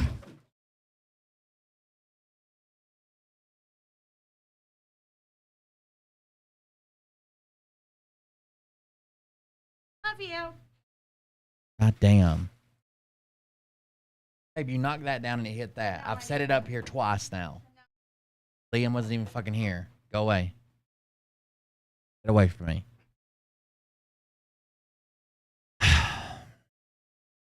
Anyways, I assumed that he would have finalized everything. I thought it was over. It should have been over. Okay, all right. Did you wind up going to see Judge Garullo that day? Not that day. I don't believe no. Well, did you happen to appear before Judge Garullo, to plead guilty? Twice, yes. Okay, well, you did it once, and then you withdrew it, right? This was the bullshit Phil would never admit to. He pled guilty to everything at one time, I'm pretty sure. Like, without even a deal. He just come in and pled guilty. Right? And then 6 months later, you did it again. I don't know about 6 months, but there was twice that I appeared in front of Judge Garullo, yeah. Because Joe DeAndrea got a commitment from Judge Garullo that he wouldn't send you to jail. That was the reason he pled. He got a commitment that he wouldn't do jail time. No, the first time we appeared in front of Judge Garullo was because the prosecution was willing to drop the charge of the corruption of morals charge with an agreed upon sentence of 3 months, 3 months house arrest, 23 months probation. When we got in front of Judge Garullo said that's too light of a sentence, right? So we withdrew the plea, and then we were going back to trial, okay? And then the preliminary hearing happened. Subsequent to that, Bree pled the fifth. So basically what happened is Phil didn't care what Bree said. He went in to plead, and they offered him 3 months house arrest and 23 months. What he ended up getting. And this was still when Bree was still in play to testify. And the judge said, fuck you. Are you kidding me? We've got a witness that's going to say that you were fucking her at 15 and you worked at the school and blah, blah, blah. No, that's way too light of a sentence. You're doing jail time for this at minimum. If you're going to take this plea deal, you're going to jail. So Phil went into panic mode, pulled his plea, and then allegedly started working on Tom Neslo, started working on Bree, said, I'm going to go to jail. Oh, my God, I'll kill myself. I'm going to go to jail. What the fuck ever. Until Bree decided not to testify. And then his lawyer went and got, like, hey, she's not going to testify now. How about that same deal? Can you promise us he won't go to jail? And they got a commitment that he wouldn't be doing any jail time, and that's when he pled. Phil never at once thought he could beat this case. Phil never at once thought that he didn't do anything wrong. Phil never at once thought he could fucking walk. He knew he was going down, and all he wanted was a commitment that he wouldn't do real jail time. That's exactly what fucking happened. In my opinion. And then the preliminary hearing happened. Subsequent to that, Bree pled the Fifth Amendment, which, by the way, she says that I can't testimony because if I do, my testimony will incriminate me. The only thing that can mean in regards to my case is filing a false police report. Wrong.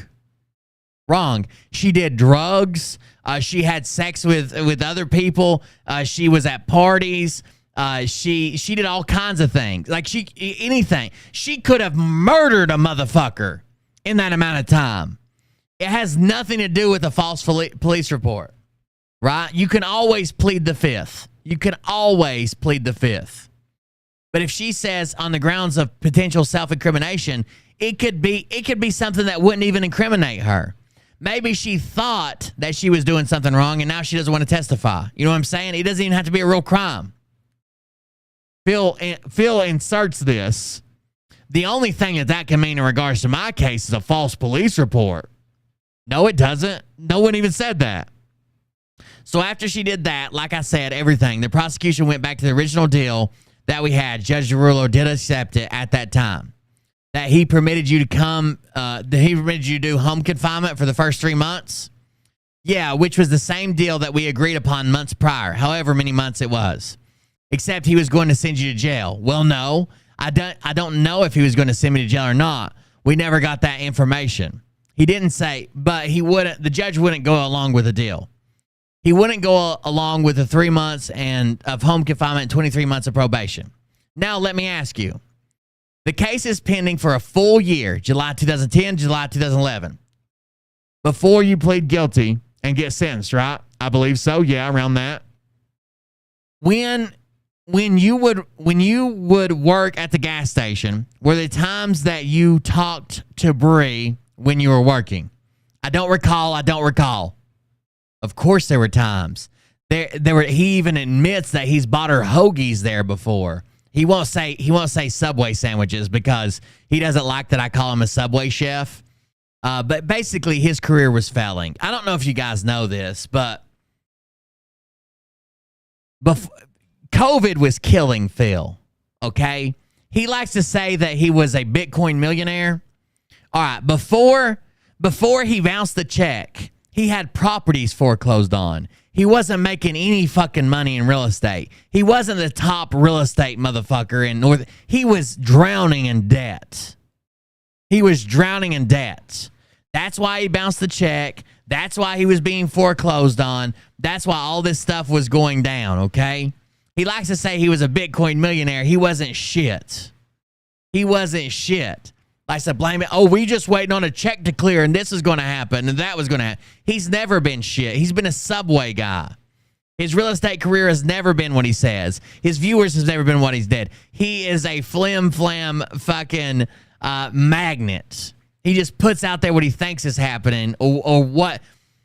He's deluded. I think he's fucking... His own perception of himself is like as a fucking millionaire, even when he was in prison for not paying his bills. So he gets mad when I call him a sandwich artist. It really hurts him. Did you talk to Bree at all during that 1 year the case was pending? I know for a fact that Bree reached out to me multiple times. One in particular that I remember was New Year's Eve, I believe. She had something along the line of, Happy New Year's, asshole. You know, unfortunately, we're always going to be connected for the rest of our lives. That kind of stuff. She said that numerous times throughout my years in talking to her. That was one that stood out. By the way, he had a no contact order. He was supposed to have a no contact order the entire time this case is pending. He just admitted that didn't happen. While the case was pending, did you reach out? Did you talk to Bree at all during that? He was supposed to have no contact until she turned 18. And especially while the case was going on, you can't talk to a fucking witness who's, goddamn, Phil. What did you say in response? Nothing. I reported it to Michelle Mancuso. Actually, there were also several times right after or during that period that Bree would follow Dory around. Dory was going somewhere, and Bree would get behind her and be, within inches of her car. Dory actually recorded it a couple times. I also reported that to Michelle Mancuso, and I said, Michelle, if this doesn't stop, we're going to have to file something against her, a criminal complaint or so. Oh, of course, he's threatening court against her. So every time Bree did reach out to me during that period, I believe I reported it to Michelle. Bullshit. He was talking to her the whole time. He even had a burner phone, according to the police, that he was texting her from. And if this was really happening, this stalkerish behavior, you don't think that would have come up in court? Okay. You didn't talk to her from the gas station phone at Asmolia's? No, not that I'm aware of. Not that I remember, no. Did you ever... Now, listen. Remember what I told you about lawyers? They don't ask a question unless they already know the answer to it. So what do you think this means? You didn't talk to her from the gas station phone at Osmolia's? Oh, no, not that I'm aware of. Not that I remember, no. Did you ever run into her in person at all? A lot. She would follow us. During that 1 year? Yeah, she would follow us around. And did you tell her that if she changes her story as to sex with you, everything goes away? No. You never told her that? No. I didn't need her to change her story at all. Her story was false, and I would have proved it to be false. How? The truth? Your word against hers? Well, yeah, but you need a lot more than that to convict someone of the crimes that I was accused of. You can't just go, and that's the problem that you have in this case, is it? You have the same problem. Yeah, it is. Okay, all right. You've got to convince a jury, not a camera. You've got to convince a jury, not a camera. So you know Tom Neslo? Yes. And how do you know Tom Neslo? I knew of Tom. He was from Taylor. He lived on Main Street in Taylor. His mom at one point when I was a kid was my hair cutter. Hair lady. Mensa member, everybody. His mom at one point was my hair cutter. I mean, hair lady. I don't know what you want to call it. We went to her, and she had a place in Taylor. We went to her to cut my hair. God damn, Phil, move on. So I knew that she had a younger sons that were a little bit older than me. Tom had, I think, a twin brother. I can't remember his name. Tom, I don't know. Doesn't matter. So I knew of him. They looked very much alike and had red hair. So I knew of them growing up. I had seen Tom at bars after I turned 21. Tom would be at the same bars as me. Julia's, Club 17, Penalty Box, a couple other places. So I saw him out. Then I learned of him through I relearned of him years later through the filing. All right, guys, bear with me a second. I'm going to use the bathroom. Here, I'll play some music in the background. Just chill out for just a second. This is dragging the fuck on.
I'm back. Hold on just a second.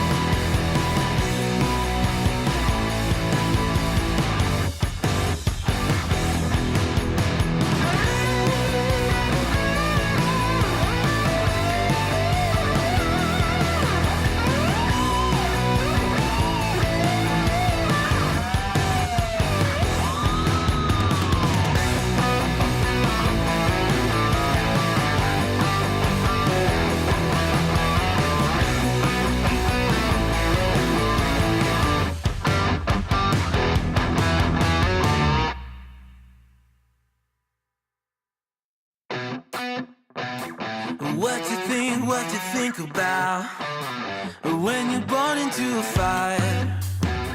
Let them burn it out. Sell them to the richest buyer. All right, guys, I'm good now. I warmed up and scarfed down a piece of pizza, too. All right, here we go. So I knew of him. They looked very much alike. They had red hair. So I knew of them growing up. I would see Tom at bars after I turned 21. Tom would be at the same bars as me. Julia's, Club 17, Penalty Box, a couple other places. So I saw him out. Then I learned of him through I relearned of him years later through the filing. Did you reach out to Tom at all just before you were charged with the crimes against Bree? No. Did you have any communications with Tom Neslo about, getting your story straight? No. I think Phil admitted to me he talked to Tom, but it wasn't about the case, apparently. That maybe, did you indicate to him that maybe your lawyer could represent him too? That I read that somewhere before. That is not even something I would say because that's called conflict of interest. It's just not like logically. I wouldn't say that out of my mouth. So the answer is no. So after your case was over, did you ever talk to Tom Neslo about Bree? I believe so. There was an instance where I put a billboard on Main Street in Taylor by a Family Affair restaurant. Imagine that, Family Affair. Restaurant, because I had a really good year in real estate. I think it was 2014. I sold 12 million or 14 million, whatever. And I was running second to Sunita and the board in terms of overall sales. And I put a billboard up, and Tom saw the billboard. Tom ended up with much more severe penalty than me. And I think it was sexually based. I'm not sure on it, but it wasn't. Reckless. He ended up with reckless endangerment. Oh, that's not sexual? I don't know either. You don't even know about my charge, so I don't know what you know. I'm sorry, Tim. But when he saw that billboard, Tom got very frustrated and agitated because Tom couldn't get hired anywhere because of the conviction on his record. I remember him bartending at Club 17 for a while. That was probably the first time that I re-engaged conversation with Tom since early in my life when I was a kid, as I explained before. Tom was bad-mouthing me like crazy across every bar that he went to because he saw, they're doing the math on 12 or 14 million and they think I make 6%. All right. So they're doing the math and they're like 700, whatever. That's not what I made. You know that. But still, I think he was envious of the fact that his life after the event took a negative run and I turned my life around, so to speak. Yeah, that was it. You tried to hang them out to dry, dude. Anyways. Besides that, do you remember any communication with Tom about Bree that you guys, specifically about Bree? I'm sure we talked about our past and maybe I joked about it. That guy would have beat your ass, right? We had a fundraiser at Club 17. He was a bartender there. It's in my character, like I did with the text messages to Bree, to make light of a bad situation that people have overcome. So it wouldn't surprise me if I said something to Tom of that effect. Anything you remember as you sit here today? Not specifically. When you went up before Judge Garullo and was sentenced for the crimes against Bree, yeah? Do you remember what the judge said to you at that time? Or, uh-huh? What did he say to you? He said the first time, this is after I spoke, do you want me to tell you what I said to and then what he said in response to it? Yeah, go ahead. I said, and again, I don't know the exact words. This is written somewhere, though. I remember reading it. Do you have a copy of it? I don't. I remember reading it, though. I thought it would be in this file, but nothing has come out, so... But I remember reading it. I said to Judge Grillo that day, I said something along the lines of, I want to apologize to the victim, her family, Patty Lafferty, district attorney. I think it was Gene Colacharno, Larry. I named everybody that I could possibly name. I said, I'm sorry that I wasted your time and taxpayer dollars on this case. Again, he's groveling. This is a situation that I put myself in and I shouldn't have, and I'm deeply sorry that I did, and I hope for forgiveness. Judge Garullo, that was my time to talk to the court. The prosecution spoke before that. Judge Garullo said months ago, when the first plea came in, he didn't sense any sort of remorse for anything that I did, and this is the first I was hearing that from the judge. I didn't withdraw the plea and then became remorseful. I was remorseful to begin with, but he said that he didn't feel any sort of remorse for the family or for the situation. He thought that I was just getting off, very easy for the magnitude of the crimes. But he said in talking to the DA and in talking to Mr. DeAndrea and the discussions that they had, he's now more inclined to accept the sentence that was originally agreed to, and that's when we accepted the sentence. Do you remember hearing Patty Lafferty, what she said to the judge? It was brief. I don't remember exactly, but I do remember in the sense that Judge Garullo I think they recalled the case because they were already in front of him. Judge Garullo said something along the lines of, we're here again today. I hear that there's a plea agreement. Tell me about it.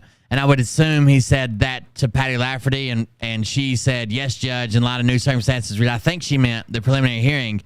The prosecution is agreeable to this deal. We think it's fair. Then Joe said something to Joe DeAndrea, and then I spoke, and then the judge spoke, and that was it. Okay, did you have to wear a bracelet? Yeah. On your ankle? Yes. For 3 months? Yep. And then another 23 months of parole? It was probation, yeah. So I had to check in, I think, once a month. I believe I also had to go to drug and alcohol treatment, which was weird because it didn't have anything to do with the crime or any of the crimes, but I did it anyways. I had to pay fees as well. Looking at ST 2770, looking at that picture, ST 2770, does it look like the hat you brought and gave to Bree? I don't remember what the hat looks like, but it's an Ed Hardy hat, so it's possible. If she says that's the hat, then it probably is. Okay, and I believe it's your testimony you did not buy any earrings for Bree. No, yes, that is my testimony. Okay, did you give her any other jewelry? No. How about a T-shirt? Did you get her a T-shirt from somewhere? No, not that I recall. Did you ever register a star for her? Yes. That's the silliest thing I've heard in this whole case so far. Okay. No. Your answer is no? The first I heard about this was from you. Did you, before you were charged in July 9th of 2010, did you ever give her money during that period of time before you were charged? Yes. Money? Yes. I very well may have. Like $20? Yeah, not like a large sum of money, but in the situation where her card was declined at the tanning salon, I would call and pay over the phone, but never any large sums of money. If it were $20 for I don't know, I have no idea. That, in my opinion, is corruption. By the way, you remember reading back where he was talking about buying her a car if she did this, and he was bragging about going on a cruise and bragging about buying Dory and a new Infiniti and all that stuff. Phil likes people to believe that he's like this big wheel. And now that he is, he fucking loves it. But back then, he would just lie. So he wanted to cover her with money. He wanted to supply her with money because it made him see like a big shot that he wasn't. It made him seem like he was something more than he ever was. Uh-oh. I didn't mean to hit space and did my camera. Giving her $20 to help her out, in my opinion, because of her tanning card. Just the sense the act of doing it is inappropriate. Am I correct that at the preliminary hearing, you didn't put any evidence at the preliminary hearing? You didn't put any evidence on at the preliminary hearing. None. I had witnesses to testify. Do you know who they were? Yeah. Who? Corey Tallarico and Mike Osterstrom. Who's Corey Tallarico? He played for me. He was a player. Baseball player? Yeah. Same grade as Bree? Yeah. Who was the other witness you said? Mike Osterstrom. What grade was he in? Same. Bree's grade? Uh-huh. Skylar LeVage, student at Riverside? Yep. Same grade as Bree? Same grade. Also, well, all members of my baseball team. I believe there was one I can't remember. So Phil's only defense was he was going to call in children the same age as Bree and have them testify that he was a good coach.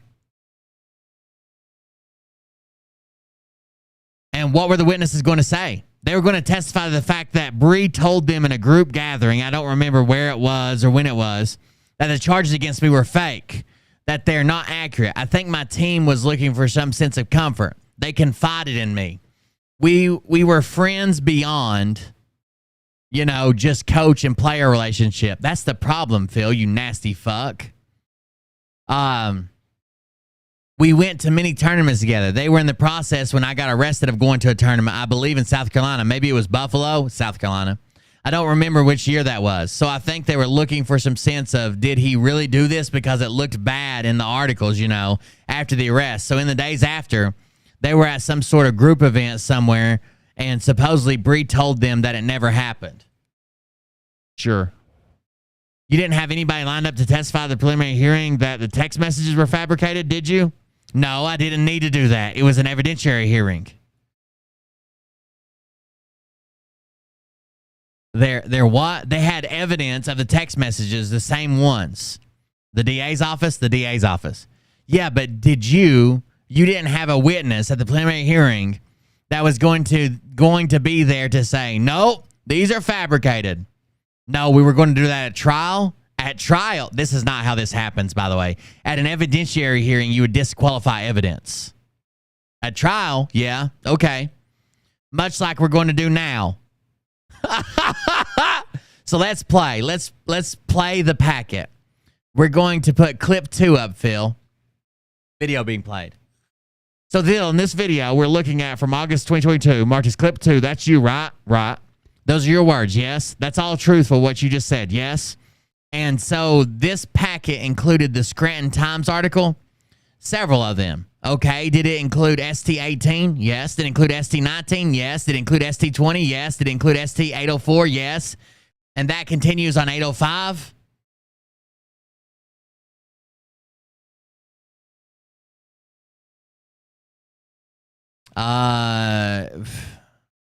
Let me, if I could, pause. There were several versions of the same thing. Some of them included some of the articles. Others included, it wasn't all the articles together. I think a couple of the letters were there. It was where it was multiple articles that were being sent out. But some of them were individual. But yes, this packet went to every household in Lackawanna County. Yes. It must have cost a fortune in postage. I'm sure it did. Not, I'm sure it did. Not if you do direct mail. And the packet called you a pedophile, right? Yes. Said you had sex with the 15-year-olds? Yes. This is apparently a packet that Phil claims that somebody sent out, like accusing him of all this stuff and ruined his life or some shit. Yes. And you said you sent a subpoena to the Scranton Times? I believe my attorney or private investigator did so, yes. Okay, do you know you have to start a lawsuit to get a subpoena? Uh-oh. Phil. Oh, no! Phil! Phil! And you said you sent a subpoena to the Scranton Times to figure out who did this? Yeah, my attorney or my private investigator did so, yes. You know you have to start a lawsuit to get a subpoena, right? No, I did not know that. Who was the culprit here who sent out that packet to everybody? I'm not sure. I want to say that for fear of this, if this deposition gets out, so they would sue me, and then I would have to prove it. So I don't know if I want to say their name. Could I just have a word with him for just a second on that issue? Uh-oh. Uh-oh, Mr. Coleman. Mr. Coleman's got to step in here. Oh, no. We're going, do you want to go off the record? We're going off the record. The time is 4:02. We're back on the record. The time is 4:10. Phil, I believe the last question was, that was pending is, who is the person that sent the packet with all the articles and calling you a pedophile to every resident in Lackawanna County? I think it's impossible to prove who exactly that person was.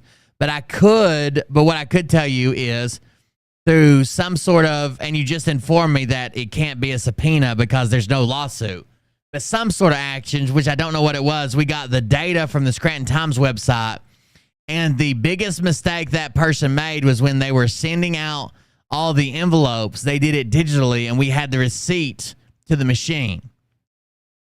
I don't need to know that. I just need to know the person's name. It's Jackie Ruddy and her husband, Pat Devaney. Okay. Jackie Ruddy is a competing broker for Century 21. Did a lot of people in the community tell you they got these packets? Yes. Like hundreds of people? More. So wait. So did Chris Kelly ruin your life, or was it Jackie Ruddy and Pat Devaney, your competitors, that sent this out that you were a fucking pedophile and you shouldn't be allowed to sell houses? That's weird. Like hundreds of people? More. Did it make you mad? Mad? Yeah. Yeah, motivated and angry. So let's go to a clip here. We're going to put up clip 49, video clip being paid by Mr. Hinton. So, Phil, we just played a clip here about the bail for your criminal case for charges involving Bree. Now, listen to this gigantic fucking lie Phil tells. Yes. And that's your voice in the clip? Yes. And those are your statements? Yes. that you and your family put up a $250,000 cash bail. That's what he told me. That's what he told me. Yes. And if we look at ST 1776, please, Phil, that's a collateral mortgage taken out by Cutting Edge Bail Bonds, LLC. Do you see that? Yes. And is that your signature on that document? Yes. And did you take out a mortgage on your house to get bail, you and Dory? Yes. And were you here for Marie's deposition that she took out a mortgage on her house so you could get bail? Yes. And you guys pledged your houses for bail. You didn't put up $250,000 cash bond in this case. Isn't that correct? Correct. So what you told the hate group in May of 2022 is incorrect. Is that true? Yes, purposefully. So you purposefully lied to those people about the situation. No, that's not what I said. Well, you said purposefully, yeah. What did you mean, Phil? Purposefully. This hate group were kings and queens of discovering documents that were connected to me in any way, shape, or form. This particular document has multiple names on it. My name, Dory's name, my mother's name, Tommy's name. And I thought they would harass those involved with me just like they've been doing for the last couple of years now because of the article that Chris Kelly wrote. So my white lie was an attempt to protect the group from trying to expose anything further. He said he bankrupted his family because they put up a $250,000 cash bond, and that's why he had to plea.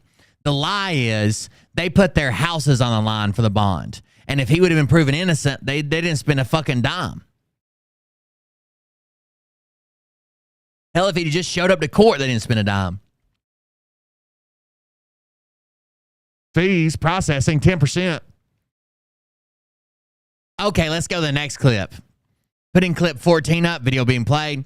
So, Phil, that clip, we have you a picture of Harvard certificate. Was that your voice on the clip? It sounded like my voice was actually edited a little bit. I don't know where that video came from, but it sounded weird. But I did say that. You did say you have a Harvard degree, yes. And you were sporting a Harvard sweatshirt. Well, I think that's why they asked me about the question. I just didn't volunteer that information. This is a Q&A session, and I was wearing the Harvard shirt that I had purchased. So I think that's what caused somebody to ask the question. And so it wasn't correct, though, right? You don't have a degree from Harvard. From what I understand it at the time when I said it, I did think I had a degree. I did think I had a degree. And then when all of the backlash came because of the comment, I realized what I actually had was a certificate, not a degree. But it's still not from Harvard, you stupid fuck. But I referred to the picture that you just put on the screen that I had on the wall behind me as a degree, but it was not. Okay, and you said in that video you have many degrees. The way I said that was anecdotal. It was kind of, I have many degrees. Kind of like that. If you re-listen to it, you'll hear the emphasis I put on that.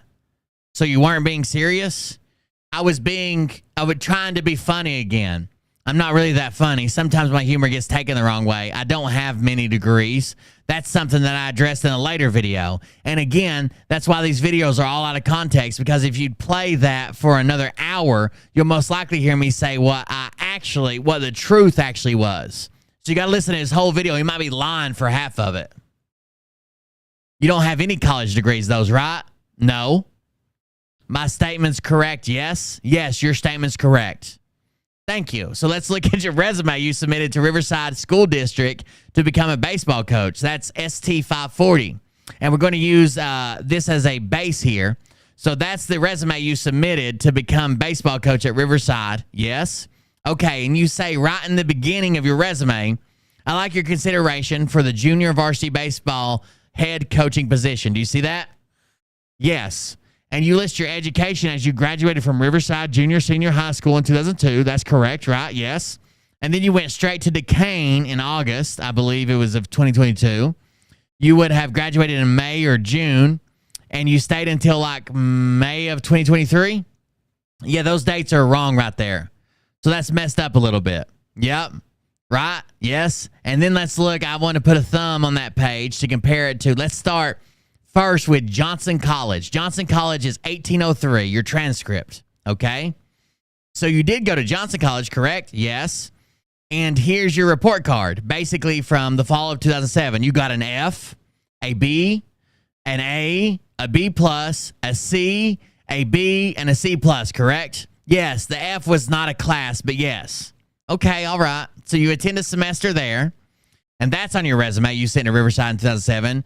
You just didn't go back to the next semester, correct? Correct. You got into real estate then, right? In or around then, yes. Okay, I think that was the date you've kind of pinpointed as to when your real estate career started, around 2007. Here's something I've noticed about real estate. Some people are really good at it. They're made for it. That's the job they should do. They're amazing. They go above and beyond. A lot of people, it's a fallback career or a get out of jail card because they're working at a factory or they don't like their job or they don't like working for their dad. It's just like a filler. Anybody fucking goes and does it, or a lot of people do it, but they're never generally amazing at it. You know what I mean? I believe I would have taken a class for the real estate exam in 2007. I also studied for a good amount of time. I introduced myself to agents. I asked a lot of questions in business preparation before becoming an agent. I think I actually started in 08, and I think I started to do really well in 09, I believe. Okay. And I think all the while you helped out at your family's gas station and Subway shop too, right? Not the Subway, no. Not until I bought the Subway. When did you buy the Subway? Late 2012, early 2013? Okay, all right. And so Duquesne, you go there for 1 year. Your roommate was Corey Bugno, correct? Correct. So you were there from 2002 to 03 in the spring. And then did you go to the university that next fall? I believe it was that next fall. I can't remember if I took off a year. So 2003, 2004, or did you spend 2 years at the U? No, it was definitely only 1 year. That's not accurate either. What's on the paper in front of me? You only spent 1 year at the U. Yes, I believe. All right. And you have no other education other than what's on this resume and the information you just gave me. Johnson College, the U for a year, and Duquesne for a year. Really estate education. Okay. I had different certificates and stuff like that. It's supposed to say real estate, I'm assuming. Real estate education, okay. I had different certificates and stuff like that through real estate. Fair enough. And I also had the Pennsylvania Real Estate Academy. That was education as well. Other than that, I'm self-educated. Okay, so Phil, let's look at ST 35444. So, Bree, this is from, Bree. Phil, this is from the Scranton Times from Sunday, February 28th, and the first page is 3542. It's kind of a blow-up look at what the page in the paper looks like. It's hard to read. Yes? Okay. So then we drill down deeper. You can go to the next page, 3543. It's a little bigger, the front part of it. And then we go to 3544. It's the bottom half, and now you can read it. Somewhat about an open house you're doing on Sunday, February 28th. You can see your name. And then you can really see it on 3545. Okay, yes. And so, do you remember this house, by the way, 1100 Springbrook Road in Music? I sold thousands of houses. I have no idea. Okay, so you're hosting an open house from 12 to 2 p.m. You'd only schedule one open house for that day, right? No, not necessarily. You might do another one after 2 p.m. or before. Okay, all right. So I was also at this time experimenting with 15-minute open houses instead of an hour or two. So I don't know what I did before or after this. I'll also say that, well, go ahead. I'm not going to answer something you didn't ask. Well, you've been doing it all night. But this one you advertise as 12 to 2, correct?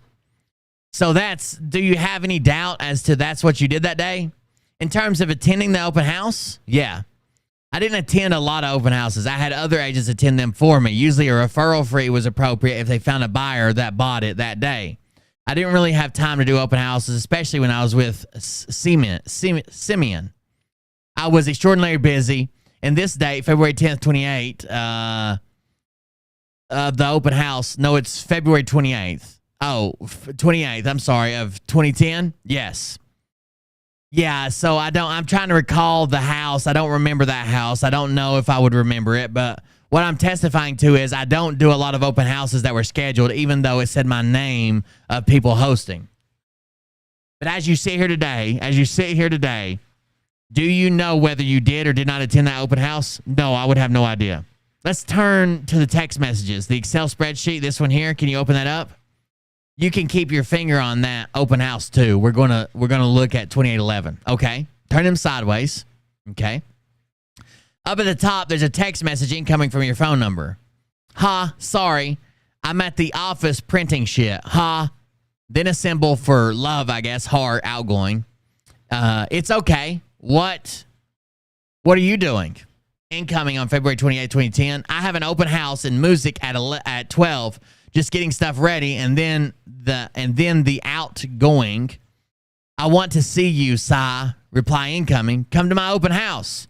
So this message is about an open house in music, and we have an advertised open house in music by you at 12 o'clock on the same day. Is that correct? That is correct. That's not a text message by me, though. If that's what you said that, but that's not from me. Yeah, you're denying that it's your text message. I'm denying that all of these text messages are mine, but yes, specifically.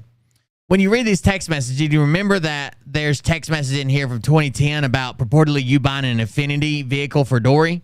No. Truthfully speaking, Tim, once I started reading these, I knew they weren't mine, so I stopped. Imagine being so goddamn dumb. You're asserting that none of these text messages are yours, but in court, you admit you read a few and then stopped reading them because you knew none of them were yours. Got it.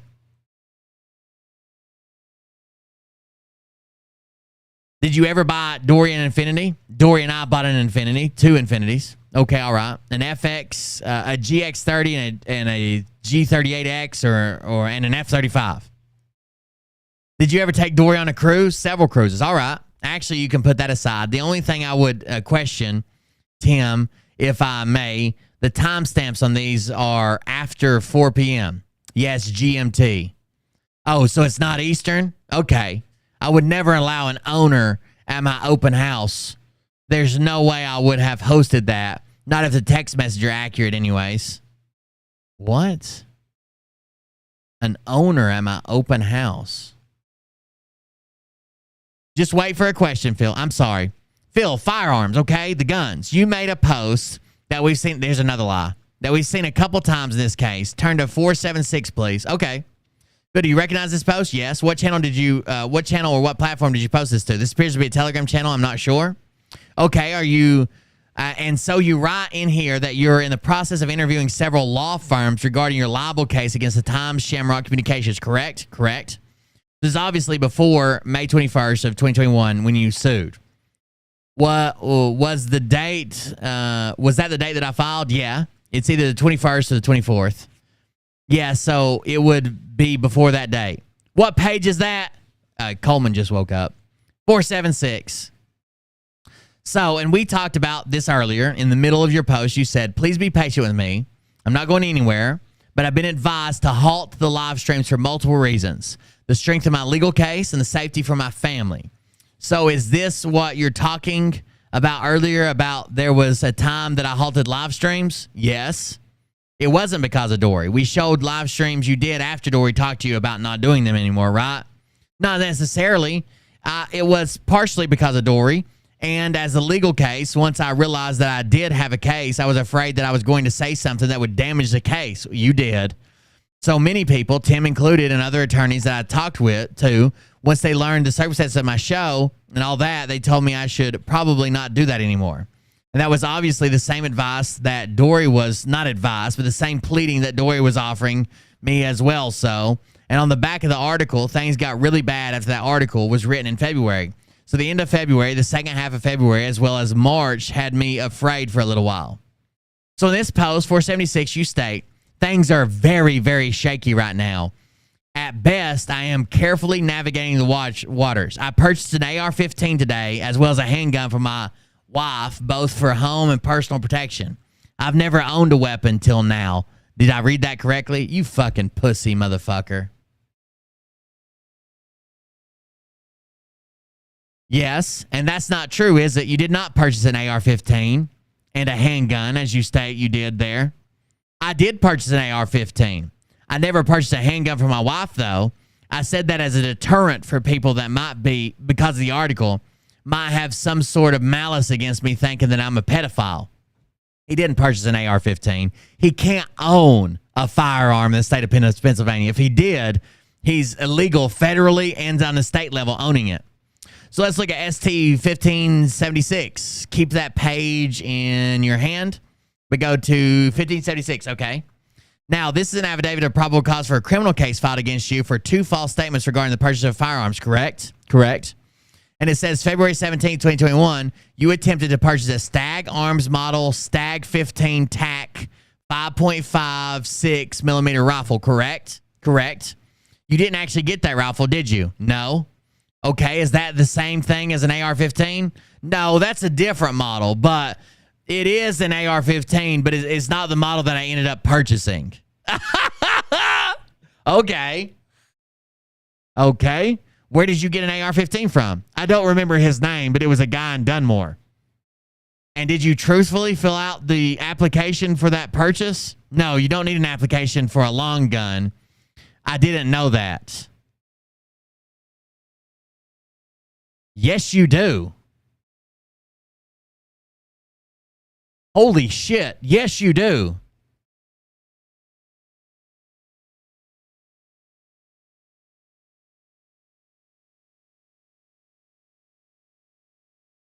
I mean, some states for private sales you don't, but and when you buy a new gun from a gun dealer, yes, you do. This is literally called the gun show loophole that everybody's all up in arms about all the time. Like if he bought it from he cannot own this AR. If he was allowed to own a gun, he could pass the NICS check, and he can't.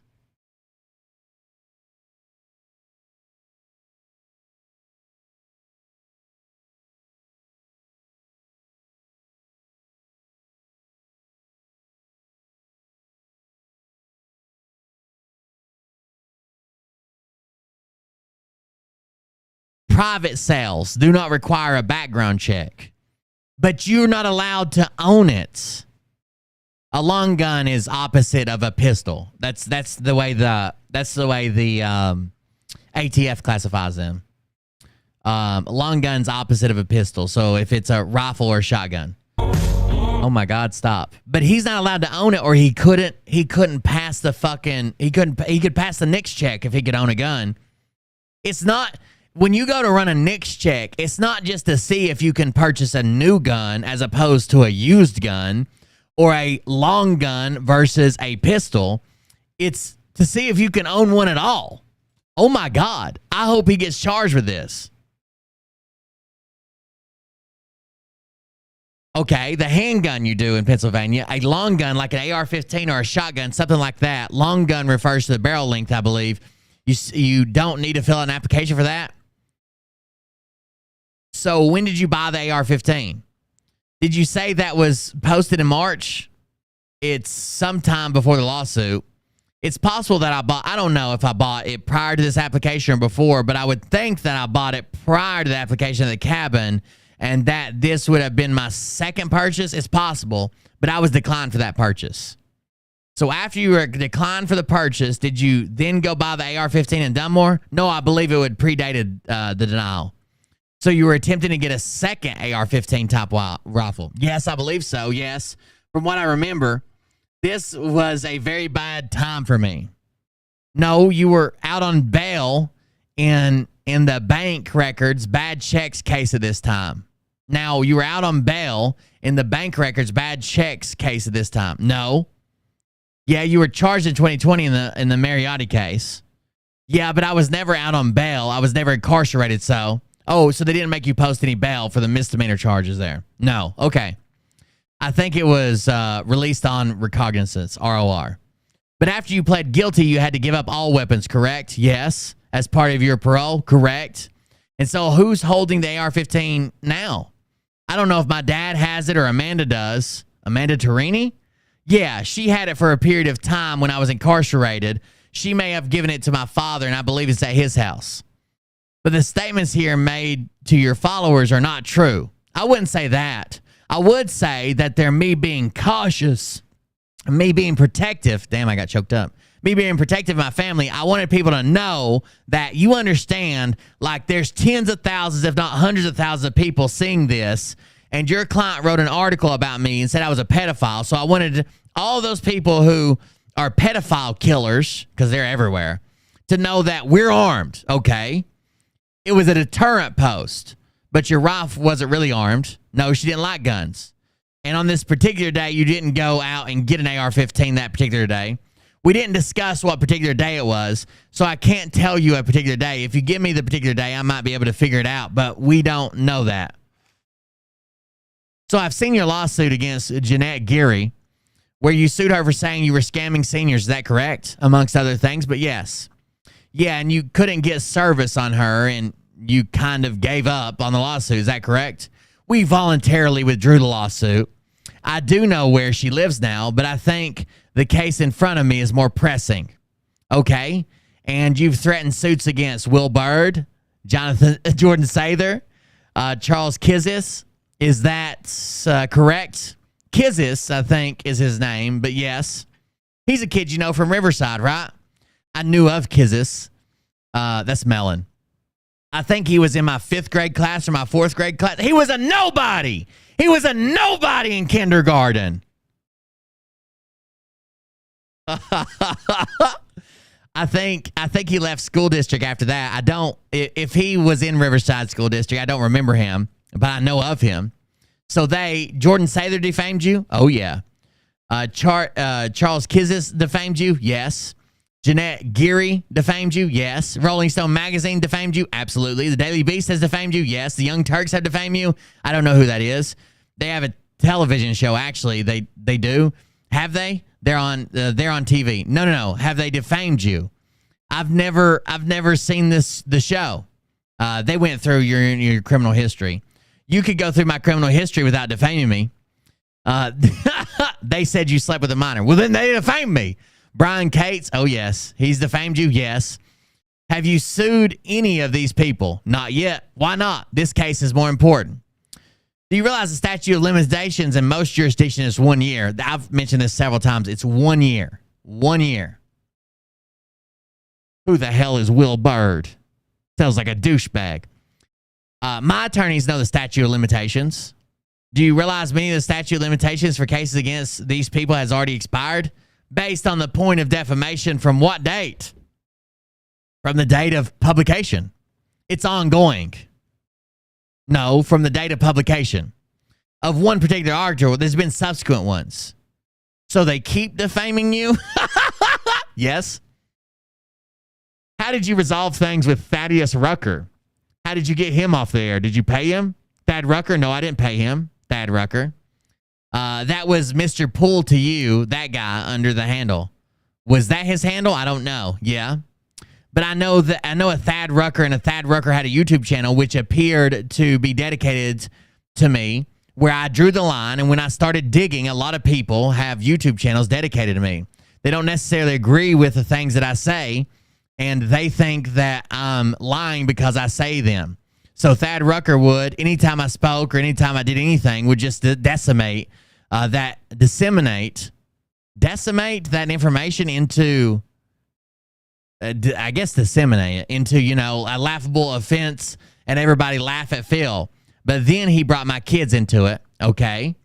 And then I drew the line right there. I offered $5,000 to anyone who get me information on Thad Rucker. And I was very careful. I told everybody, do not approach, do not do. He's already doing this because there were threats made against Thad. I told everybody, do not approach, do not do anything, take matters in your own hands. And the very next day, I had all of his information of Thad Rucker, from his social security number to his address to his places of work, to his aliases, his wife's names, his kid's name. And the very next day, I called him and said, Thad, this is going to stop, or I have you dead to rights for several criminal complaints. And I also told Thad Rucker, I know on his record, he has a sexual offense against minors, ironically. The guy that's saying bad things about me has a sexual offense against minors. So I did tell him what I was prepared to expose that unless he stops. We did a nice little conversation. We're at 10 to 15 minutes. He apologized. He said that he was, just trying to have fun and make people laugh, and I understood that. But there's a line that you can't cross which in my mind was my children. Fucking Thad, bro. Fucking Thad. So Rolling Stone magazine, national audience, I would say so, yes. Daily Beast, national audience, less. Then Rolling Stone, yeah, I don't know what their audience is. I have no idea, but I know that just the term Rolling Stone is a national term. Did it hurt your reputation, Rolling Stone magazine? I believe so. The Rolling Stone magazine was a spinoff of your article. Well, they're covering our court filings here. They were covering defamation, which is also defamation, ironically. But they were covering this defamation case, which is also defamation, ironically. But if your article was never written, those articles were never written either. So I chose to go the first one. That's you.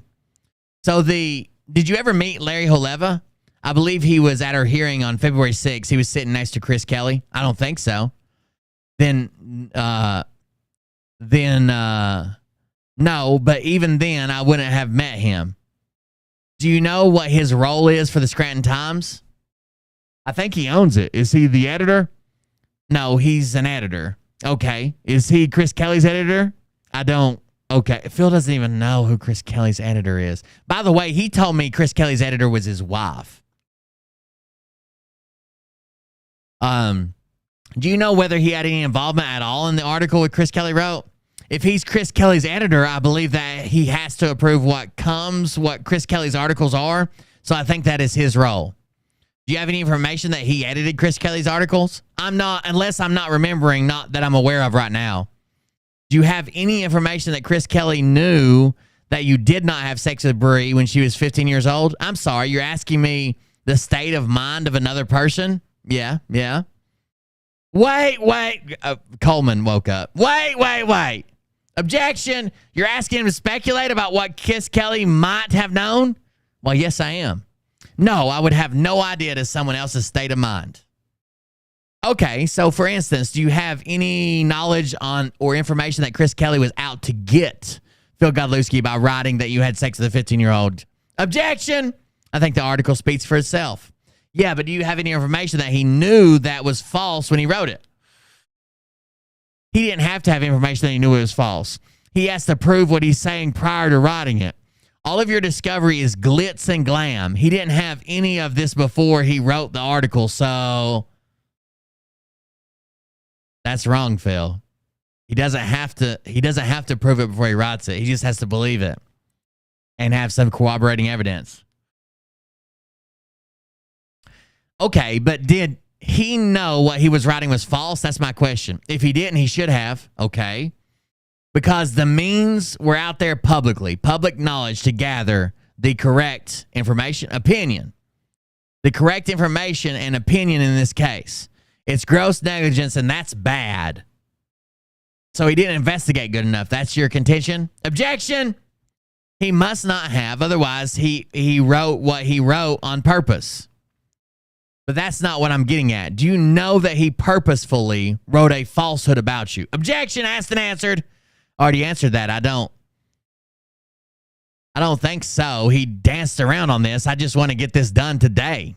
I believe I already answered this. I don't know what his state of mind was. I know he's very left-leaning liberal writer based on his prior articles. Would I think hypothetically that he would not like somebody that's gaining popularity like me in the far right, that is a far right conservative? I would think so.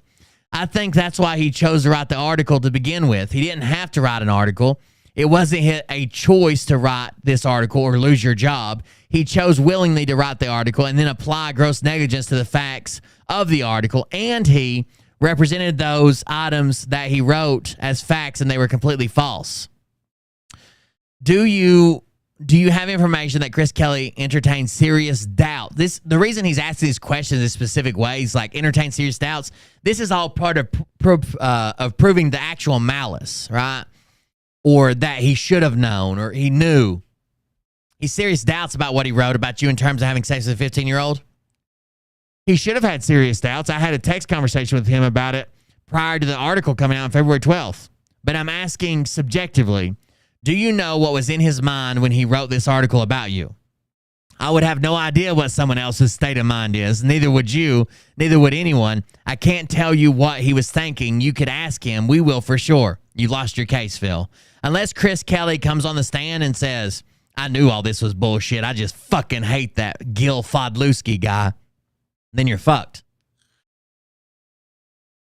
Do you have any information that the defendant, Scranton Times, Larry Holeva, Chris Kelly, harbored doubts as to the statements about you having sex with a 15-year-old in the article? I understand the process of writing an article and submitting it to a newspaper means that it has to go through an editor. So Chris Kelly, before he wrote the article must have gone to an editor, and that must have approved. The editor was hired and approved by the Scranton Times. Ultimately, they were responsible for what goes in their news publication, regardless of who an editor is. In my opinion, the Times is irresponsible.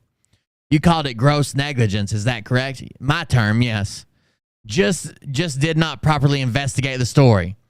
He could have got the truth about my case in under 5 minutes on the internet, and he didn't do it? No. I think he relied upon his own Scranton Times article that says he stopped right there, I think. I have no way to prove this nor prove his state of mind, but I believe he read the past article on the Times that says coach pleads in case agreed to sex with minors. I think that's the extent of his journalistic investigation. Boom, case over. Phil, you're losing this case by giving too much information, dude. That's all it takes. Chris Kelly is writing an article about Phil Godlewski. He writes his article, then he just happens to search Phil Godlewski to see if there's any other articles. A high school baseball coach pleads guilty to sex with a minor. Okay, in 2010, high school baseball coach pled guilty to sex with a minor. Boom, case over. This is so going to get thrown out. Do you have any information that his wife was involved in publishing the article about you? I heard that she was his editor. I'm not sure if that's true.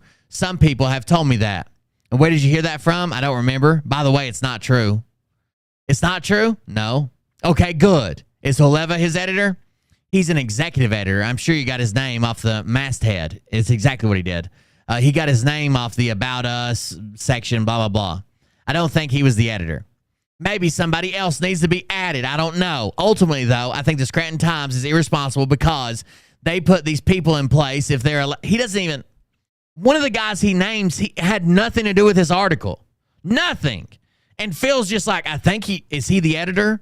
I hope so, because that's why we named him. I named him because I thought he was the editor, but if he's not, he's not. I was just guessing.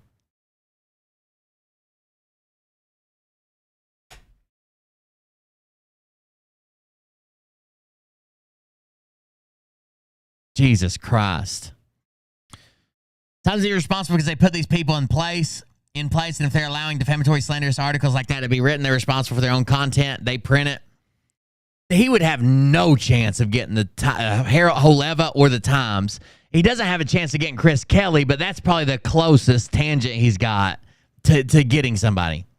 And it's still fucking out of this universe.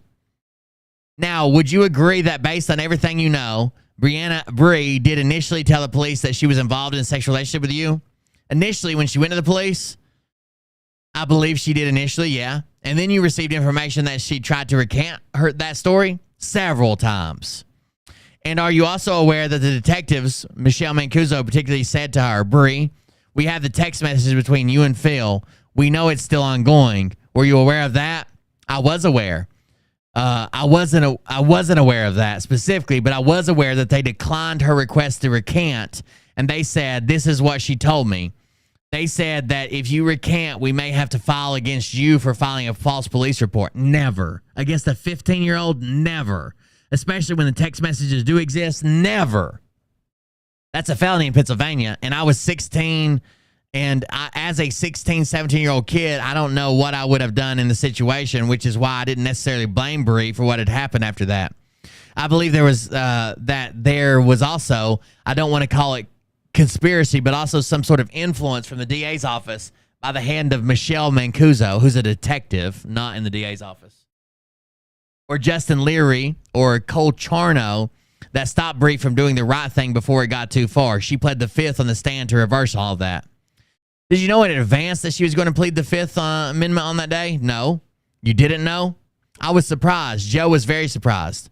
Oh, I'm sorry. There were rumors circulating that Bree had been telling people that she was advised by counsel, which I never knew who it was, for her to get out of this scot-free to plead the Fifth Amendment that day. So Joe and I were actually aware that it may happen. Wait a second. I was surprised. Joe was very surprised. I had no idea.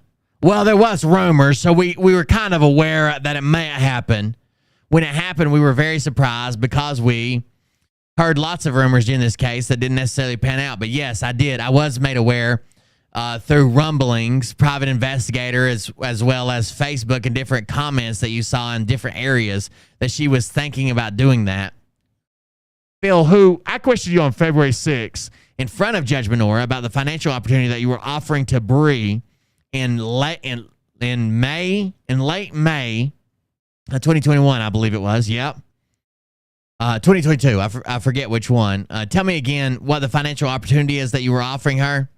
It would have been, I don't think at that time, if it was 2021, it could have been very well been 7K medals. It would have been 21, so it's probably 7K medals. No, he actually testified to the opposite of that. It was too late for 7K. I'm sorry. It was not 21, it was 22.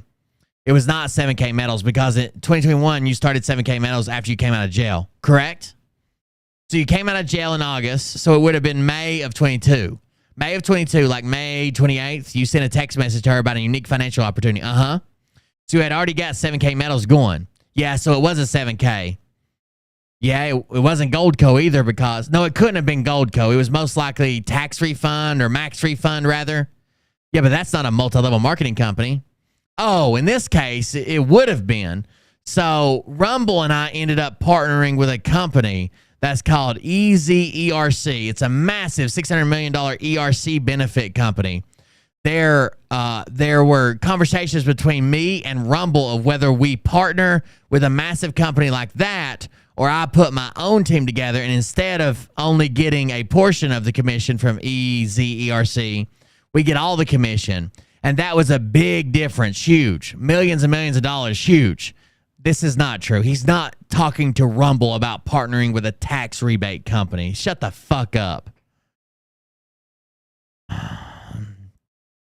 Ultimately, I ended up deciding that it was easier and probably not worth my time to form another team, go through another set of leads, go through another scheduling, manage all that. I was trying to take things off my plate so I could concentrate more on my family, not add new things. So at the time I was talking to Bree about it, the way we were going to structure the team was, in a sense, she could be the maximum commission based on her structure. I wanted to help Bree financially if I could. Bullshit. He was approached by this place for an affiliate agree. He wasn't going to start his own fucking employee retention credit fucking company. Get the fuck out of here. I bet he got a subpoena for him. Okay, and you never set up a business to fill her in like that, correct? No. Subsequently? Yeah. No. Okay, so, am I correct that there's nobody else that you've filled into Bree's slot to make a lot of money? Not that particular business. It wasn't even structured that way. We outsourced to a larger company. I still get commission, but no one else does. No one else does? That's right. It's just me. It's much smaller too. But as it turns out, there was no position for Bree. At that time that I said that, there was, as it turns out, you were thinking about it, but you didn't put it into motion. Well, I wouldn't say I didn't put it in motion. I would say that I chose a different path than what I was talking to Bree about. I just didn't. It wasn't the best business model to do it that way. It would have been beneficial to not only Bree, but everybody else that was going to be put on my team, but it would have required a lot more work for me. And I was trying to subtract, not add. Because as it turns out, you did not create a team at all, right? No, because I do have a team. Yeah, it's EZERC company. Right. Those people, my team technically. They're my team technically. But nobody like Amanda Torini or nobody like that. No. We didn't go that route ultimately. All right, so Phil. Tim, may I on the same topic? It could have also been LifeWave. I don't remember what I was talking to Bree about in that month, but I do remember in 2022, I was going to start a additional MLM company called LifeWave. They have patches that you wear that stimulate stem cells. It's an MLM company similar to 7K and a lot easier. That's the lie, you stupid fuck. That would have been a lies life wave, but you might have to prove that you were talking to him that early. You probably weren't, but still, you dumb fucker. 7K caught wind of me wanting to do that and talked me out of it, so I don't know. I don't remember what specific company I was talking about getting Bree involved in. All I knew was either one of those companies that would have had her involved in would have been financially beneficial to her without doing very much work. I was going to put her in one of these scam companies I got. Phil, can you name for me any persons who have refused to do business with you because they read Chris Kelly's article? Oh, boy. I'd have to go back and look. I can't name them at this time. There have been hundreds, if not more than that would send me an email. There's an entire hate group that refuses to do business with me and tells lies about me all the time because they're convinced that I'm a pedophile because of your client's article. That hate group didn't exist prior to the article. Wrong. There were no hate groups, and my career was I'd covered Phil before this. My career is doing just fine, and I'll probably still be in it today. It turns out that I turned my life around and accelerated things. I'm doing better now, as you said earlier. But to name a specific person, which I most likely can do if I went back and looked, I think the greater number is the unquantifiable people that will not approach me and say, hey, I'm not doing business with you. Most people aren't going to say anything, probably 80, 90% of people. Well, I just want to know, can you identify any persons by name that won't do business with you because of the Chris Kelly article? Yeah, I've had people quit 7K. Okay, can you give me their names? I could, not right now. I wasn't prepared to bring names today, but I could get names for you, sure. Okay, I need contact information for them too. So now Phil's going to run home and say, hey, you got to say you quit 7K because of this. Sure, absolutely. I mean, I don't know if I have contact information for some people. There may have just been a message on Telegram where somebody said something. They don't go by their real names on Telegram often, so I get you what I have. You could take it from there. Okay, so I remember you making statements on social media that you said I was a very bad person, and then I found God. Uh-huh. You remember saying that? Yes. When did you find God? When? Yes, like when did you have this conversion? Was it after jail, before jail? Around then. I lost my family. I didn't see my boys for 9 months. Well, Phil, when you were sending Bree pictures of you naked masturbating in March of 2021 after Bree left or Dory left you,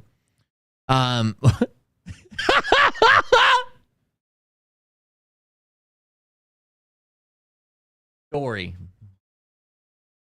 we have to keep this on the down low.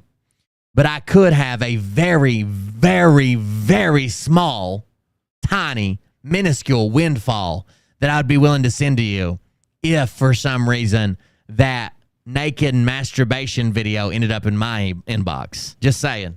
Just saying. I think Mariah would like to have it. I might get one of those digital frames that looks like a picture, but it just plays a video on loop and give it to Mariah for her birthday or something. Well, Phil, when you were sending Bree pictures of you naked masturbating in March of 2021 after Dory left you, at that point in time, you hadn't found God yet? No. Okay. It was the period of the article. That's when everything changed. Between the article and jail and slightly after my release from jail, that I was in a terrible shape mentally. I sought help because of the shape that I was in. You have the reports. I was afraid of harming myself. I was afraid of going out in public. People, once again, for a case that was some 12, 13 years old, thought I was a pedophile. I was afraid, and I drank a lot, stayed at home a lot, wasn't communicating with my kids because of it. Not because of it, but because Dory seemed to think that the article was a deterrent for the kids to be with me because she didn't know exactly what I thought. Is somebody going to knock on my door and blow me away? Phil, can you state for me the identity of any persons that read the Chris Kelly article and think less of you because they read that article? I think you already asked me that. In fact, you just asked me that. And I said that as I sit here now, I don't have their names. But there have been numerous people in the last 2.5 years that the article has been published and is still published that think the article is accurate. By the way, if the Scranton Times was in the least little bit, if they just had an inkling that, hey, we may lose this, do you think the article would still be up?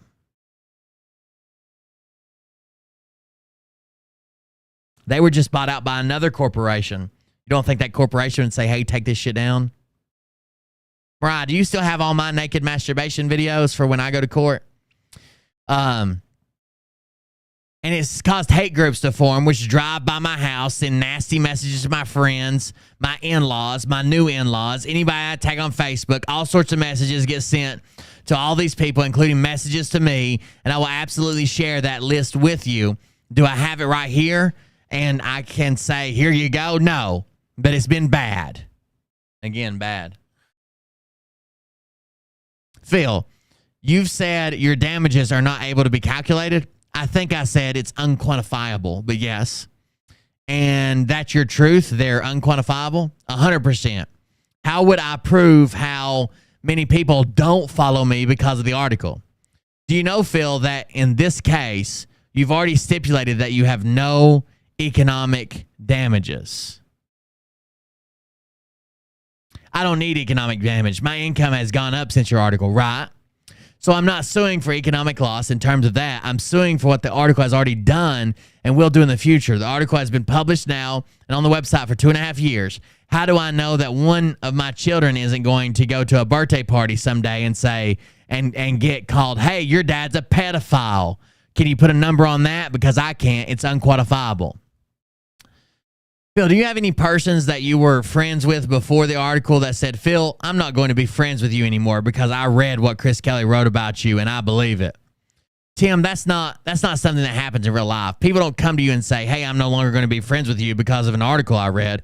They just stop talking to you. And yes, that has happened dozens, if not hundreds of times with my friends from high school, people in the area that I used to do business with many times. Can you name them? You just asked me that 4 times in the last 5 minutes. Well, that's twice. This would be the 3rd time, and this is a completely different question. The first time was business. The second time was association. Now it's friends, but whatever. Well, just now, I just remembered one. So happens. Who is it? I'm still doing real estate, and it was, I was still doing real estate, and it was Freddie Gray. Freddie Gray had a house on what the heck street was that in Old Forge with his wife, Emily Gray.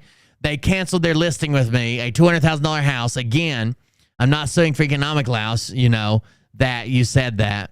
I'm suing for what the damage that your article has done to my family and to me for years and years to come. Medically speaking, I think we've already established that you haven't had any treatment after those 2 therapy visits to John Kuma's office, correct? Uh-oh. You didn't go back to therapy? I started to see a little bit more clearly after my 30 days of jail. I met some good friends in there, believe it or not, and a lot of people, a lot of them helped talk me through things. Amanda Torini helped me a lot on a friendship basis, and I think the overall harm on the psychological harm that I was going through, the psychological period that I was going through kind of got better after I got out, so I didn't feel the need to continue to go back. However, things have gotten pretty bad again recently, and I'm a strong guy, and I have, you know, a way to keep things bottled up and put in a box. So I may go back. I guess it just depends on how I feel mentally. You got to keep going. If you're suing for something like this, you got to keep going to see the doctor. Okay, the bad check charge. Did you have some people write letters for you, Chip, Littler, and did Andy write one to the judge too? I don't know if Andy did, but I know Chip did. If I remember this, it was small and it was brief, but yeah, there are probably hundreds of them. Do you have copies of those? Uh-huh. Can you give those to your lawyer? I need them back. I just want copies. They're important to me. You could have copies. Yeah, I want copies of them, please. Can I just drop them off at your office? Coleman wakes up. You can give them to me. I'll make copies. When am I going to give them to you? They're a binder like that thick. They're literally like this. I don't want you dropping off anything to him without me seeing it. That's exactly what I said when this was mentioned earlier in the text above. I was like, Phil's so goddamn dumb. He would go right to the people he's suing's office and drop shit off because he has no fucking idea how law works, how lawyers work, how cases work, nothing. Okay, well, I don't just, how do I get you the binder? That's the only thing. It's a pain in the ass. Yeah, well, you can send it to me. He's arguing with his own lawyer. Phil, I'm almost done here. All right. Now you keep going. No, in terms of your criminal record, Phil, just to run through your crimes in the past, you had a DUI when you were 02, 03. I believe it would have been in the summer of 02. And then you had a crime in Ocean City, Maryland or something. You destroyed some public property, a car. Yes. Then you had a corruption charge with Bree. I wouldn't say I destroyed a car. I keyed it. Like a bitch, dude. Imagine a full-grown ass man getting mad at another man and keying his fucking car. That is a bitch fucking move. I don't know a single person with a penis that would key a car. I know women do that fucking shit. I don't know a single dude that would key a car. I had an uncle who burnt one down one time after his girlfriend broke up with him. The DUI is old as fuck. Oh, you keyed it, but it was by no means destroyed. Oh, okay, you keyed a car, then you pled guilty to an M1 with Bree, corruption of the morals of minors, correct? And then you pled guilty to passing a bad check and doctoring bank records that were given to Mariotti Lumber. I believe it was tampering with records, yes, okay. And I'm told not told, I have the decision. You lost your real estate license with the Pennsylvania Real Estate Commission. When a realtor is or a broker is committed or charged with a fraud crime, any crime, okay, you have to report it to the commission, number one. I didn't report it. So that's a strike.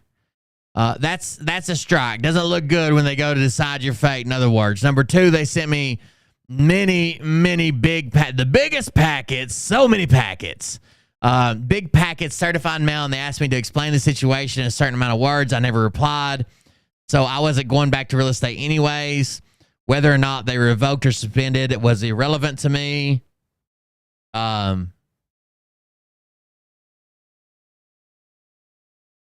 I just let it go. I think you got your license. I think you got license suspensions.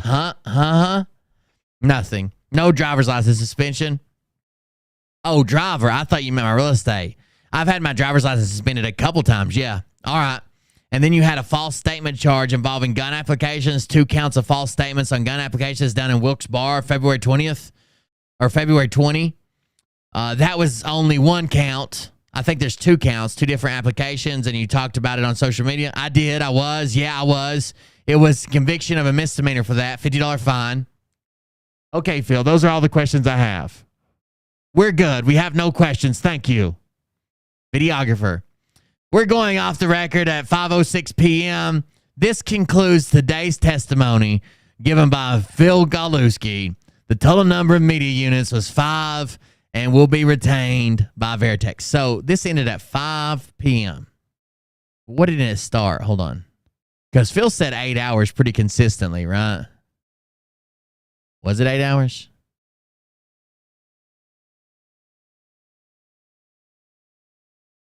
Let's page 9.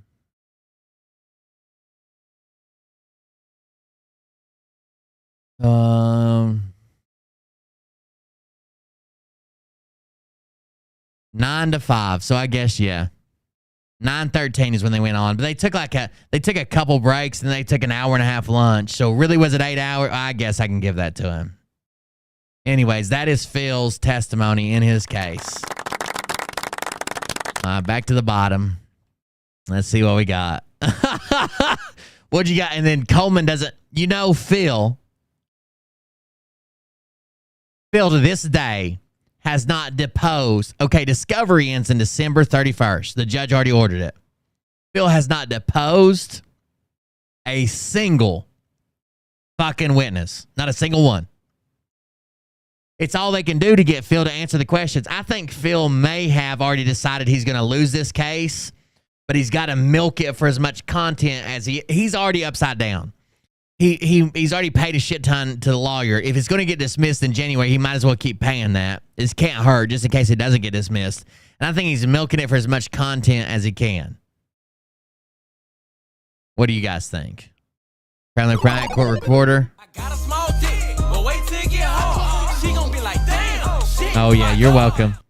Thanks for reading all that, so we don't have to. Thank you. Thank you for the donation. I appreciate it. Accuracy, that was from Veritex. Fully transcribed copies, blah, blah, blah. Company, blah, blah. Okay. Tim and Tim, can you send me the letters sent to the court in Marietta Lumber case and the listing of Phil's donors supporting his lawsuit against Grant's time? These are overdue with regard to the letters to the court. You are in violation of the court's order now.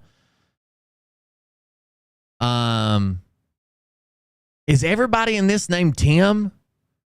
Tim Hinton, Tim Bowers, and Tim Coleman? What is this, the Battle of the Tims?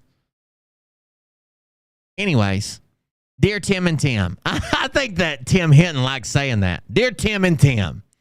Dear Tim and Tim. Tim 1, Tim 2. Please be advised.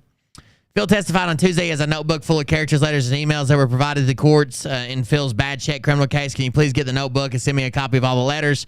These documents were already requested in RFP set 8, number 15. The documents are discoverable since they go to Phil's character and reputation. I've also requested that Phil's listing regarding all donations that were made to the fund lawsuit against my clients. To the attached documents, Phil admits he has a listing. These documents are discoverable since they uncover bias on the part of certain witnesses who may have been called as witnesses. These people have an interest in the lawsuit, and parties in the court have a right to know who they are. Here's all where he just put, I just object. It's overbearing, burdensome, well, all that stupid shit. He objects to everything. We've already read these. And I think that might actually be it, guys. What do you think? Oh. Maybe we haven't seen these. Okay, let's go back up. Hold on. There might be some of these interesting. We'll just read the answers if nothing else. Okay, I just saw some. Tiny Tim. Big Tim, Little Tim. Can I get the Tims together, please? Those are all the general objections. No such text exists or lost of the former phones are replaced. Plaintiff does not recall specific conversation communications during these specific dates. No.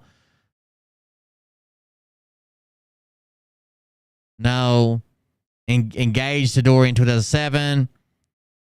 Pursuing an associate's degree in radiology at Johnson College. So he was going to Johnson College.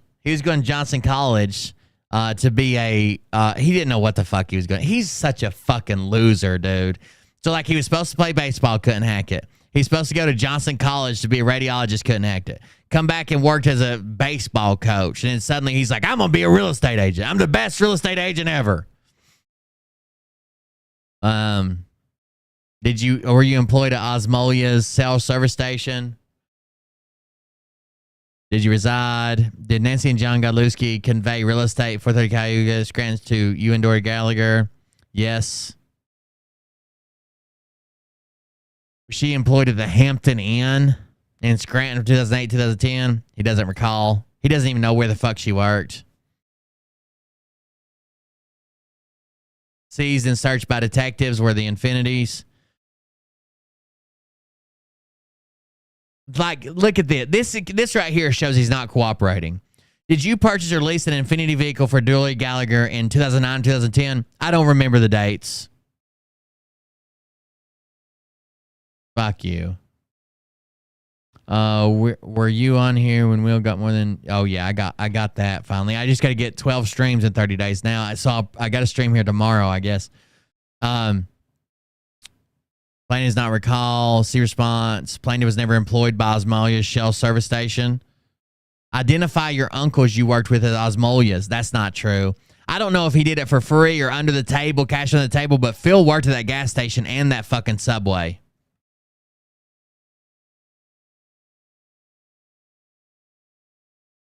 I think isn't there something about he talked to one of his uncles in the text messages about Bree and he was cheating on his wife or something? Those people involved in fabricating alerted plaintiff at the same time said information was provided to plaintiff's private investigator. Identifying information or evidence that you have indicating the purported text messages shown were fabricated. Several individuals that were close to the people involved in the fabrication alerted plaintiff of same. Said information was provided to plaintiff's private investigator and attorney at the time. Bullshit. The text messages are not authentic because they contain language that was never used by plaintiff in conversation communication debris. Therefore, legitimacy of the text message is unverifiable. The source of the purported text messages in question, they were not taken from plaintiff's cell phone, and no data from plaintiff's cell phone was ever produced by the DA's office. The text messages were instead taken from Bree's cell phone, and they cannot be traced in any way back to plaintiff. That's not true. Phil thinks that she just printed off. So let me explain how when they take your cell phone, how this works. So either a forensic analyst from a third-party company, or a lot of times from the state trooper's office, or a higher than your local sheriff, has a program. And all they do is plug your phone in to their computer, and it's a computer that's certified to do this, with a program certified to do this. And they type in what criteria do they want. They want all the messages. They want messages to and from a specific number, or multiple specific numbers, whatever. And it pulls everything. Even sometimes some deleted that are still in the trash and haven't been recycled out messages out of there. And it puts them in a spreadsheet. That's why it looks so weird. That's why it looks so weird, where it says like number, recipient, sent to, from, time, GMT, all that stuff, and then has a text to the side. It pulls it directly from a spreadsheet. There is no fabricating that. There is no unless Phil is going to claim that he lost his phone for 2 goddamn years and kept playing the bill and someone else had it. There's no fabricating that. It's not a screenshot. It's not a fucking spoof number. It is from that number it's purported to do. And there is a digital handshake that happens between those two devices when it's sent and received. And it verifies, okay, this is the device with this number, and this is the device it's going to with this number. There's none. You can't do that. Phil just thinks that he fucking bricked his phones and went and bought new ones so he wouldn't get charged, and that saves him. Not recall approximate dates the plaintiff was first provided these documents. Plaintiff is unsure what plaintiff's counsel presented to DA's office. Plaintiff does not recall the counsel had several private conversations with them in person, which counsel informed plaintiff were very good for me.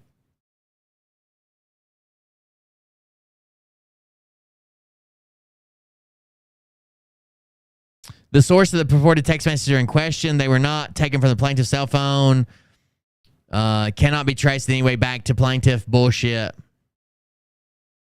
Plaintiff is unaware of what plaintiff's counsel presented to the DA's office. Plaintiff does not recall if or when fingerprint analysis was conducted. Plaintiff identify all persons who performed a fingerprint analysis of the original document. This is where he claims that he claimed at one time that little letter he wrote about like 202, I just masturbated to one of your hairs I found in my butt crack or whatever, that he had it fingerprinted and someone else's fingerprints are on it. Did you ever give an interview, a question interview, Taylor police officer or an employee of the DA's office about your relationship with Bree at any time July 11th? If yes, no. You stated Savage Dog during Telegram voice chat. My fiance was getting a little upset. She thinks that things are going on. Okay, we kind of know what that is.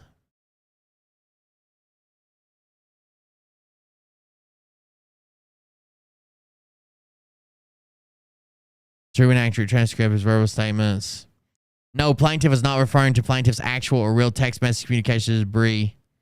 Plaintiff does not recall if the event occurred prior to following plaintiff's registration. There's something in here I think we need to see.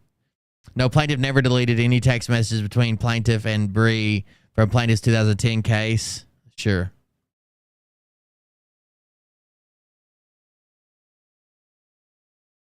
Text messages were provided to plaintiff's counsel prior to plaintiff's 2010 preliminary hearing. Plaintiff does not recall the exact dates said messages were provided. Plaintiff does not recall if plaintiff had any text messages with Bree after July 9th. He's just going to say he doesn't recall anything. And again, he should be the one trying to put everything out. He's the one suing. It should be the paper who's like, we don't know, we don't recall, we have no idea, right? He should be the one trying to put everything out there. I got nothing to hide.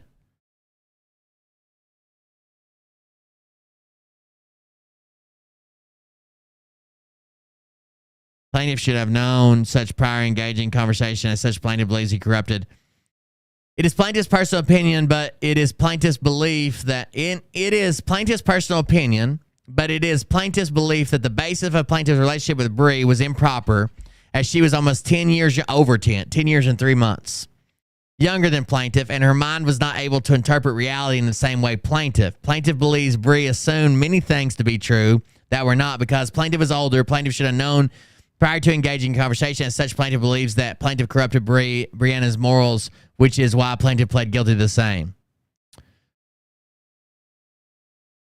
Plaintiff may have given Bree a hug one or two occasions, which were in public places in the presence of others. Here we go. Lists each college, university where you attended classes online or in person. Duquesne, 2002, 2003. University County, U of Scranton, the U, that's what they were referring to, 3-4. Pennsylvania Real Estate Academy, 2009. Johnson College, 2008. Harvard Business Online, 2020, although plaintiff now has information that this may be incorrect. Regent 2020, that's also incorrect.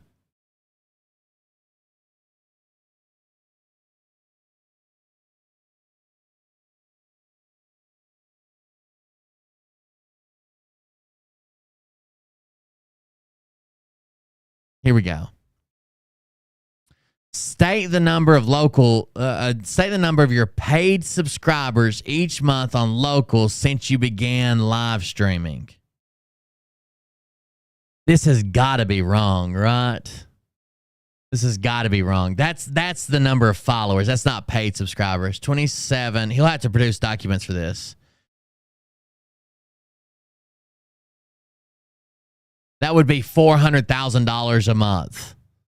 $414,000 a mouth hug, a 3-point hug, a tanning bed hug. In your Telegram post, chat room, you stated, of late, I have been summoned and called upon to lead a very complex, very covert operation to restore the Republic of America to its people. Identify who summoned and called upon you. Plaintiff is unable to provide the details as it's a private contracting job. What? You can't say who your boss was because it's a private contracting job? The Great Awakening reports that America is run by the cabal, pedophiles, Satan worship. I can't believe they're putting this down on documents in court. Plaintiff cannot comment on covert clandestine operations as the essence of these operations are to be covert. Plaintiff can tell you, though, that plaintiff's live streams are an extension of the education that plaintiff hopes to provide the general population of the horrors currently going on across the world.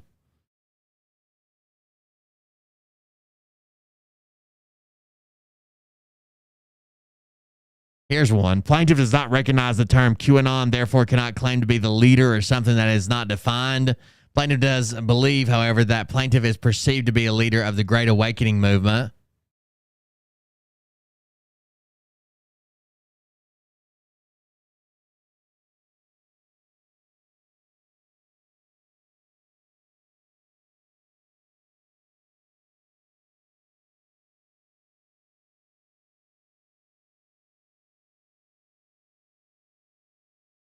These include ensuring accuracy of the reporting, protecting the safety of the source, and respecting the confidentiality of the source. Therefore, plaintiff cannot and will not give the name of plaintiff source. Have you ever seen documents from the U.S. Supreme Court overturning the election? No.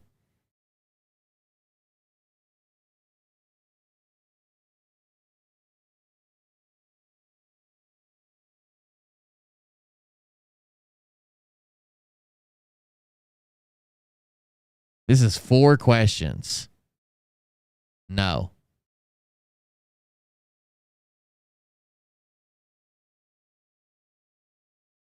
Eat the brain of children.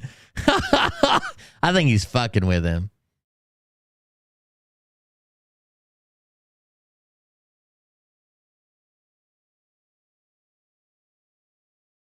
Hillary Clinton, Uma Abedin, Ghislaine Maxwell, Harvey Weinstein, Tom Hanks, Celine Dion, John Podesta, Adam Schiff, and many others of like pedophiles. These refunds have not yet been processed due to logistical complications with Give Us and Go. Plaintiff is hoping to have this situation corrected in the very near future. And I think that's it, probably.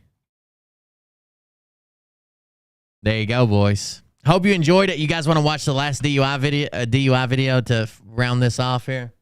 It's just 1:44. We can watch the very last one. So you remember where we were at if you watched the first part of the show. She had one more test to take, I think, and it was balance on one foot. Here we go. On February 22nd. Are you done? We done with that one? Yes. All right, I got one more thing for you. Oh my God. What I need you to do is I need you to put your feet together. Just like they are. Nope, just put your feet together. Keep your arms down to your sides.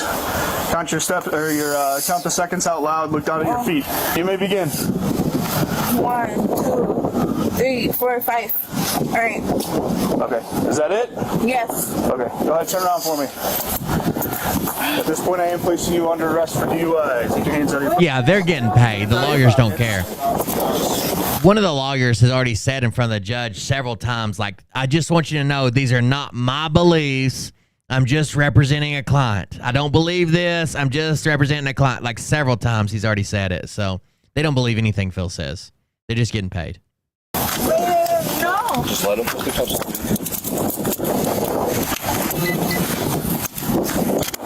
Come on. No.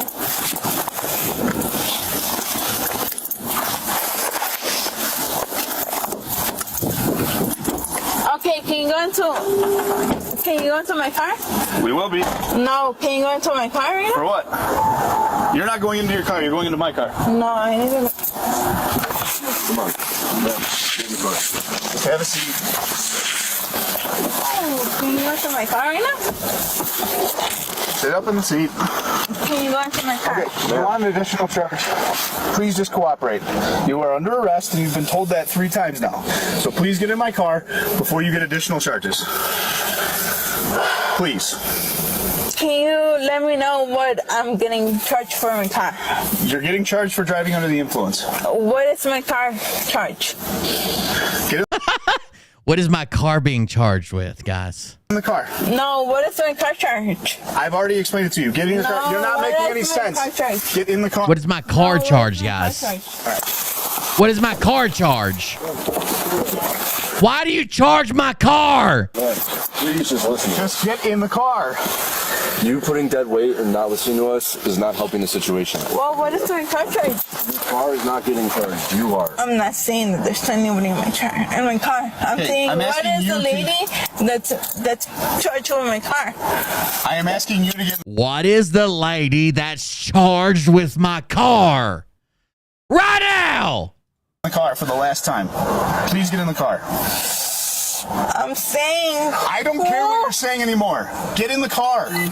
This is a lawful order. You are under arrest. Get in the car. Do you want me to put you in the car or do you want to get in the car yourself? If you're getting... I'm saying... Put your feet in the car. I'm saying who is charging my car? Nobody's charging your car. Put your feet in the car. I'm not charging you. Put your feet I'm in not the car. charging you, officer. Put your feet in the car. I'm not charging you. Ow. Can't reach No. the other side, I know.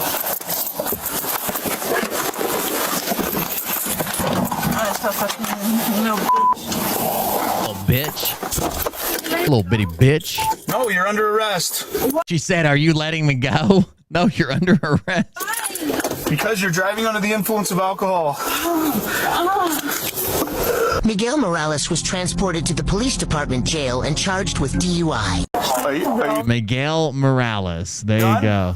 We go with that one? Yes. All right, I got one more thing for All right, guys. Thank you guys for joining me. Thank you for helping me reach that goal. This is my full-time job. If you want to support that, you can do that at coldbeer.fund, coldbeer.fund. It would be this website, and all these square boxes on the left are ways that you could donate.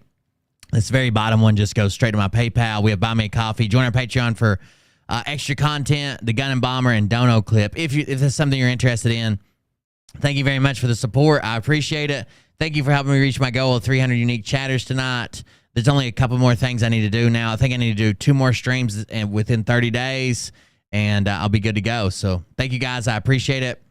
I know it took a while, but we got through it. If there's any part that you enjoyed from the show and you have the ability to clip it, please do, because there's probably tons of funny clips that I can upload to like TikTok or YouTube Shorts and stuff that I'm probably not going to have the time to go back through a 4-hour fucking live stream and clip it. But if there's a funny part that you can remember kind of where it's at, go clip it and send it to me, email it to me. I'll put it up. Thank you, guys. Everybody have a good night. I'm going to go get something to eat because Mariah wouldn't feed me, and we'll see you guys on the next one. Don't do anything that Coleman would do. after waking up from his brief nap during the court case. You don't have the fork and balls to call out the people on this planet by name and tell them exactly who they are and tell them the rest of the world who they are. You don't have the fork and balls. You don't have the balls. Okay, Scott. Here we go, I think I started. I'm not bringing no fucking milk. You were just out shopping. No, I'm not bringing you milk. You know that stage is set. You better buckle up, cause you ain't seen none yet. Here we go, I think I started some shit. Piss them off, it's about to get lit. Get the place in them bets, you know that stage is set. You better buckle up, cause you ain't seen none yet. And they say that I'm a lunatic. Well, listen, bitch, I came equipped with a quick wit and a 6th sense for the stupid shit. Where my true believer? Y'all need Jesus. Praise the Lord, head to the extreme. All these false fucking prophets who profit off of gossip. Worshipping drums, cocking, begging for a throat deposit. Swinging fucking meat hammers like fool in a thong. He's strapped to the shaft, beating his chest like he's King Kong. Starving for attention, I'ma make your gut burst. I'll be your huckleberry, I can quench that thirst. Baby eating lizard people, alien sex. What's next? Trump in a dress, fucking Flynn on his desk. A retard in a vest, climbing up 5G towers. Cause you told him if he did, he'd get fucking superpowers. Here we go, I think I started some shit. Piss them off, it's about to get lit. Get the place in them bets, you know that stage is set. You better buckle up, cause you ain't seen none yet. Here we go, I think I started some shit. Piss them off, it's about to get lit. Get the place in them bets, you know that stage is set. You better buckle up, cause you ain't seen none yet. I used to find clues too when I was high on shrooms. I found myself a tunnel that led to Jason Q's bedroom. Open his closet, I found some of his meat rockets. I strapped them to my shoes and then I flew through the roof. I found myself in orbit strapped to an F-16. High on amphetamine, with Trump in between. Put on a light coat of baby oil and saluted the troops. He tapped me on the shoulder and said, "This is gonna be it." Whoa, wait. Stop. What? I'll get my files. Wait, what are you doing? Stop. Hold on. Fucking stop. Dude, come on. Seriously. My mom's an alcoholic. Oh, give me a... Oh, my God. Damn it. Here we go, I think I started some shit. Piss them off, it's about to get lit. Get the place in them bets, you know that stage is set. You better buckle up, cause you ain't seen none yet. Here we go, I think I started some shit. Piss them off, it's about to get lit. Get the place in them bets, you know that stage is set. You better buckle up, cause you ain't seen none yet. Round 3. Down goes Nino. Please say it isn't so. Got him backed up on the ropes, trying to ram it down his throat. Now things are getting rocking, he was doing so well. It's all over, hands on his shoulders, they ringing his bell. You got Frog News Network doing no damn research. They rework and copy on Cox that came first. 9th inning, 2nd string, and they acting like they know hitters. Ass on stolen bullshit, sending runs to the shitter. All this nonsense on my conscience, it's hard to sleep at night. Who the fuck is in my window with this time of the night? These parasites, these leeches, with all their secret meetings, teaching all you fucking cretins about baby-eating heathens. Believing in reasons with no meaning is bullshit. Will Bird motherfuckers out here busting the grifts. Here we go, I think I started some shit. Piss them off, it's about to get lit. Get the place in them bets, you know that stage is set. You better buckle up, cause you ain't seen none yet. Here we go, I think I started some shit. Piss them off, it's about to get lit. Get the place in them bets, you know that stage is set. You better buckle up, cause you ain't seen none yet. You don't have those guts because you're a pussy. You're a pussy wearing aviator glasses in your mother's basement. And I won't even give out your dime store handle because that's really pathetic.